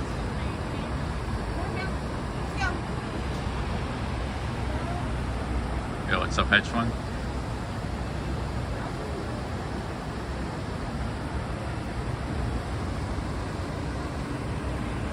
Two people right there, dude. Talking about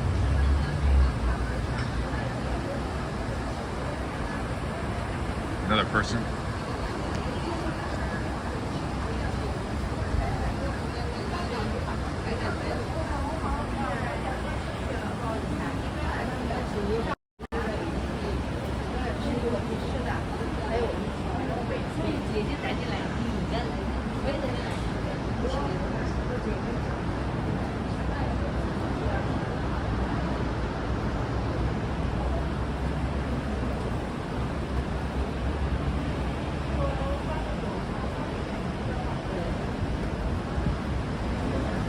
Guys, it's a big city.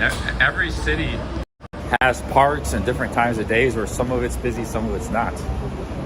You guys say that every city I go to, there's no people here. You know, it's like, hey, Toronto Brad, big ups. Thank you, man. Yeah, this is like a central business district. Sometimes central business districts are empty. Just people are working here. Panasonic must be big in this city. I've seen a lot of Panasonic stuff. Another Panasonic building. Panasonic is my favorite camera company. They make other stuff too. They make a lot of like air conditioners, refrigerators. Panasonic and Olympus are my favorite camera companies. I like Olympus too. I actually sold my Panasonic, but I still like that camera. Actually, I kind of wish I didn't sell it. I didn't get a lot of money for it, my GH5S. But I like the Olympus too. Olympus is the Panasonic GH. Just quick little camera talk here. The Panasonic GH5S that I had for 6 years, that had the best picture quality. So I still like it. It's a bit better than my Olympus. But the Olympus is more functional. It's got good stabilization. It's got a lot of things that I like about it that the Panasonic doesn't have. So from a utility perspective, the Olympus is better. But from just a pure imagery perspective, the Panasonic GH5S is better.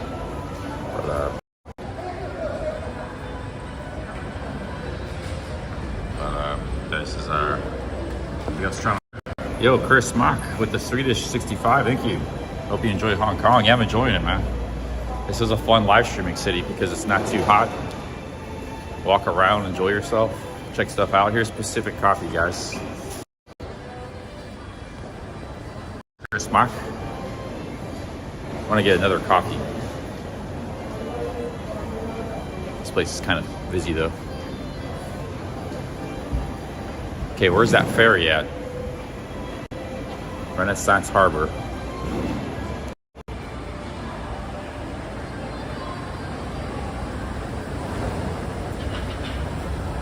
Maybe I'll wait to Kowloon to get the coffee.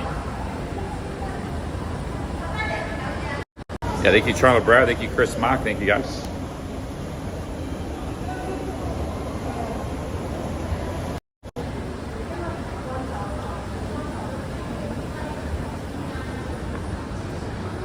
Where's the harbor at? We gotta find the harbor, my dudes.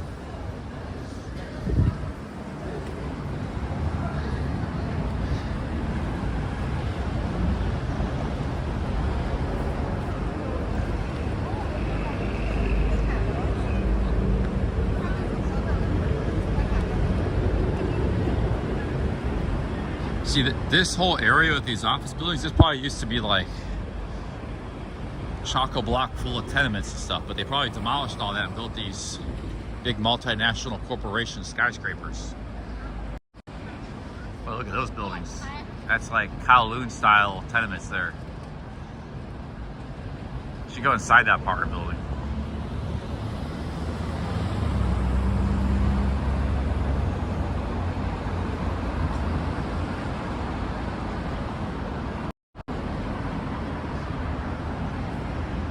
They probably built all of these big roads and these big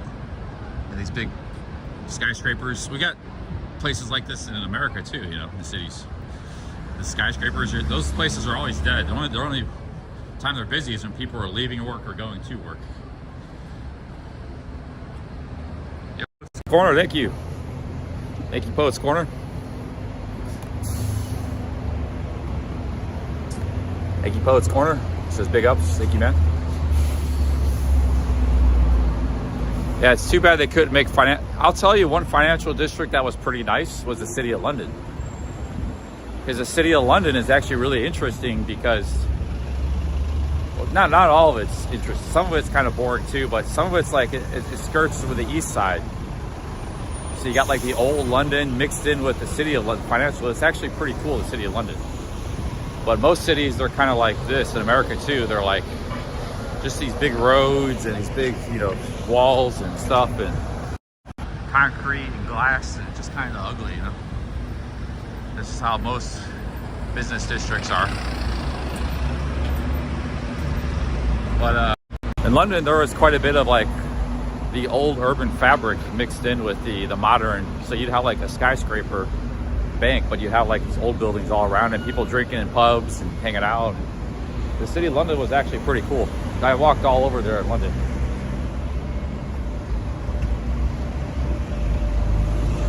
The city of London is, for those of us not British, a lot of Americans don't know this, the city of London is not referring to the city of London itself. There's the city of London, which is a separate entity. It's a business district, and it's actually separate from the municipality of London. City of London is where a lot of the financial stuff is, banks and stuff. A lot of people don't know that though, unless you're British. Okay guys, we're trying to get to the boat. Trying to get over here to Kowloon, trying to find the boat. We gotta walk through this massive CBD area. This ugly CBD area. Not my favorite part of Hong Kong.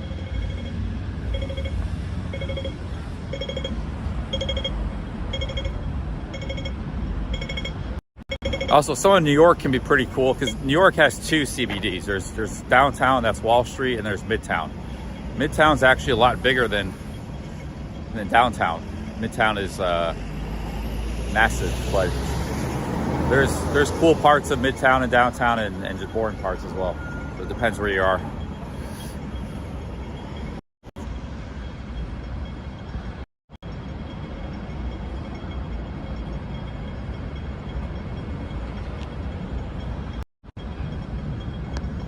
I think we were over there earlier. I think that might be Aberdeen, or I think we were already in that neighborhood earlier today. But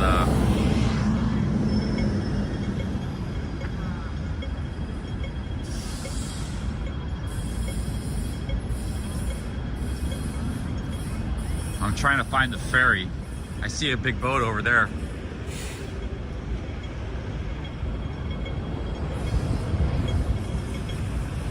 I just feel like a lot of this is a big waste of land, you know?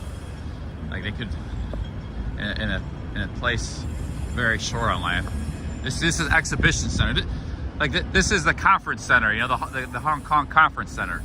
It looks just like, this reminds me of New York. It looks just like this. You have the river, Hudson River, you have the conference center, buses. Why they make these conference center places, convention centers so ugly? I never know why. This is the Hong Kong Convention Center.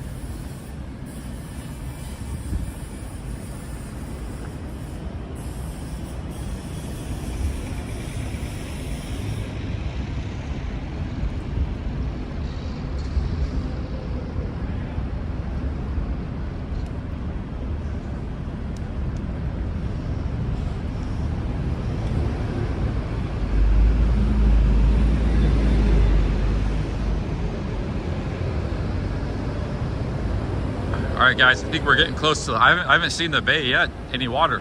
We're getting close to the waterfront, finally. I'm super impressed with this waterfront, though. I think they used to be probably real cool, like tenements and stuff. They built this convention center and these skyscrapers.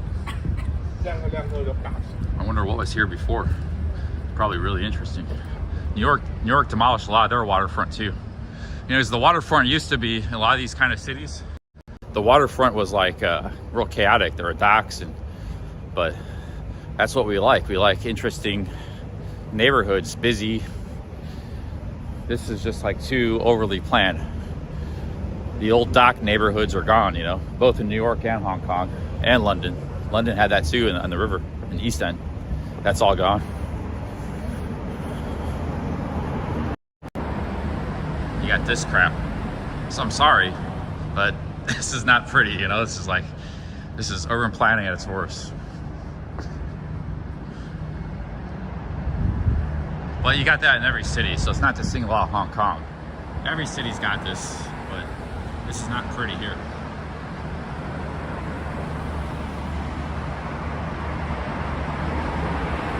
It's good for the guys, you know, the politicians and Mercedes and stuff, but the lay people, it's not a nice place.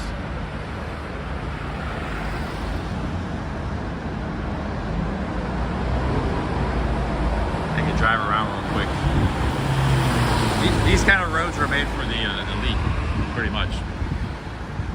they destroyed the everyday neighborhoods.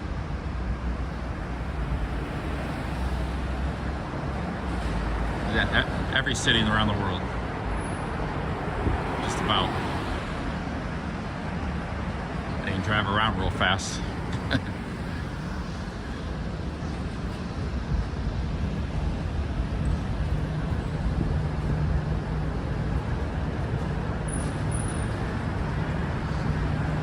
The ordinary people in a city like this, they walk everywhere or take the trains, the boats, you know.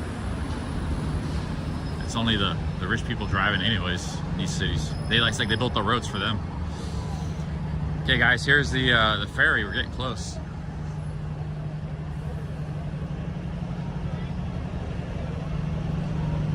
It's not industrial, it's like convention centers, just fancy hotels and office buildings and stuff.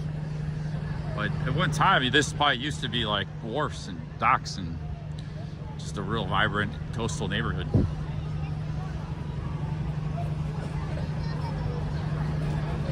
Probably back in the 50s and stuff. New York had the same thing. They demolished a lot of that. So did London. So did Tokyo. All the great cities had, at one time, like these really interesting, really crazy, you know, beautiful, like cool port neighborhoods. For some reason, those were like the first to go everywhere. When you see an intact port neighborhood somewhere in the world, it's actually really cool. But you don't see them too much anymore. Especially not in the big cities. Maybe you see it in a small city.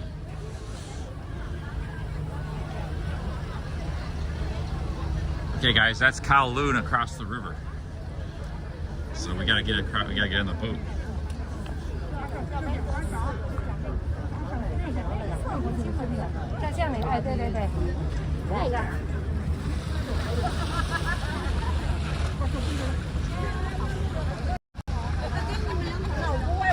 Tryhead, 50 Aussies, thank you.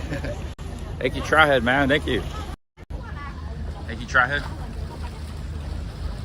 Guys, check it out. This is all Hong Kong, man. This is just a small... Everything you see back behind me, we just went through, that's just one small part of Hong Kong. It's a massive city. This is Kowloon over here.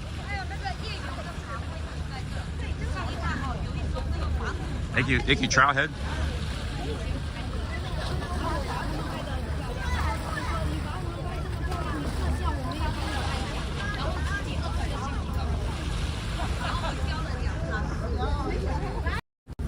Let's keep walking here. Where did I catch the? Let's see, where did I catch the ferry?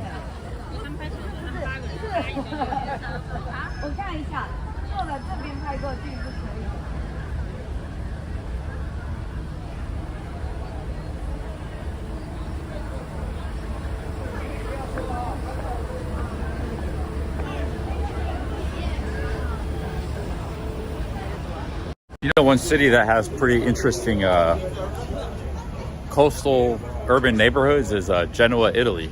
Big up, Strawhead. Thank you, man. Massive super chat. Genoa, Italy. Venice, too. But Genoa is kind of different. Yeah, Genoa is a pretty interesting city. I'd like to go back there someday, Genoa, Italy. Like when tourists go to Italy, they only think about like Florence and Rome. I think about like Genoa. I think about Napoli. I think about Lucca. I think about, there's places I want to go to in Italy, like Lucca, for example. I want to go there. I haven't been to. I don't want to go back to Florence or Rome that much. I've been there already. But there's a lot of small cities I like to go to check out. Lucca is in Florence. I like to go back to Bologna, Bolognese spaghetti. Bologna is cool. I was actually there once, but very briefly because they didn't have any hotels. Bologna is communist. That's the communist capital of Italy. But Bologna is a very beautiful, interesting city. It's not a full city, but... Hey guys, here's the ferry. How do I get on it, man? I don't know what's going on here, dude. How did I catch a ferry to Kowloon? I should have just... I wanted to ride a boat. I should have just took the train. I'm walking around for hours trying to figure out the ferry system.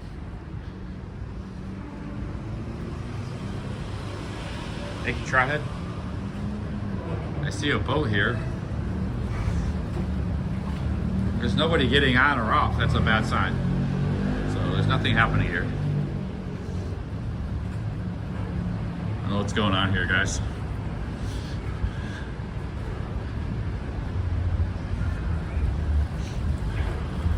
And I love the water. So I like seeing the water, you know. Maybe it's over here. There's more boats over here. Okay, let's get over there, guys. Get some more boats over here. That might be the Macau ferry. We just need the Kowloon one.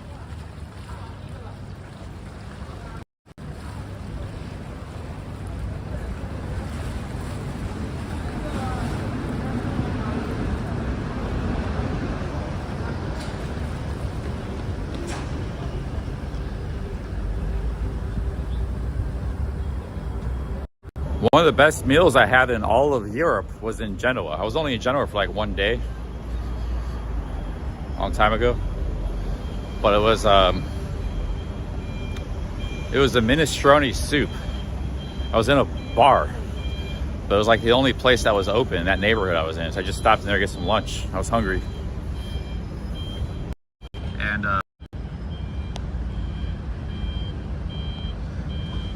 when you think of minestrone soup, you think of like the soup you get in a can.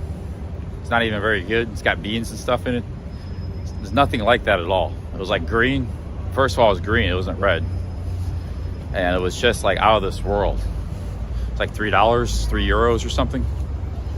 I was in a bar because I was like, I'm hungry, man. What do you have for food? He was like, all we got is soup. That's all we got. I was like, all right. And he brought like the best soup in the world ever, man. That was so good. That was in Genoa, Italy. Yeah, it's nothing like that at all. Like he said it was minestrone, but it was nothing. It was a whole different, nothing like the American canned soup minestrone. Like, didn't even look the same. No beans in it. It was like completely different. American minestrone soup's got kidney beans, and it's not even. I don't even like minestrone soup in America. But in Genoa was completely different stuff. It was really amazing.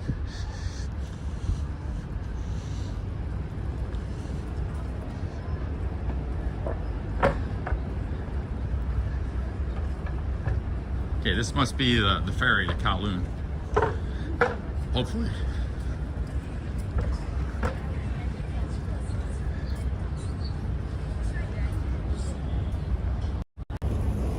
Guys, maybe we get a nice dinner today.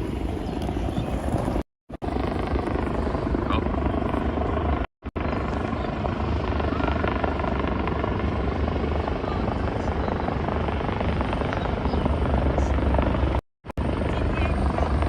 This is Victoria Harbor. We're gonna go over to Kowloon.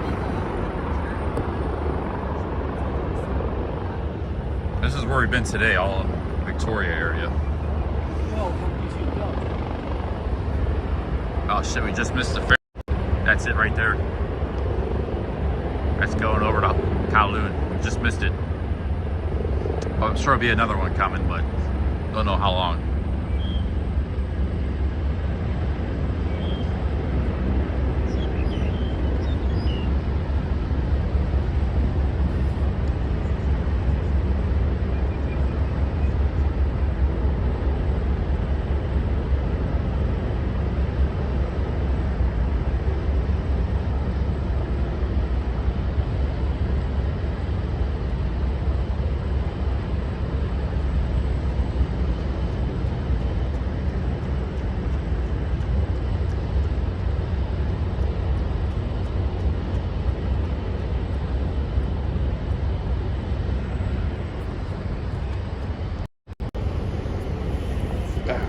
Sit down and rest for a minute.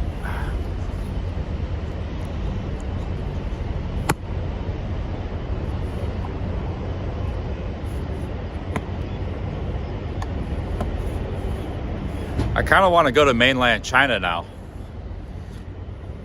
Now that I've got my taste of Hong Kong, I want to see the rest of China.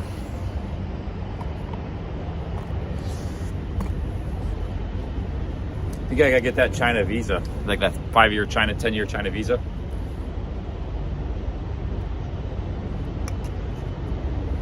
It just seems odd, like, you know, a third of the world population is in between China and India, maybe 40% of the world's population in those two countries, and nobody ever goes there. No YouTubers, nobody, you know. I want to explore both of those countries.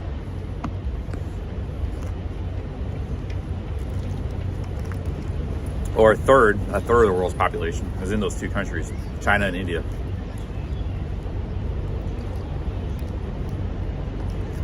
Chris says hardly anybody speaks English there. Well, Hong Kong, they do speak English. China, I'd have to probably learn some basic words. But I think the upside of China could be really good.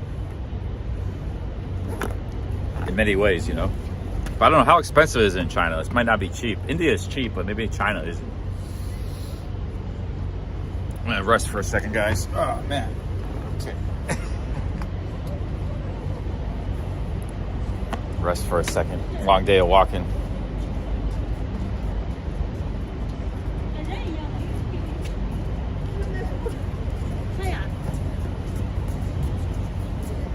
Follow the flag.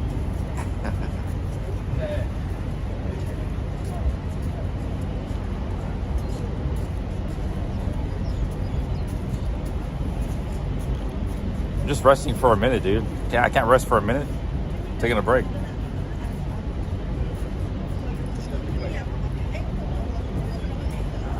Just need to rest for a minute.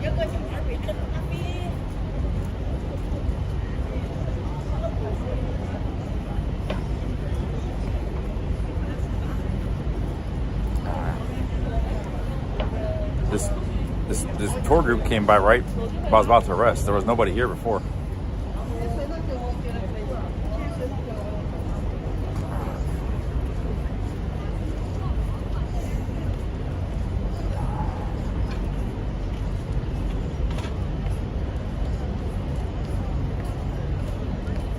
Just for like 3 minutes, guys. 3 minutes.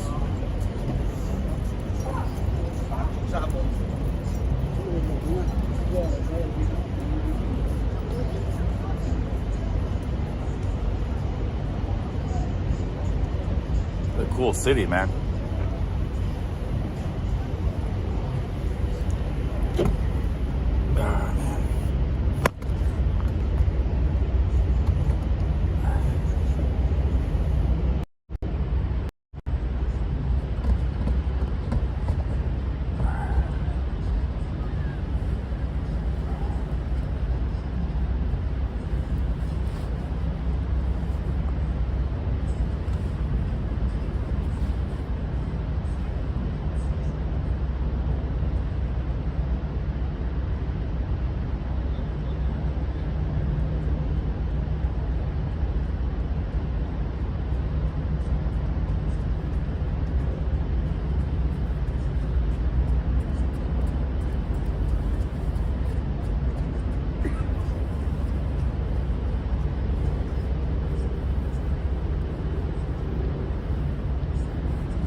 See, I just wanted to lay down. I'm not gonna stay there for an hour like that. I was just gonna want for like 3-4 minutes, just rest my back a little bit, you know. I've been on my feet all day today, walking around. That's all I needed was a few minutes.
guys, let's go see if we catch the boat. I see it coming back. It's like the same boat. It just goes back and forth. So it's coming back. We gotta get ready to catch it.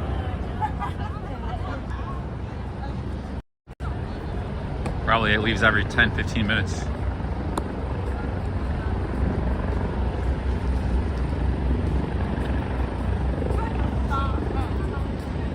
You don't have to catch the boat back.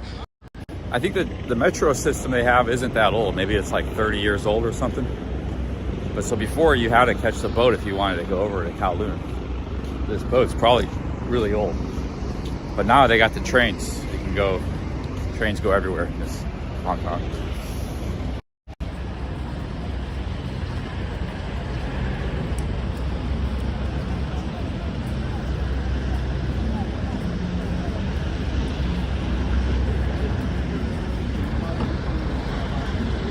See that guy behind me?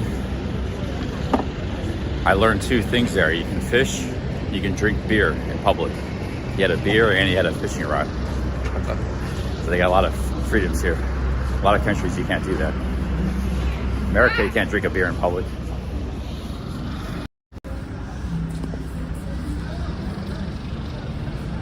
Hey guys, here's the Star Ferry.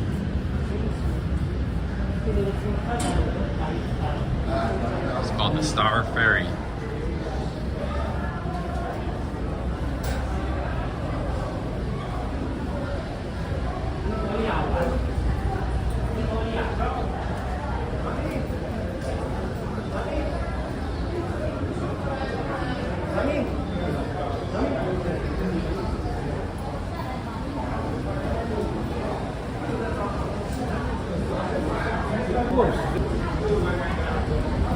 Got my octopus card ready.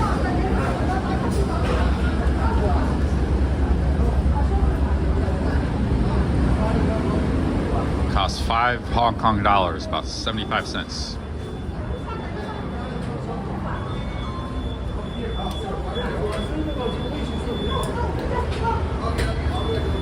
$20 left.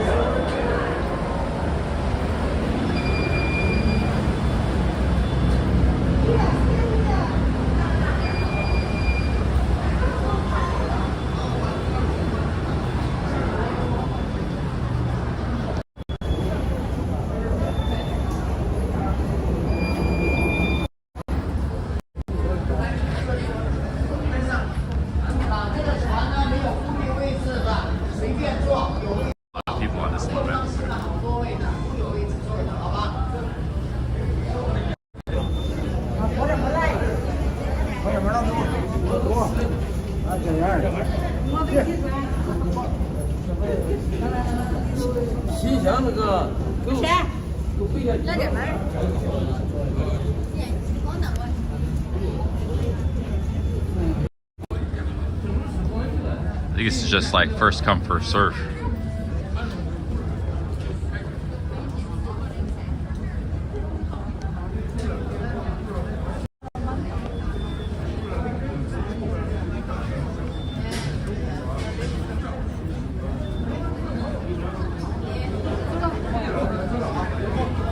All the hostels are over there. You guys know what? The Chungking Mansions, there's like 1,000 hostels over in that area. That's where all the immigrants live, and the Philippine maids. Somewhere over there. Good. Might end up staying over there. Looks pretty rough though.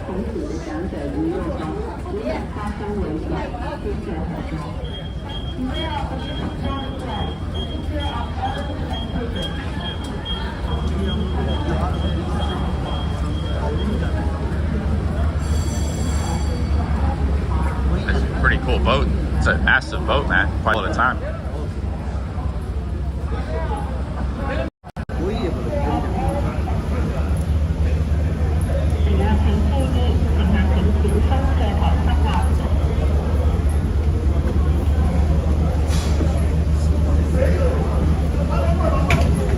Beware of moving gangplank.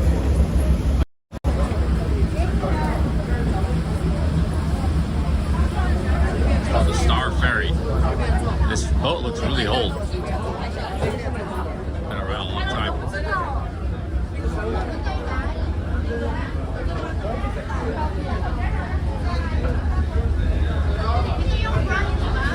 conditioning.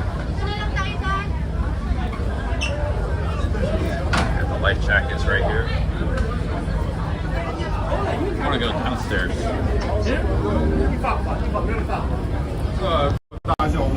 How do we get downstairs, man?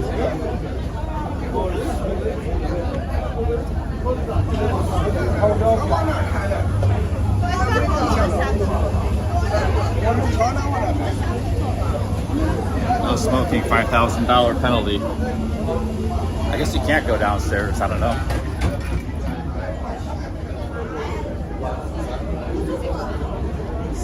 Yeah, I don't see it downstairs anywhere. Any window seats?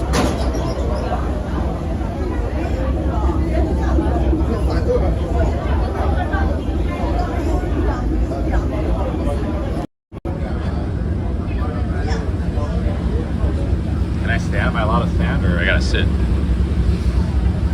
Well, I want standing. I want the window view.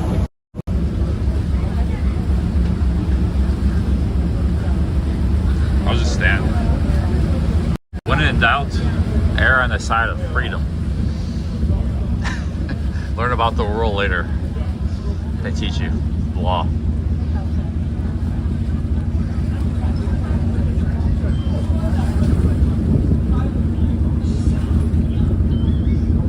Not my responsibility to know all the laws, rules, everywhere I go.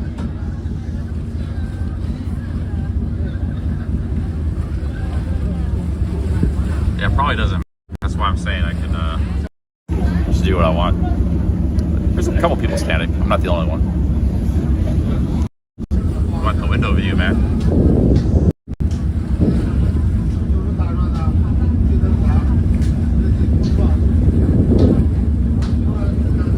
I believe in the law of man, the law of God, like the law of the Ten Commandments, things like that. Don't steal, don't murder, don't, this, that. But like petty laws, like jaywalking, things like that, that's not a law. No, it's not my responsibility to know that. That's a regulation.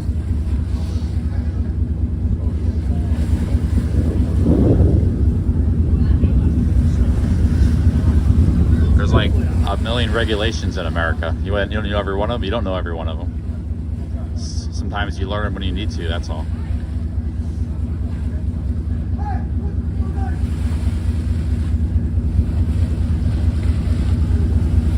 Learn them when you need to.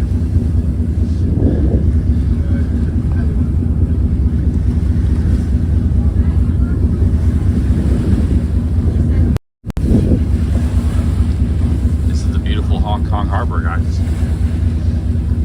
The great harbors of the world. Deep water port.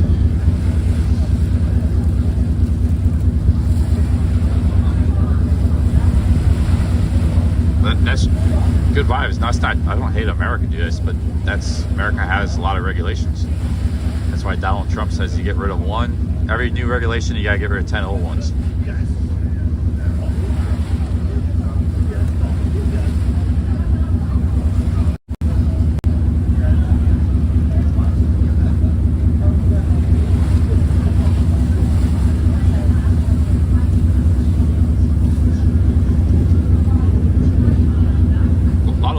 Common sense anyways. A lot of regulations, like you don't have to worry about it,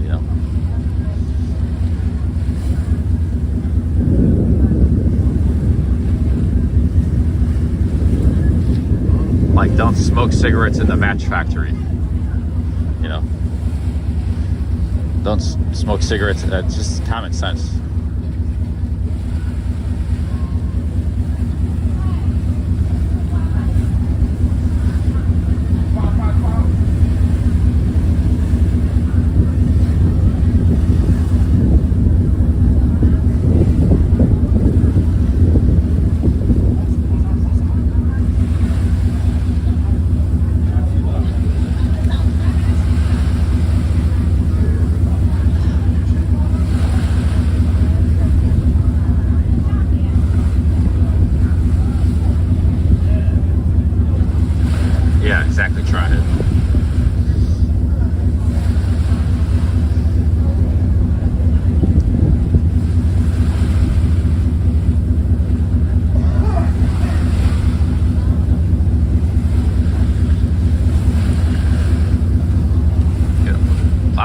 learn as kids, all that messing around and playing around, goofing around.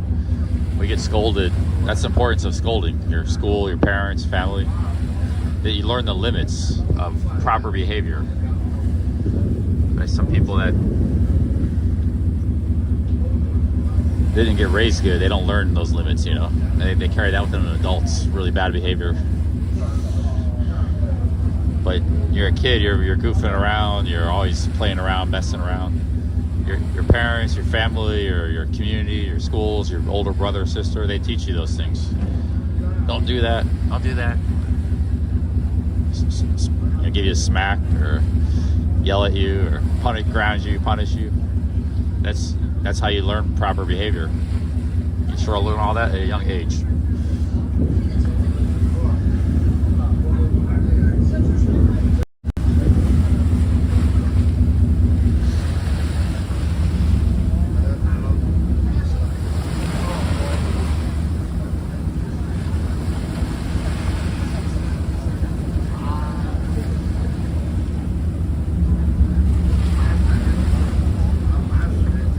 The yellow snow.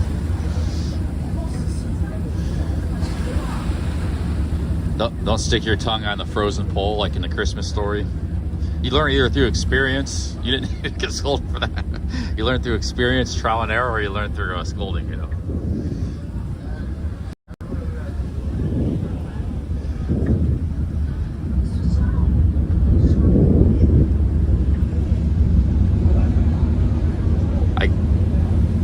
I think maybe Johnny Smiley never learned all these things when he was younger. You know, maybe he was a bubble boy or something.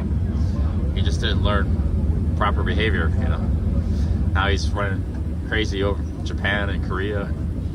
This is a beautiful city, guys.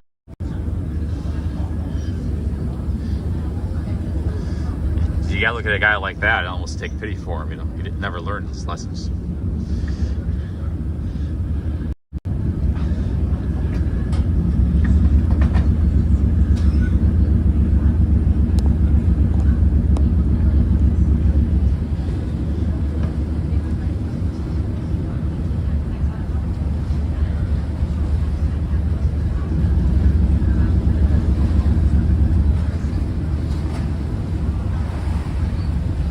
Yeah, see, Scuff, I didn't know that. We keep learning even through adulthood. I didn't know that, man. Learned a lesson that day 2 years ago.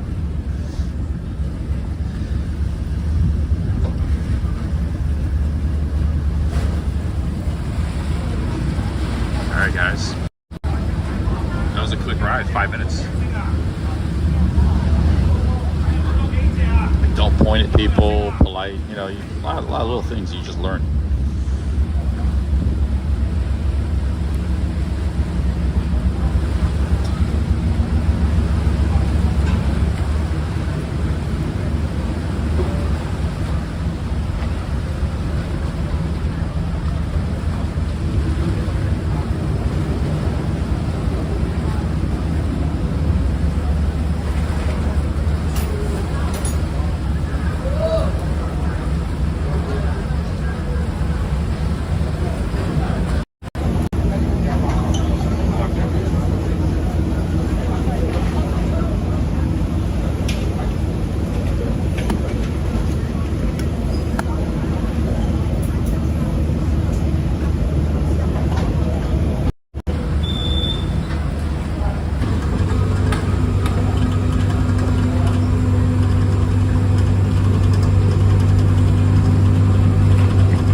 lot of the public transportation is pretty cheap in Hong Kong.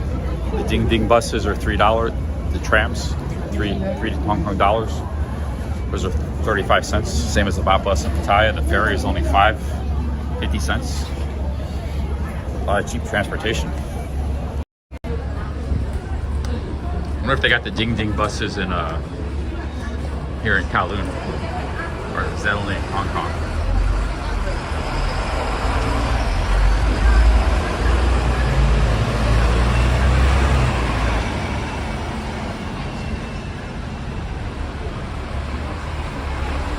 Yeah, I might end up staying in Kowloon because I got a good deal in the hotel where I'm at, but that might not persist, especially on the weekend. I don't know how long I'm gonna be here for. I could go to another country. You could actually go to the Philippines really easy and cheap from here if I want to go to like the Philippines. But what's really kept me away from the Philippines is the freaking lack of good internet there. You guys switch to vlogs or something. I should just go back home to America though, I think, soon. But you never know, I might get that urge to go to the Philippines.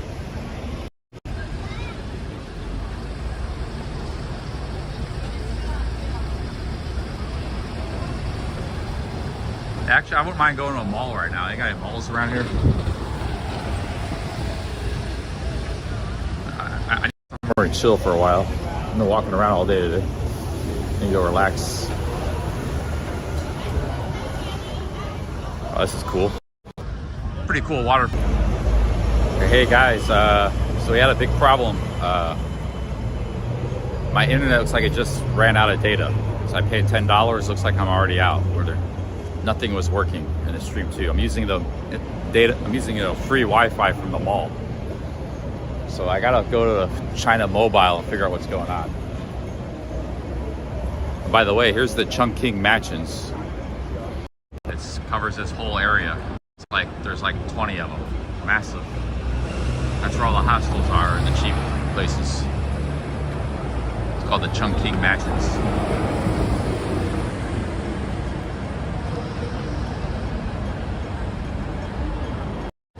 Yeah, they throttled my data, so I need to find China Mobile. There's a mall here. Kowloon here. I might come stay here in the Chungking Mansion. These don't look that bad. Kind of scared of a fire out, but it's kind of the same as where I'm at now. It's no different. But they go like, there's like 20 of those buildings. That's where all the cheap hotels are and hostels.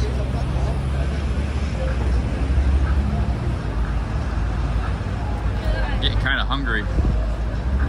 I'm using the mall, the free Wi-Fi from I-Square Mall. So if I leave this mall, I won't have Wi-Fi. So I should have went to I gotta go to the China Mobile shop and get my internet straightened out. I sort of need to relax too. I'm tired, man. Maybe we'll just go here and get some food. Relax for a little while. Check out the mall.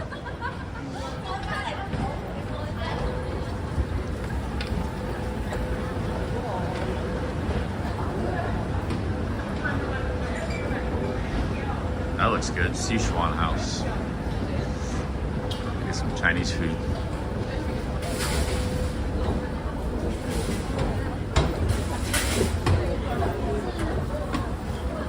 Italian tomato. The mall looks pretty nice. I'm actually using the Wi-Fi of the mall, free Wi-Fi right now. My data ran out or something. They said unlimited, but same thing Japan did. In Japan it ran out in like 2 hours. Here it ran out in 5 hours streaming. So I gotta go to China Mobile and straighten it out. There's a China Mobile Nathan Road not far from here. Probably should go straight there. Kind of hungry though.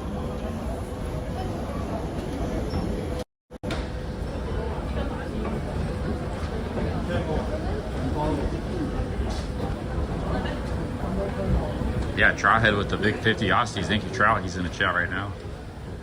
A lot of nice super chats today. We got a super chat train this morning.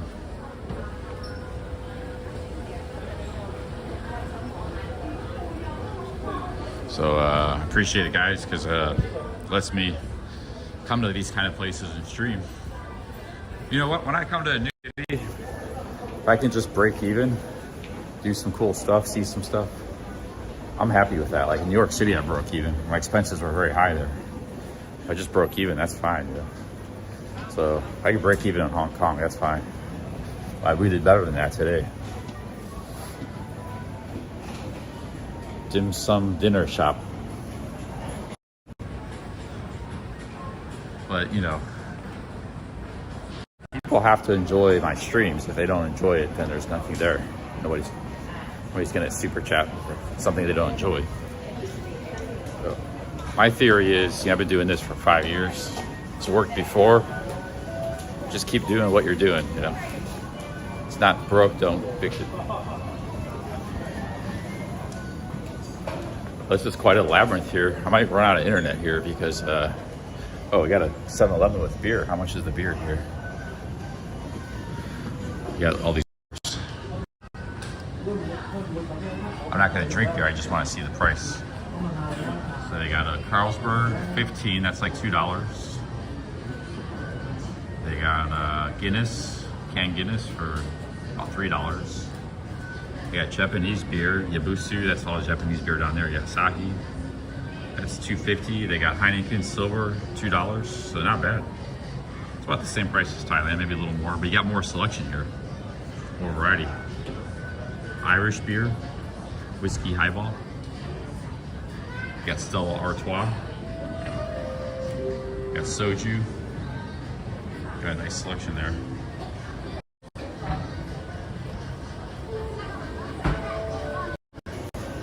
I need to get some food, man. What time is this China mobile shop close?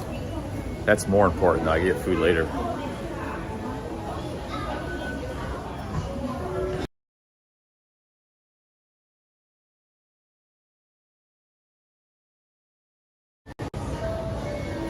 Okay, the China mobile shop closes at 8:30, so I got plenty of time. So we're gonna, I wanted to go eat at the Temple Night Market. I gotta get something to eat now though.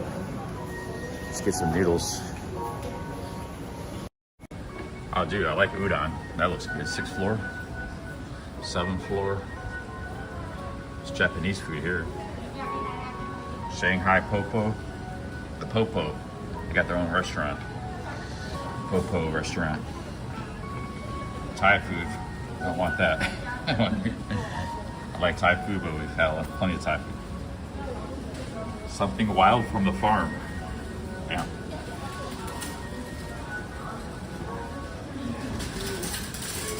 All right, guys. Oh, they got a bar. Penthouse got some nice stuff here. Okay, let's go to maybe this place. Some udon. Choi Fook Royal Banquet. Let's go get something. Quick bite to eat snack.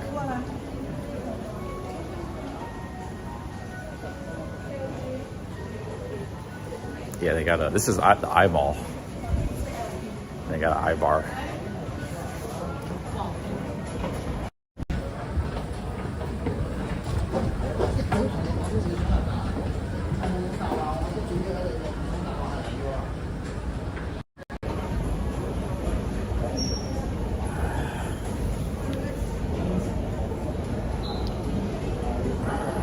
Spaghetti is a noodle. It's all noodles. All pasta is noodles. Noodles came from China. Marco Polo brought them. Italy didn't have spaghetti before Marco Polo. It's all noodles.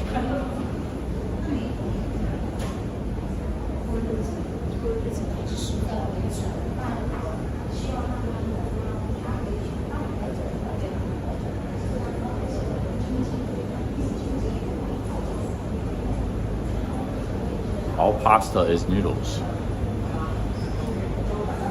Ravioli is a type of noodle.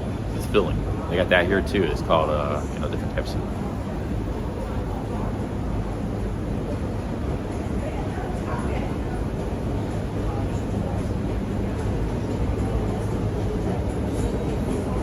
That's you British guys. You guys are crazy, man. Our whole life we called it spaghetti. British and Aussies. You guys don't even eat that much spaghetti. America, spaghetti is like one of the main foods everybody eats. Poor, rich.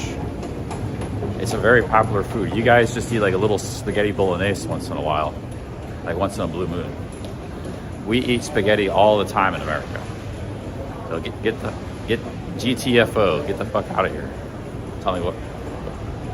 I know what spaghetti is and I know what's not.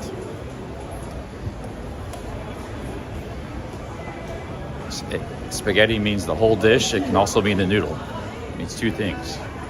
The English language is complicated, but you guys in Britain, England or wherever, you don't even eat that much spaghetti for one, very rarely, and then you insist it's this and it's not that. In the language is flexible, language is dynamic. We use spaghetti as the whole dish. So get out of here. Americans eat a lot of spaghetti. It's like one of the national dishes. It's one of my favorite foods. No, it's all these British and Aussie guys like insisting, or wherever they're from, most of them are Britain, they're insisting proper usage of the word spaghetti, just like the fork thing. They get stuck on these little details and then they go crazy about it. But you're sparking up the wrong tree on this one, because Americans eat a lot of spaghetti, way more than you guys. And we call spaghetti the whole dish, with the meat, the sauce, everything, the cheese. So we say, we go eat spaghetti. We're talking about the whole dish, not just the noodle. Whole dish. What the hell are you guys talking about? So, it's semantics, but the British are insisting they're right. And spaghetti just means a noodle. Yes, I'm aware there's a form of noodle called the spaghetti noodle. I'm aware of that. There's also the ravioli noodle. But words have multiple meanings. It also means the whole dish. You guys are just absolutely wrong. No, I'm just going to ban everybody. Because this is like, I'm going to ban everybody that even brings that up. This is actually getting me upset. It's just one of these other things that people nitpick about, just like the fork handling, Because only the British do that. Nobody else is nitpicking me, or a few Aussies. It's like nitpicking about these things, and they're actually wrong, completely wrong about it. Nobody ever nitpicked me about forks my entire life until I started doing YouTube, and these British guys nitpick. You're absolutely wrong about it. You guys don't even eat spaghetti, so don't talk about things you don't know about. It's not even really part of British food. It is American food. You guys didn't have much Italian immigration. We had tons of it. It's pizza, spaghetti is a big part of American cuisine and daily family food. Hey guys, where are the restaurants at? I'm gonna ban anybody that even talks about it. I don't care what Google says. You're absolutely wrong. I guarantee it's only British people doing this, maybe a few Aussies too. Even talking about that.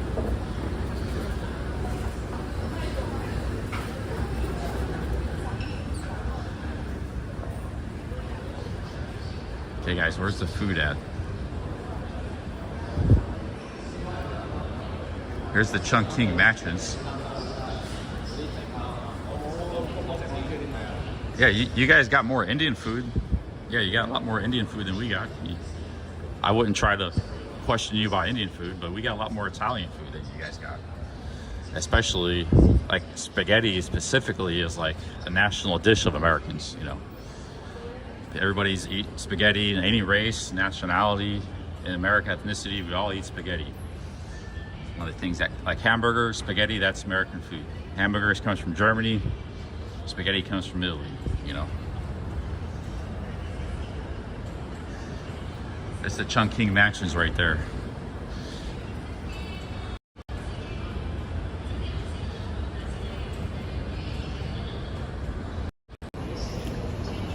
I'm not telling you what's the semantics about fish and chips. We got some fish and chips in America too, but we don't eat it that much like you guys eat it. I wouldn't tell you how to talk about fish and chips. You guys are doing that with me with spaghetti, So, like, we got fish and chips in America too, but we don't eat it that much. Not like you guys. I wouldn't tell you how to the proper usage and wordage of fish and chips, proper semantics.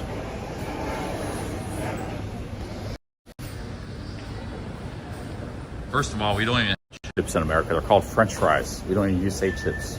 That's a British thing. Nobody ever says chips. But I wouldn't tell you you get fish and French fries. What's chips? You can't use that word. It's fish and French fries. I never said that. I just call it what you guys call it, fish and chips. Because that's your dish. That's your specialty, you know. Speaking of noodles, let's go get some noodles. Maybe we call them French fries. We don't say chips. So just admit there's differences. We're not the same. You know, yet we share the same language, but even within that we have different language. We say different things.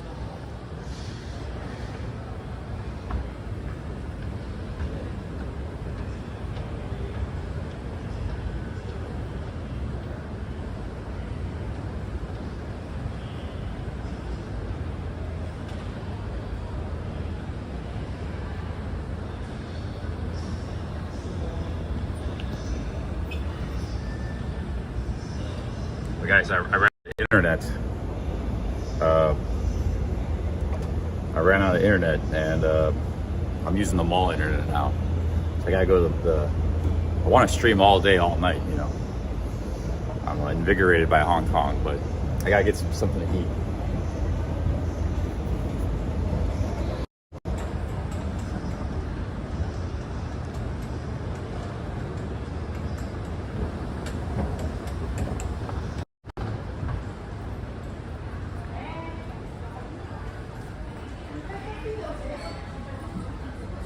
Nice restaurants here. Hardly anybody up here. There's a Thai restaurant. I gotta go to the bathroom.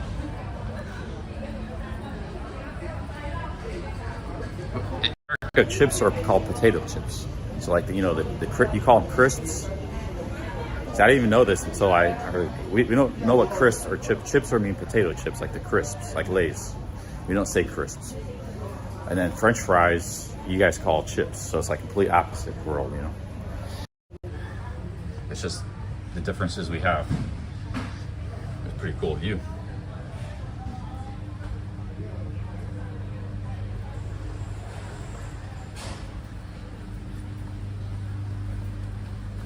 But you know, 5 years ago, I wouldn't even know what crisps were if somebody said that to me.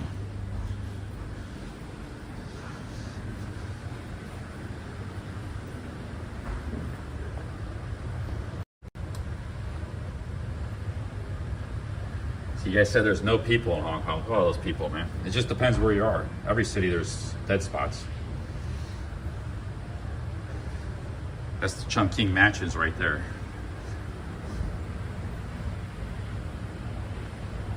Might go stay there later.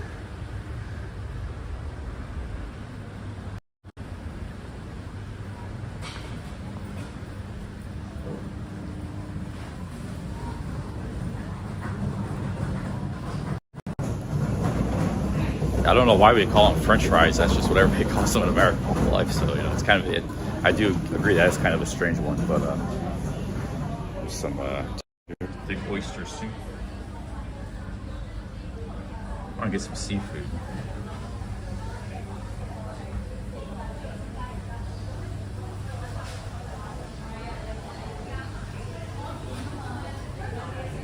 Oh, that's like bird nest soup. Not a fan of that stuff.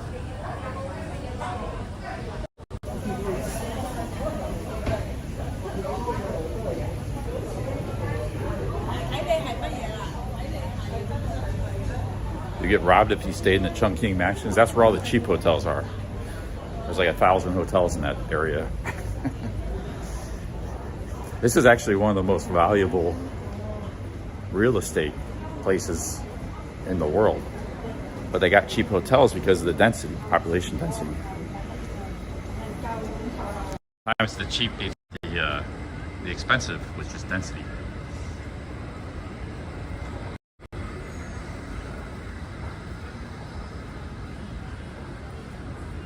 It's a nice restaurant, man.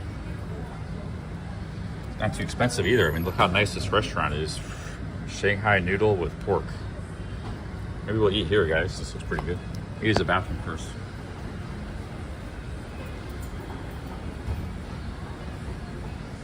Where's the bathroom at?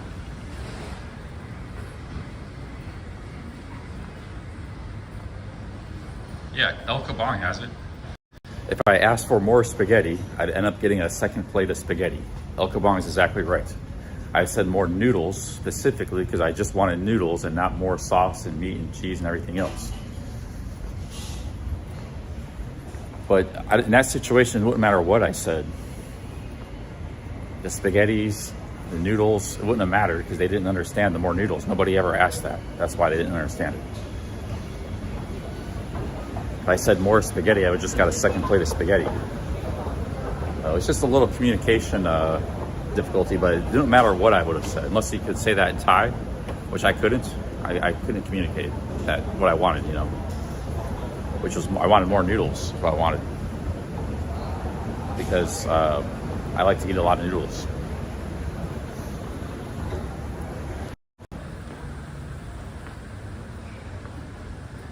A crisp. Yeah, you might not know what crisp is. That's what the English call potato chips. And they call French fries chips. We call potato chips chips. They call it crisps. And French fries are chips. So it's like just different, you know. Bizarre world. Dude, there's no bathroom in this mall, man. Where's everybody go for the bathroom?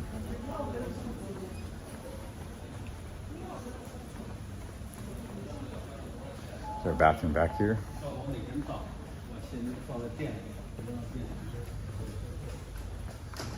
See, when you don't know stuff, you end up walking around a lot, but I need to walk around anyways, so there's no bathroom anywhere.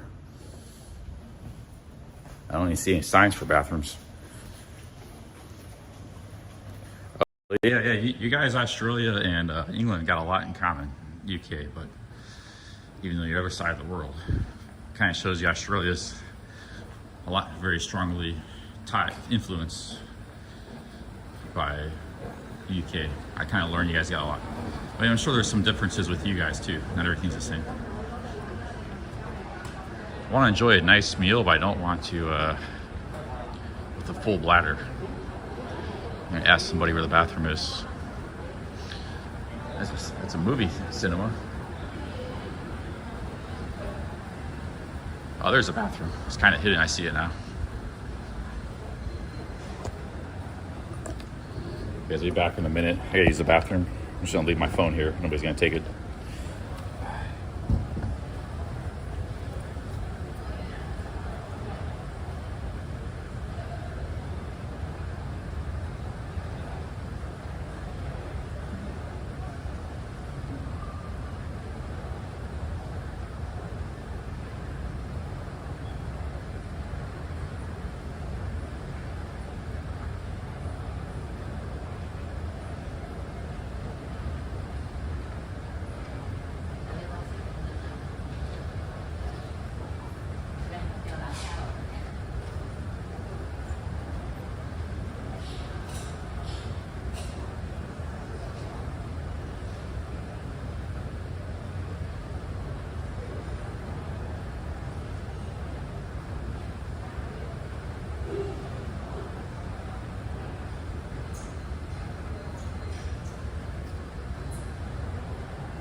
But I will concede one point. And this is kind of the nature of language. Language is like, it's fuzzy. There's no, the laws and rules of language is just based upon usage and practice. So that's why it's always dynamic. So like, for example, in America, we don't say chips ever. And people don't even know that means French fries. But we do say fish and chips. So if you go to, like I said, fish and chips aren't as common in America. But if you go to like a restaurant that has that, you would just order fish and chips. So it's like, that's just how no other situation would you ever say chips in America. But in that, when you do, they don't say fish and French fries, they say fish and, so it's just weird, man. Language is all over the place, you know. Okay, let's go get some food.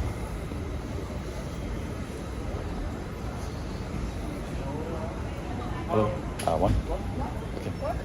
Okay. Okay.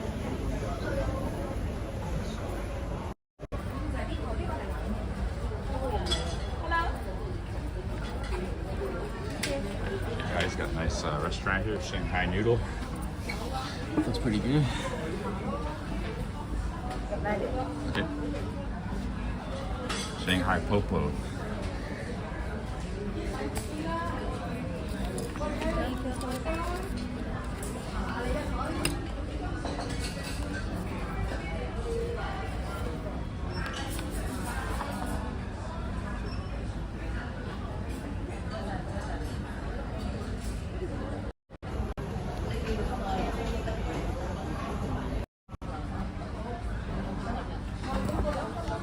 This is why, like, you have to sort of be native, whatever language you're born in. If you're born in China, you're born in Japan, you're born in Spain, that's your language of birth, England, America.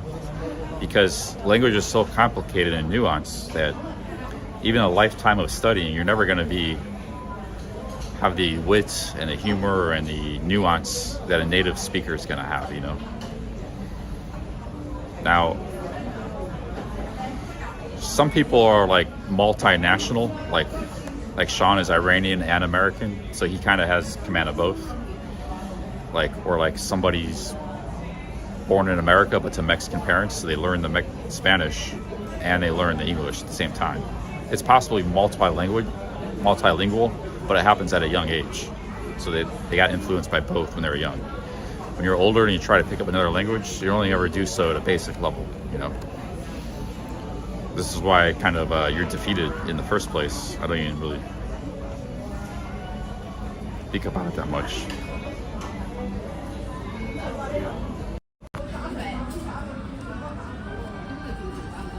Unless you like devote your whole life to learn that language, maybe then you get to a point, many years. What should I get here, guys? I wonder if they use MSG here. I might get some seafood. Oh, they got eel. Eels.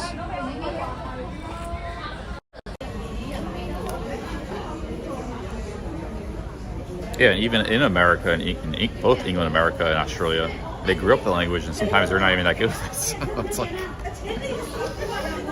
reading, writing. There's people that can the whole life of language and never learn to read or write. You know, they're called illiterate.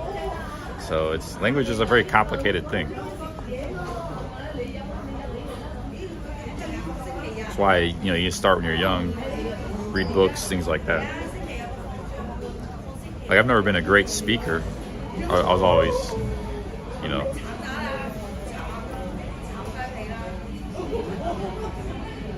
I can't command a room with conversation. I can command a live stream for some reason, but I think people like my live streams because one, there's travel, and two, it's like I'm eccentric, so people like my eccentricities.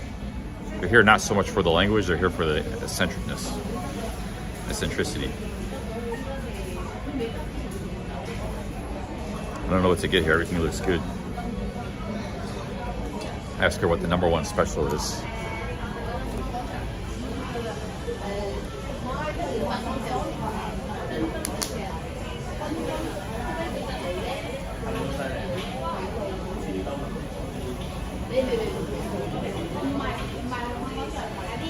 Shit, I'm about out of battery.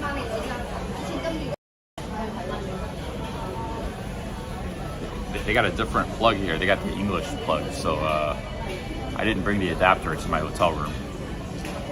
So I might have to cut the stream short. I got a full battery on my phone, so I'm good for another couple hours, but let me go in low power mode.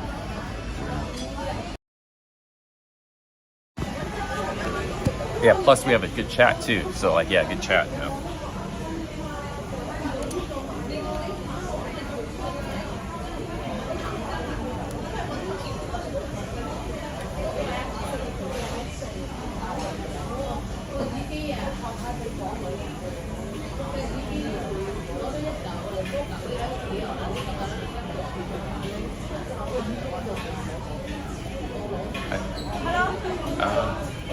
What is the number one specialty of this place? Hi. What is the number one specialty? Like the most? Special? Yeah, the best one in this restaurant? Dim sum. Yes. Oh, dim sum? Okay. Some people don't order this. Okay. Okay, I might get the... You're hungry? A little bit, yeah, a little bit hungry. Maybe you order noodle or little fried rice and dim sum. Okay, maybe I'll get how about let me look for another. Sorry, we'll look for a few minutes. I don't know Chinese food that good.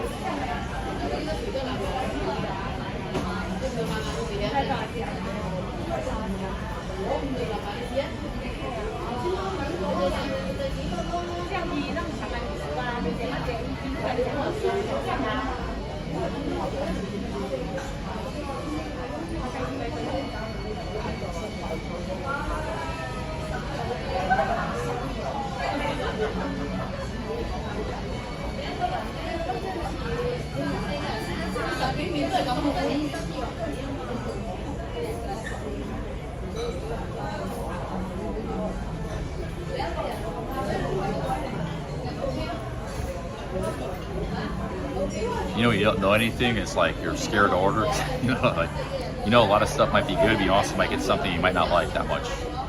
That's kind of scared to order.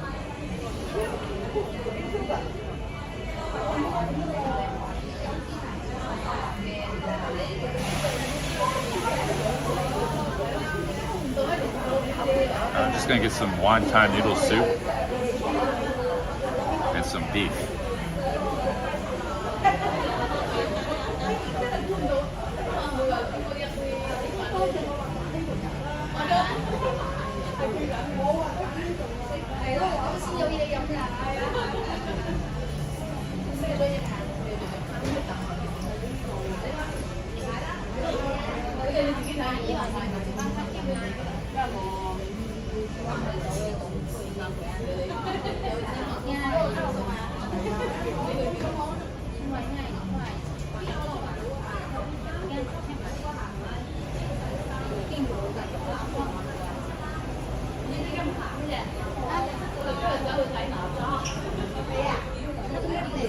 Actually, I wanted to go to the Temple Night Market, but I don't know if I got enough battery to charge. I'm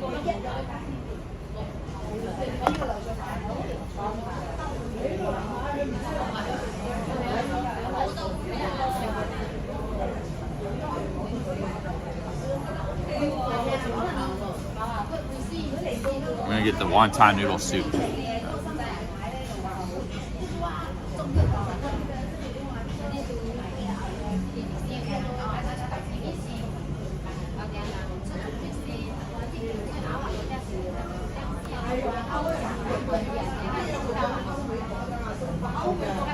Maybe try their dim sum too. Hey Fitzy, thank you man. Thanks for the 10 Aussies. Thank you Fitzy. Cheers.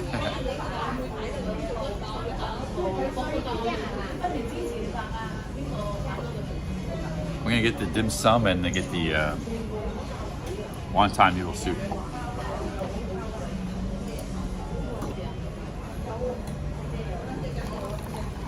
Oh, we got hot tea here.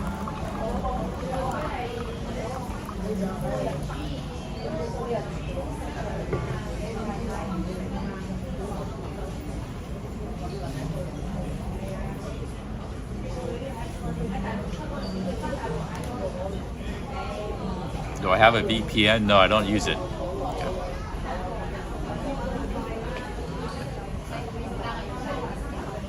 Okay, I'll get the wonton noodle soup. Wonton mian. Okay. One. One. Okay. And steamed vegetable dumpling. One. One, okay. Oh. Okay. Okay, Thank you. thank you. I got the wonton noodle soup and a steamed vegetable dumpling. Hey, big ups 50, thanks for the 10 Aussies. Thank you. Thank you, guys. Cheers. Got some tea here.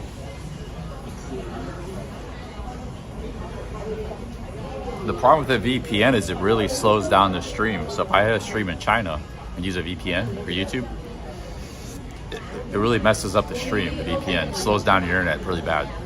So VPN is not really good. You have to use. If I went to China, I would just make like vlogs. I wouldn't even stream.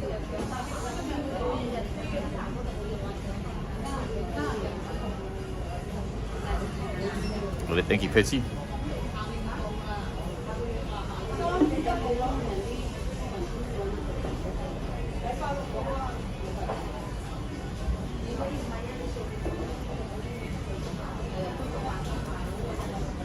Oh, they stream on Twitch?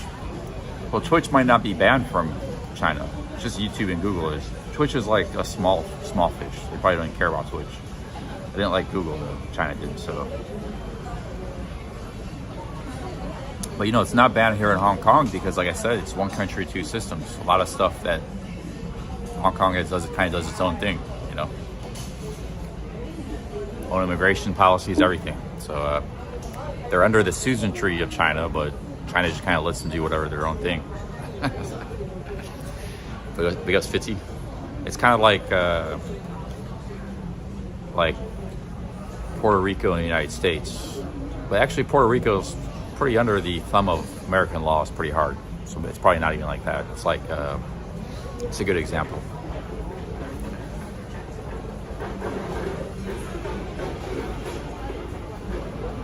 Well, in any case, Hong Kong is like a separate system, you know. But it is under China. Like, what's an English colony that kind of does its own thing?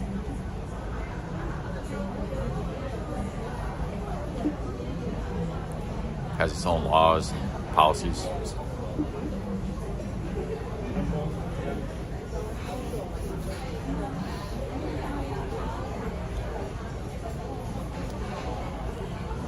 JJ Ski says Hong Kong is a different planet than mainland China. Huh. I'd like to go to mainland China someday. Gibraltar? Yeah, maybe Gibraltar.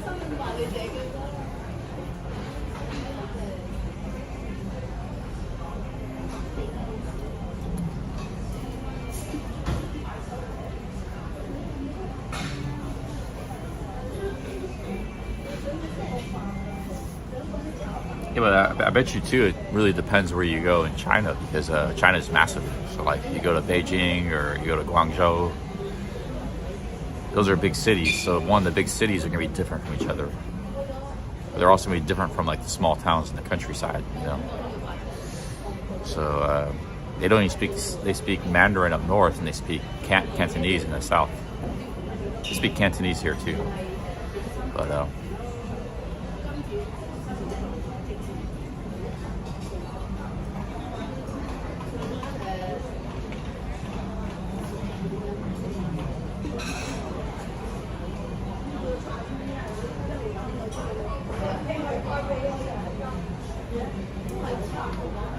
yeah, there's not a lot of ferrying here either. Like, I can tell there's not a lot of tourists. There was a lot of tourists by that boat, but a lot of China, you know. But there are a lot of foreigners. They look like they're all business people or expats, or you know, business people here for business trip. You can tell they're wearing suits or just, you know, or they're expats. I don't see a lot of tourists here. But there's like probably tourists from the Philippines, from Indonesia, from Japan, from China, mainland China. But not a lot from like America or Europe or.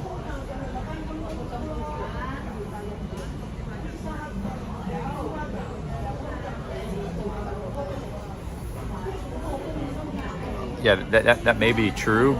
Spicy roads, a lot of those probably mainlanders just coming for a day or two, you know. You get Shenzhen's right across the border. You can take a train here.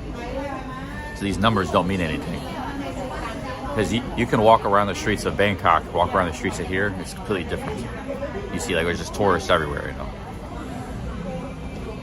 Yet, according to that number, Hong Kong gets more tourists than all of Thailand put together. So it's like, I trust my eyes more than the statistics. There's just not a lot of, there's probably a lot of Asian tourists here from like Philippines and China and stuff. Maybe, I don't even see a lot of Koreans. I think there's some Japanese. I've seen some Japanese, but I think I've seen a lot of Koreans. Maybe some. Hong Kong is like also a major logistical hub, like for everything. It's a big crossroads, you know, a lot of planes. The airport's big, but there's been like a real tectonic shift of tourism the last 20 years. There used to be a lot of tourists in Hong Kong in the 90s, I bet, but it's like everybody's just going to Thailand. You're just going to Thailand and Cambodia and Vietnam. You're going to Turkey, maybe. That's about it. People don't go anywhere.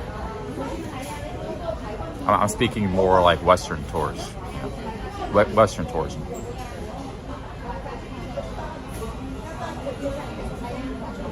Western tourism has turned into like sheep. The only reason I went to Thailand is I was exploring, you know. So yeah, just go check this country out. I just picked a country at random. And then I grew to like the place. I had a great time of my life there, you know.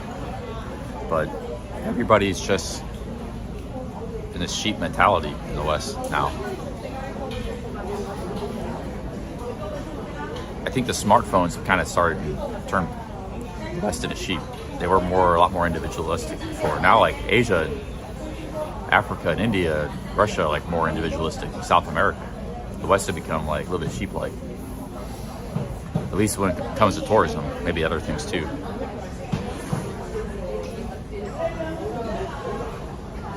Yeah, we got Sean the sheep here. He's on it. Bitcoin's getting a beat down. It could just be the start, guys. I mean, not be the.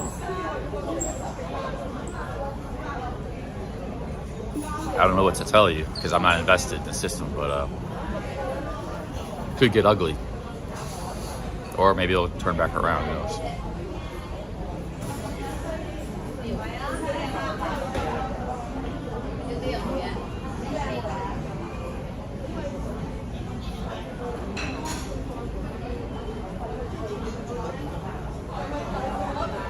But, you know, Thailand is a really big beneficiary of any country in the world. Japan actually has done well with tourism. A lot of Westerners going to Thailand. I'm not saying the Westerners are the only one who matters in tourism, you know, but I'm saying it's just we notice when there's Western tourists and backpackers and stuff. And just using them as a metric, they still do have a lot of money. Europe, America, Australia combined, not Canada. And it just seems like the Western tourists have turned into sheep, man. They don't go to India, they don't go to Mexico, they don't go to China, mainland China. They just go to the same places. And Thailand's like the big beneficiary of that. One of the big ones.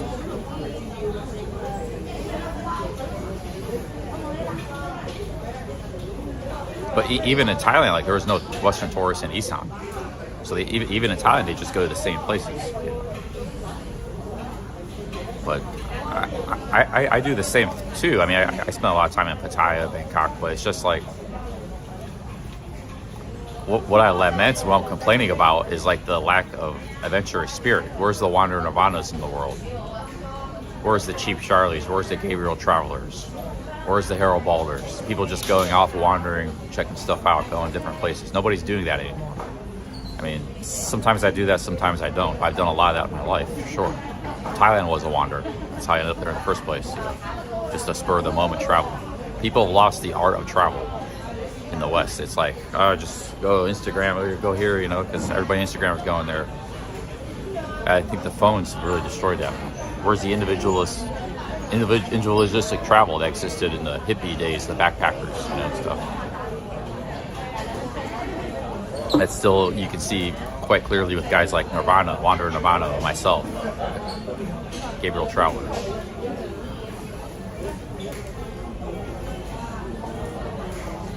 Hey, big ups, Lewis.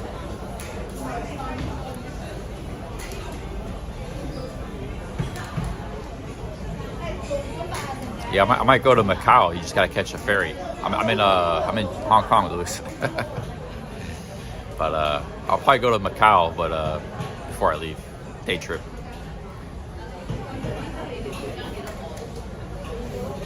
Getting some food here.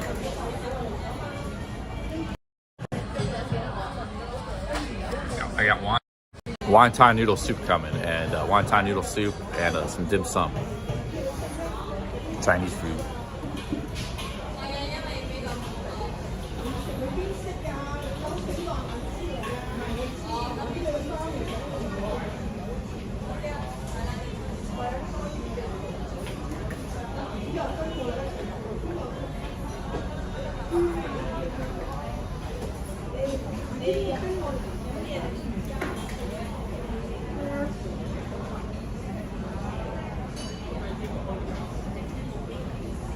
Fishmonger, everybody travels in their own way, so like I definitely don't travel as much as Gabriel Traveler does, but I do a lot of travel in my own way, you know. So I'm not as prolific as Gabriel Traveler is. He was just constantly traveling all the time for the last 15 years on YouTube, but I do a lot of travel. This Hong Kong is just a travel adventure. I didn't have to come here. I could have just went to Cambodia or stayed in Thailand. I just wanted to see Hong Kong, you know. So Gabriel Traveler does that too. He goes to all sorts of places. You know, he'll go to big cities, camping, off the beaten path. So we actually have a lot in common, me and Gabriel Traveler.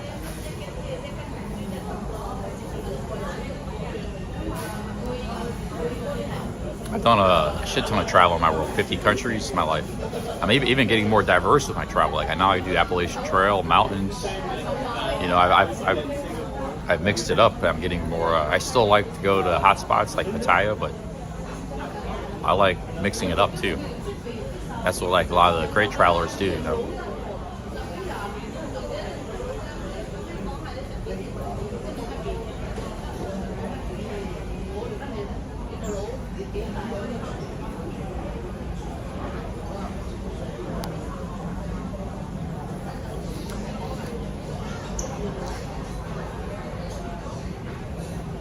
I'm not going to be going to mainland China now. For one, I need to get the 10-year visa. That's going to take some paperwork to get. So I'm not going to mainland China.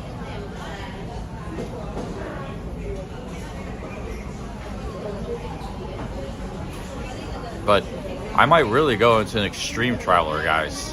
Off the beaten path traveler.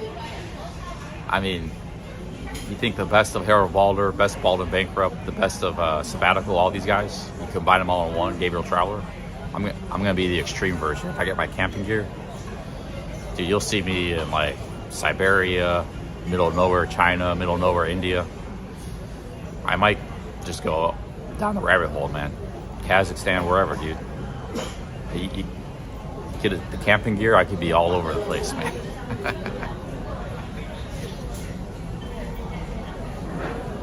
Look at Cornwall. Everybody enjoyed that. That was very adventurous, off the beaten. People don't give me enough credit. I do a lot of great stuff in my travels, but I could take it to another level, 2 levels higher, 3 levels higher than what I'm doing now. And it'll be vlogs too, not streams, because the places I'll be going, they might not even have internet. You gotta wait till I get internet in a hostel and post the videos on Wi-Fi. You know?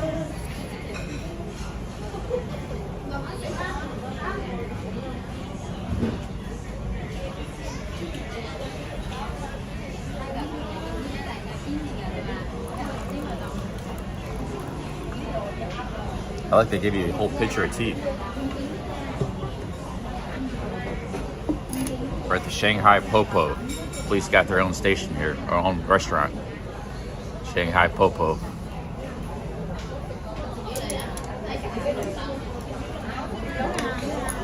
Yeah, I've done a lot of awesome stuff. A lot of people just like to talk crap and like, oh, I walk in circles, I just go to malls, drink coffee. I've done a lot of great stuff. My resume, streaming, stands on its own merit, you know.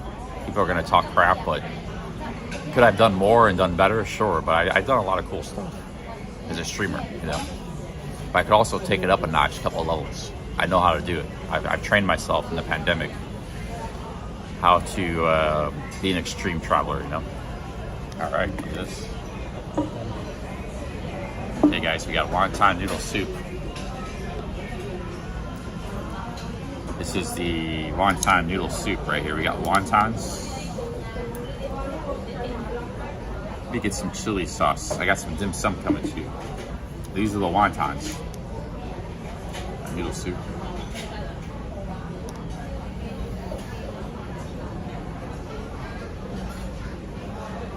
Let's try the broth. I get some chili sauce here.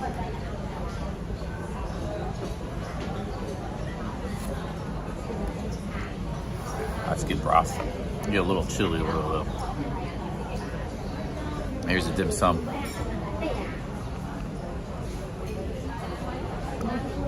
Thank you. Can I get a little chili sauce? Chili sauce, yes. Alright guys, we got some dim sum and wonton noodle soup. Awesome. Thank you. Can I get some chili sauce? Yes, chili sauce. This way. Can I put a little bit in the soup? You can. Okay, yeah. You like spicy? Yeah, I like it. Yeah. Let me try this first. Yeah, I like that chili sauce.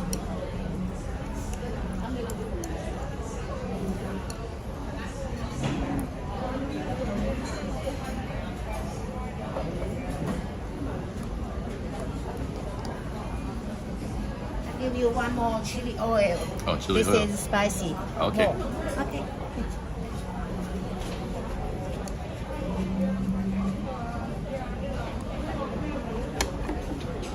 Try it. I've never had dim sum in my life, guys. Let's try it. First time ever having dim sum. Never had dim sum my entire life. Oh wow. That's good.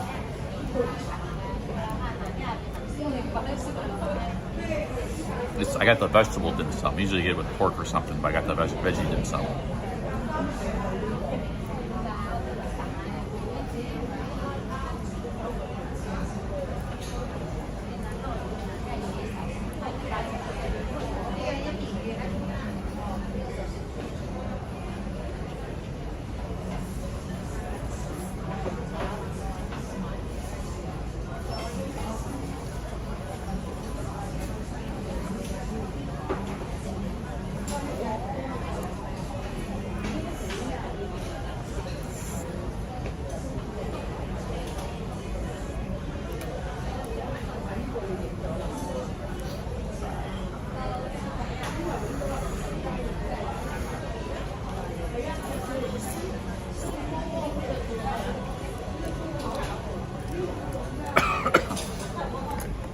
Guys, I think I gotta go back to this is called Kowloon, and Hong Kong Island, where I was Hong Kong. So there's the whole nation of Hong Kong, and then there's Hong Kong Island, just like there's the bowl of spaghetti, and there's the spaghetti noodle. There's two different things. So I have to go back to Hong Kong Island, my hotel, I think, because my internet's gonna run out of battery. But this is Kowloon. Whereas Hong Kong Island is over there, across the bay. But the whole place is also called Hong Kong, just like a bowl of spaghetti is also called spaghetti.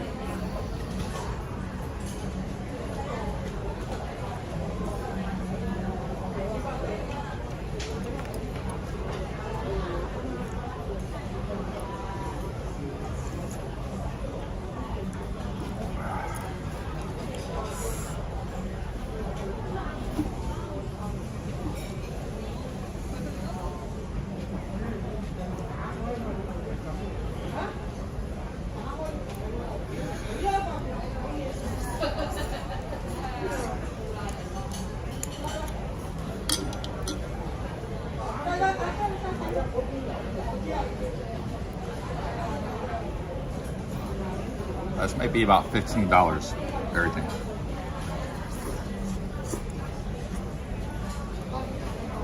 This was $72 So that's like a little under $10, and this was like $5. So $15. Pretty big meal.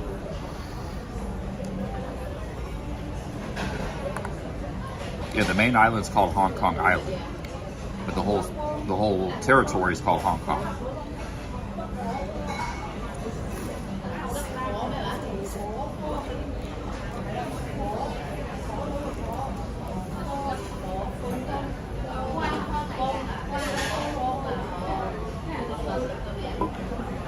Yeah, I came here from Star Ferry. I'll probably go back to Star. I gotta fix my internet situation though. So I'll probably and I have a battery problem. So probably after this meal, I'm gonna end the stream because I'm using the mall Wi-Fi. Like I go to the internet shop, fix that. And I got a battery issue. I have to carry 2 power banks. But this is a lot of noodles, man. A lot of noodles.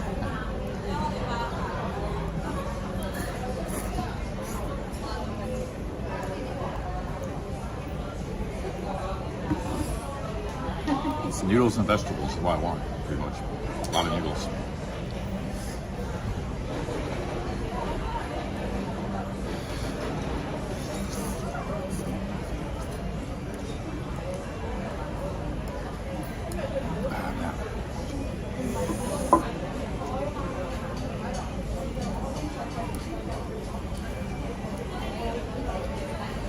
And I'm pretty good at chopsticks, but these wontons are hard to get a hold of.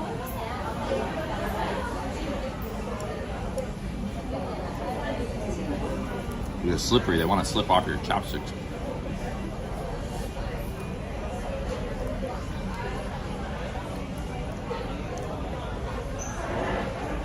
Those are some good wontons. Wow.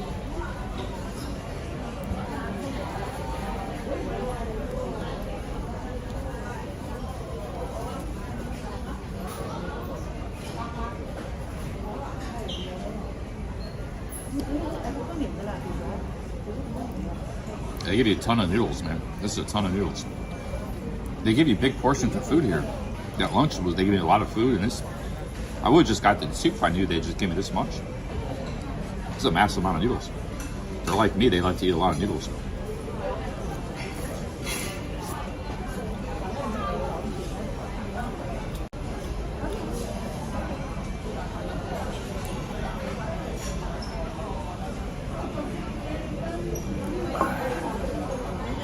Yeah, today I'm probably gonna spend like $100. Well, maybe not that much because my hotel is $38 a night. The food's probably gonna be around $30. It's at 65. Transportation's been cheap, so I probably only spend like $70, $80. Not too bad for a new city, first world city. You know? We're in a major world metropolis, guys. This isn't, you know, some third world sticks, you know, Buriam or something. I like Buriam. This is like a major first tier world city. First epic world city. Living high in the hog, staying in hotels, eating nice restaurant meals and malls, nice coffee shops. So, you know, I can get away with spending $70, $80 today. That's a win in my book. Going all over the place, you know, riding the boats, the trains, the buses.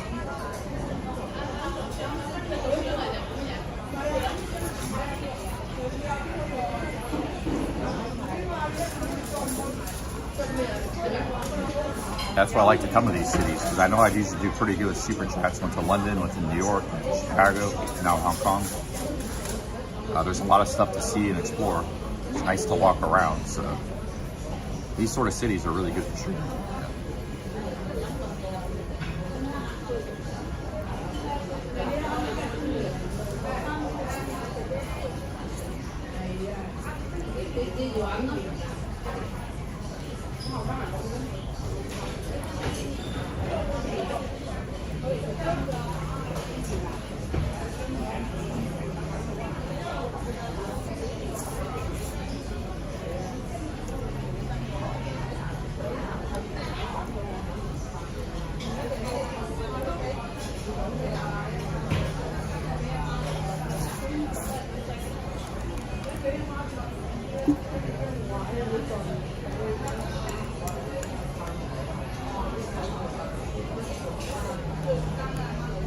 these food here is pretty good.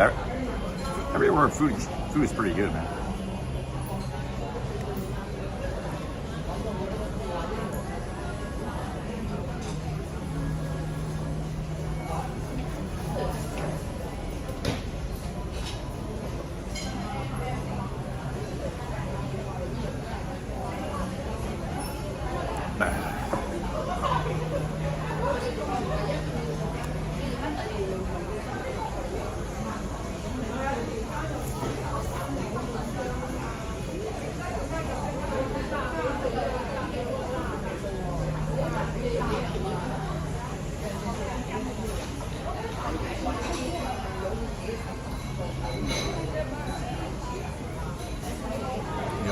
Hong Kong, they have the largest life expectancy in the world.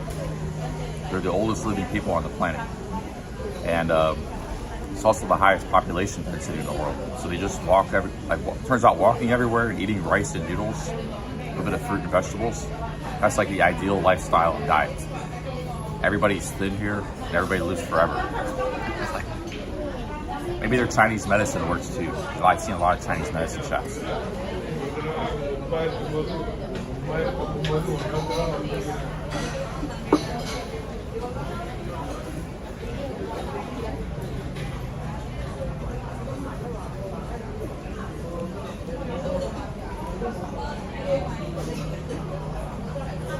Yeah, Japan's very long, but I think Hong Kong's even longer. I think they're the longest life expectancy in the world. And you know, the food's simple, just like vegetables, rice, noodles. I walked by a bunch of cheap places to eat. It's all just like chicken and rice, duck and rice, or noodle soup. Same thing you see a lot of Asia. I mean, obviously there's specialties and special restaurants. You see a lot of seafood. You see a lot of seafood markets. But you know, it's very simple food.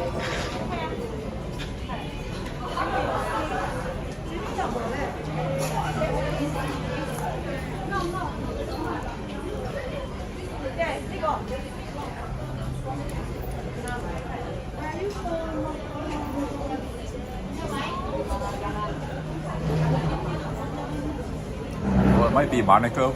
Monaco is not even really a country. It's like 30,000 people. It's like less than a suburb in America, like a little sub-town.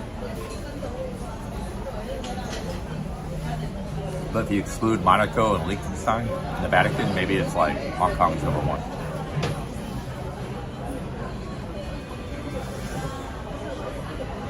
Hong Kong's not very big either, but it's got 8 million people, so it's more on the level of a country, you know.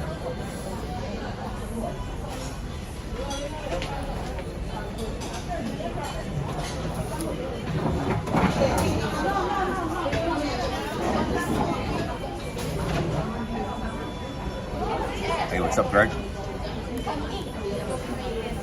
Monaco's, so Vatican City is a country too. That's considered a country.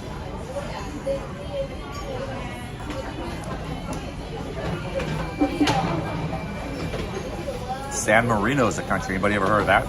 That's considered a country. It's just some little enclave in Italy, some little town. Some reason it's called a country, you know.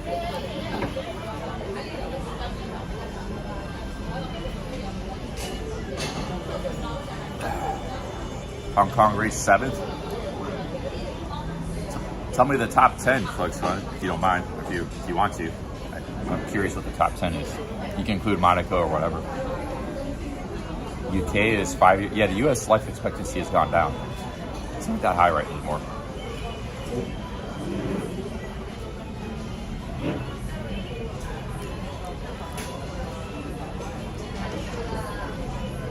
Singapore, France, Iceland, Switzerland, Spain, Italy, Japan. Okay. So the Mediterranean countries are doing good. Switzerland, that's a surprise. They're up there, but they're very wealthy. I'm surprised Iceland's that high. But they live a very clean, healthy lifestyle in Iceland too.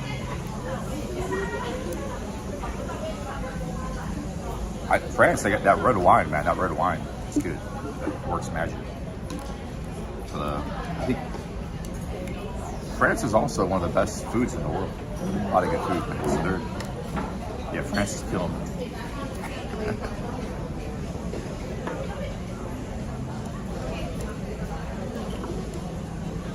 Singapore is number one. Singapore is very similar to Hong Kong, so all these nations are very close to each other. But Singapore's lifestyle is very similar to Hong Kong too. I didn't know they were number one.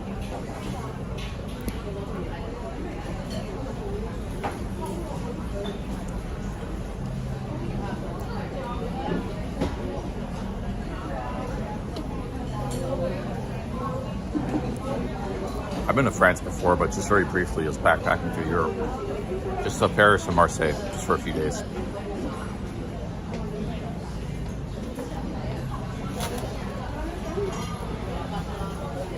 Yeah, Japan has a lot of old people everywhere.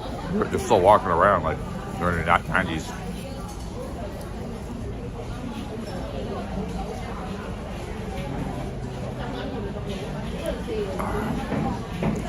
Hong Kong's not communist either. Hong Kong is one of the most capitalist places on earth. In the freedom score, they're always like number one, number two. Singapore, Hong Kong. America used to be in the top 5. I don't know if they still are.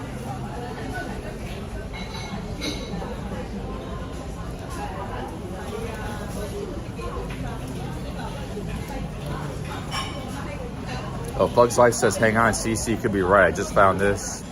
Hong Kong is the highest life expectancy in the world, 84.3 years. Yeah, see, Fug's Life found information that says it's the highest.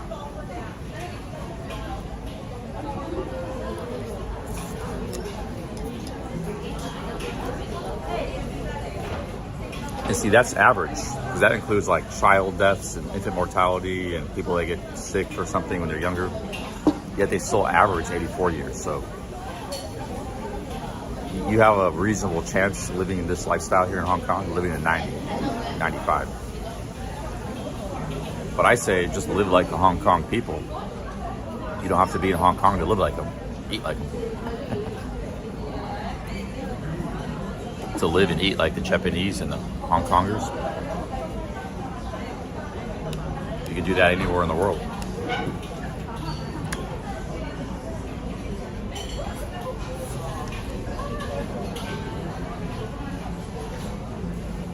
Cyber Cow, I trust some stats, so it depends on the situation.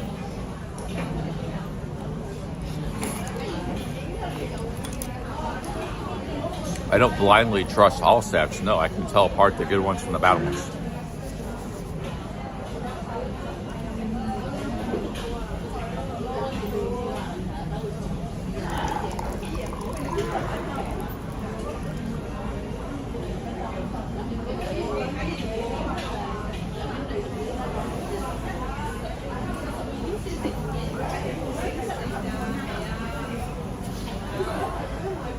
No, it's called being good with numbers and statistics. If you're good with numbers, you can tell apart the good statistics from the bad statistics. Sometimes the statistics too, it's not that it's a bad statistic. Like, for example, the 33 million tourist visits to Hong Kong. It's not that that's wrong. That might actually be totally 100% true. But there's more to the story. There's more to it than that. So if Thailand's getting the same amount of tourists in the entire country as Hong Kong, but people stick around for 2 months at a time, and Hong Kong has all these day trippers that just come here for a day, those are two very different, it's the same number, but two very different stories.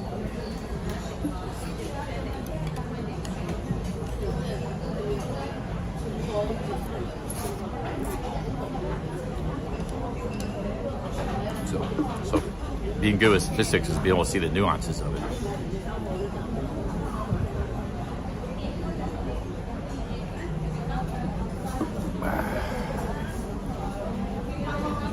No, that's what you're saying, Mongers. I didn't say that. Actually, I said there's more to it than that.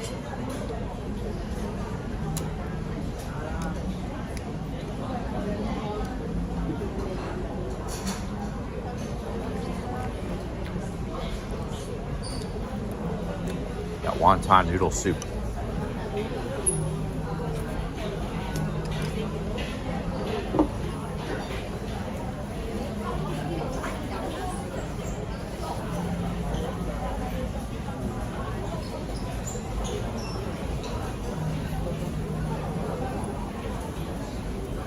Also, statistics can have a purpose. Like, what's the point of having a population figure for a city?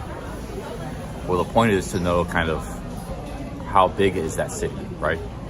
Well, why would we care about population figure? Well, we want to know how big it is to compare it to how big or small it is, compare it to other cities. It's a point of comparison. So in the case of a city population, the only reason people want to know that figure is to know how big a city is.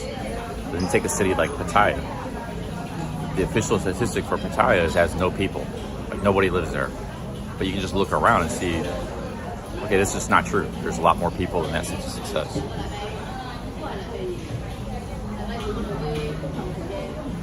So, guys, it's just a part of intelligence, you know.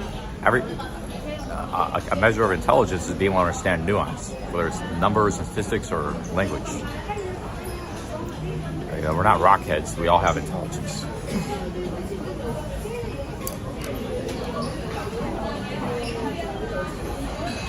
The world's a very complicated place, and it's being able to understand those complexities and decipher them. You know, that's what makes us intelligent. If we were cavemen, we just say, you know, I see woman, grab. I see fruit, grab, eat, sleep, eat, grab banana, eat, grab woman. We're not cavemen, you know. We live in a complex world that we created and developed. So.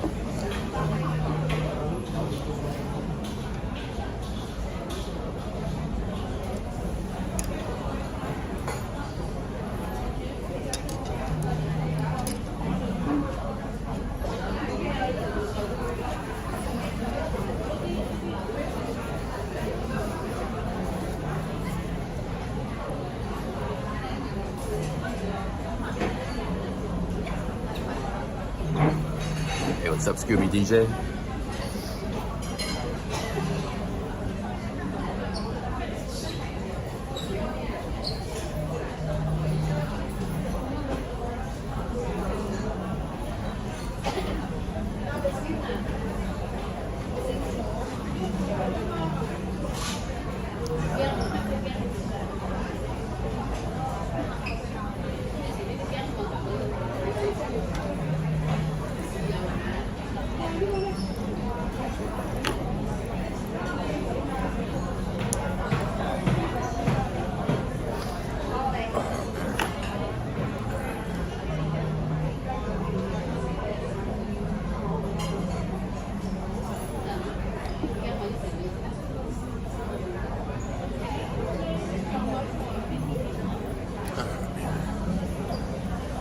Guys, that was a lot of noodles, man. That was a lot of food.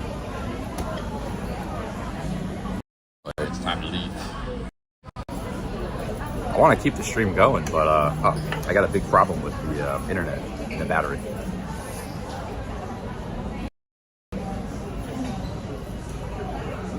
Yeah, we still got 80% battery on our phone. I put it in low power mode. Maybe we can keep this going for a while. My power bank's finished though. I didn't bring the other power bank. Because usually in Thailand I'll charge, but they use a different setting here, so. This is our first day here. Maybe we just take it easy today. I mean, I did like 7 hours of streaming. Probably do another hour, it'd be 8 hours. You don't have to go crazy today. But we can do some 12-hour streams coming up, you know. I have to get to the internet shop anyways. I'm gonna lose internet once I leave this mall. I don't want to end the stream. You know?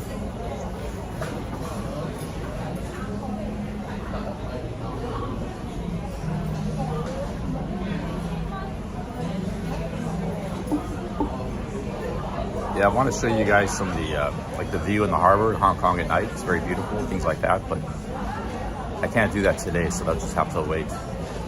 We might be here for a long time, like a week, so there's no rush. We'll see, there's lots of stuff to see.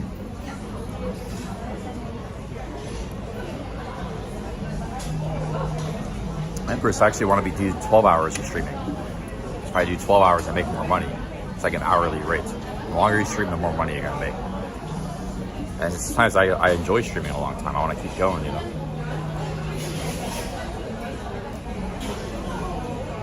Yeah, we've had some big numbers in the chat today, like 300, 350 I saw earlier. but I might have to call it quits soon because I got some issues I gotta settle out. So. All right, guys, let's go pay for our meal. It was nice relaxing meal.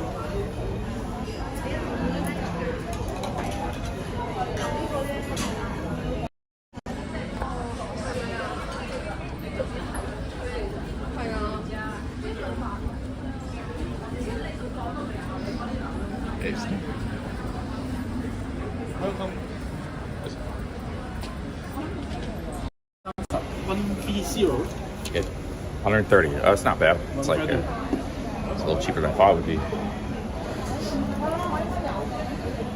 Break one of my big bills here at 500. Break that.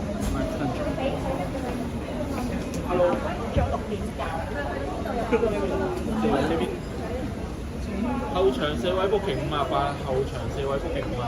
you.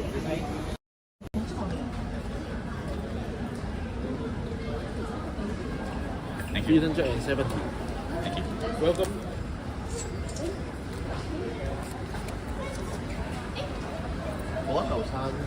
Okay, guys, I'm in this mall. I'm using. Once I leave this mall, I'm not gonna have internet. So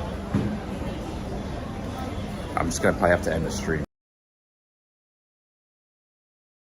You guys over to the Chungking Mansions and Temple Night Market and Kowloon, Mongkok and the Bay and see the night. There's a lot of stuff to see. I want to show all you guys this stuff tonight, but I can't, man, because I got issues to deal with.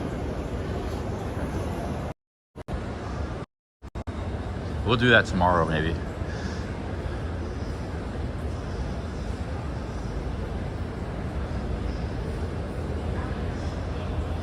Yeah, I'm gonna go buy a new SIM. There's an internet shop maybe about a quarter of a mile up the street, Nathan Road. The problem is I'm gonna lose internet on the way there. Maybe I'll just lose the internet and keep the stream going. Because like, it'll just, the internet will come back. That's one of the good things about Prism is when you lose the stream, Prism like holds onto the stream. So when you do come back, you can restart the stream up. That's what I just did earlier. So maybe I'll just do that. But I'm gonna lose internet when I walk to the internet shop. See, I gotta walk up here. There's a China Mobile up there. I gotta go straighten this out with the internet because they cut my internet earlier. So I'm gonna lose internet walking up there once I leave this mall. That's kind of funny. There's like a Rolex in a beautiful mall, Rolex shop right next to like one of the amazing tenement places of the world, the Chungking Mansions, home of all the $10 a night hotels and stuff. Probably where I'll be staying. Let's see. Fan rooms. It's quite a city of contrast, Hong Kong is. Yeah, that's where all the hostels are and all the really cheap hotels, the fan rooms. There's like thousands of them in that place. It's way bigger than what you just saw. It goes back like, it's like half of this neighborhood is like those blocks of apartments built, the Chungking Mansions. It's like 8 city blocks of just tenements. There's like Block B, Block A, Block C. It's just the start of it here.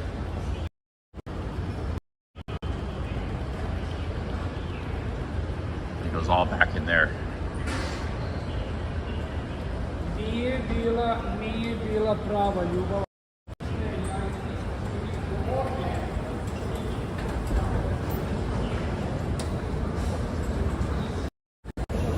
I don't have an eSIM, never had one. But I have a second problem with the internet, the battery. I'm gonna run out of battery in about an hour and a half. But maybe we could just we'll go back on the boat. I'll get internet, then I'll restart the stream. Same stream, I'll get it back going. And I should have enough time to get back to the Hong Kong island. And we'll come back to Kowloon tomorrow. There's a lot of stuff to see in Kowloon. I think I might like Kowloon better than Hong Kong Island. Hong Kong Island's kind of like the business district. Fancy residential neighborhoods, shopping, but I think Kowloon might be better. More my vision of Hong Kong is like this Hong Kong Island's not a very big part of Hong Kong. It's like, I think 800,000 people live in Hong Kong Island, where I was. And like 8 million live in Hong Kong. I think like 4 million live in Kowloon. So Kowloon's a lot bigger. I think we're going to be staying in, or 6 million live in Kowloon. I think we're going to be mostly staying in Kowloon, not Hong Kong Island. But it was good to get to see Hong Kong Island.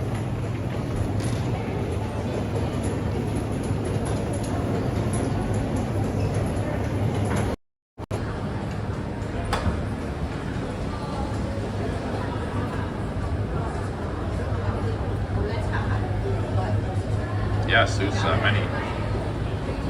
I've seen many.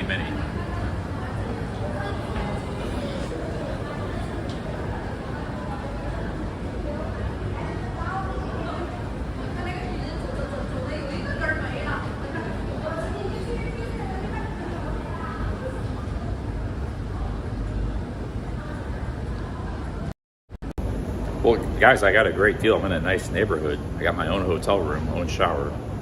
It's $38 per night, but I might not get that. I got it for 3 nights. I might not get that later, so I might have to go to the Chungking Mansions, depending on how long I stay in the city.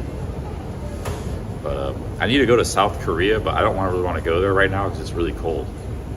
It's like negative 10 Celsius there at nighttime. It's 15 Fahrenheit nighttime. But it's supposed to warm up in a few days. It's really cold in South Korea right now, though. And I don't have any winter gear. I'll be freezing my ass off there right now. I go to South Korea. South Korea, actually, I was there once in the winter. It's very cold, windy. And Korea is a very cold country, way colder than Japan. Japan's not that cold. Hokkaido is. That's way up in the north. Most people don't live in Hokkaido. Tokyo, Osaka, they don't get any snow. They don't get that cold. You can get brisk there, chilly, but it's like London. They don't get too cold. They get like a little bit cold. But South Korea is different. They get pretty cold there.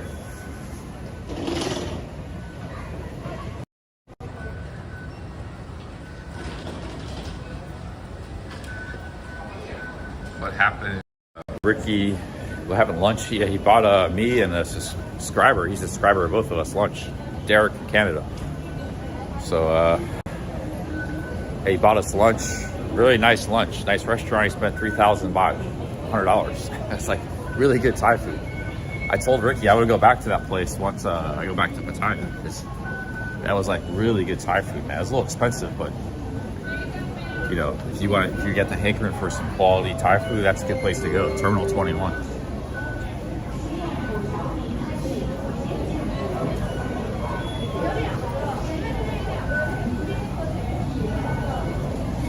Oh, thank you, Scooby. Thank you.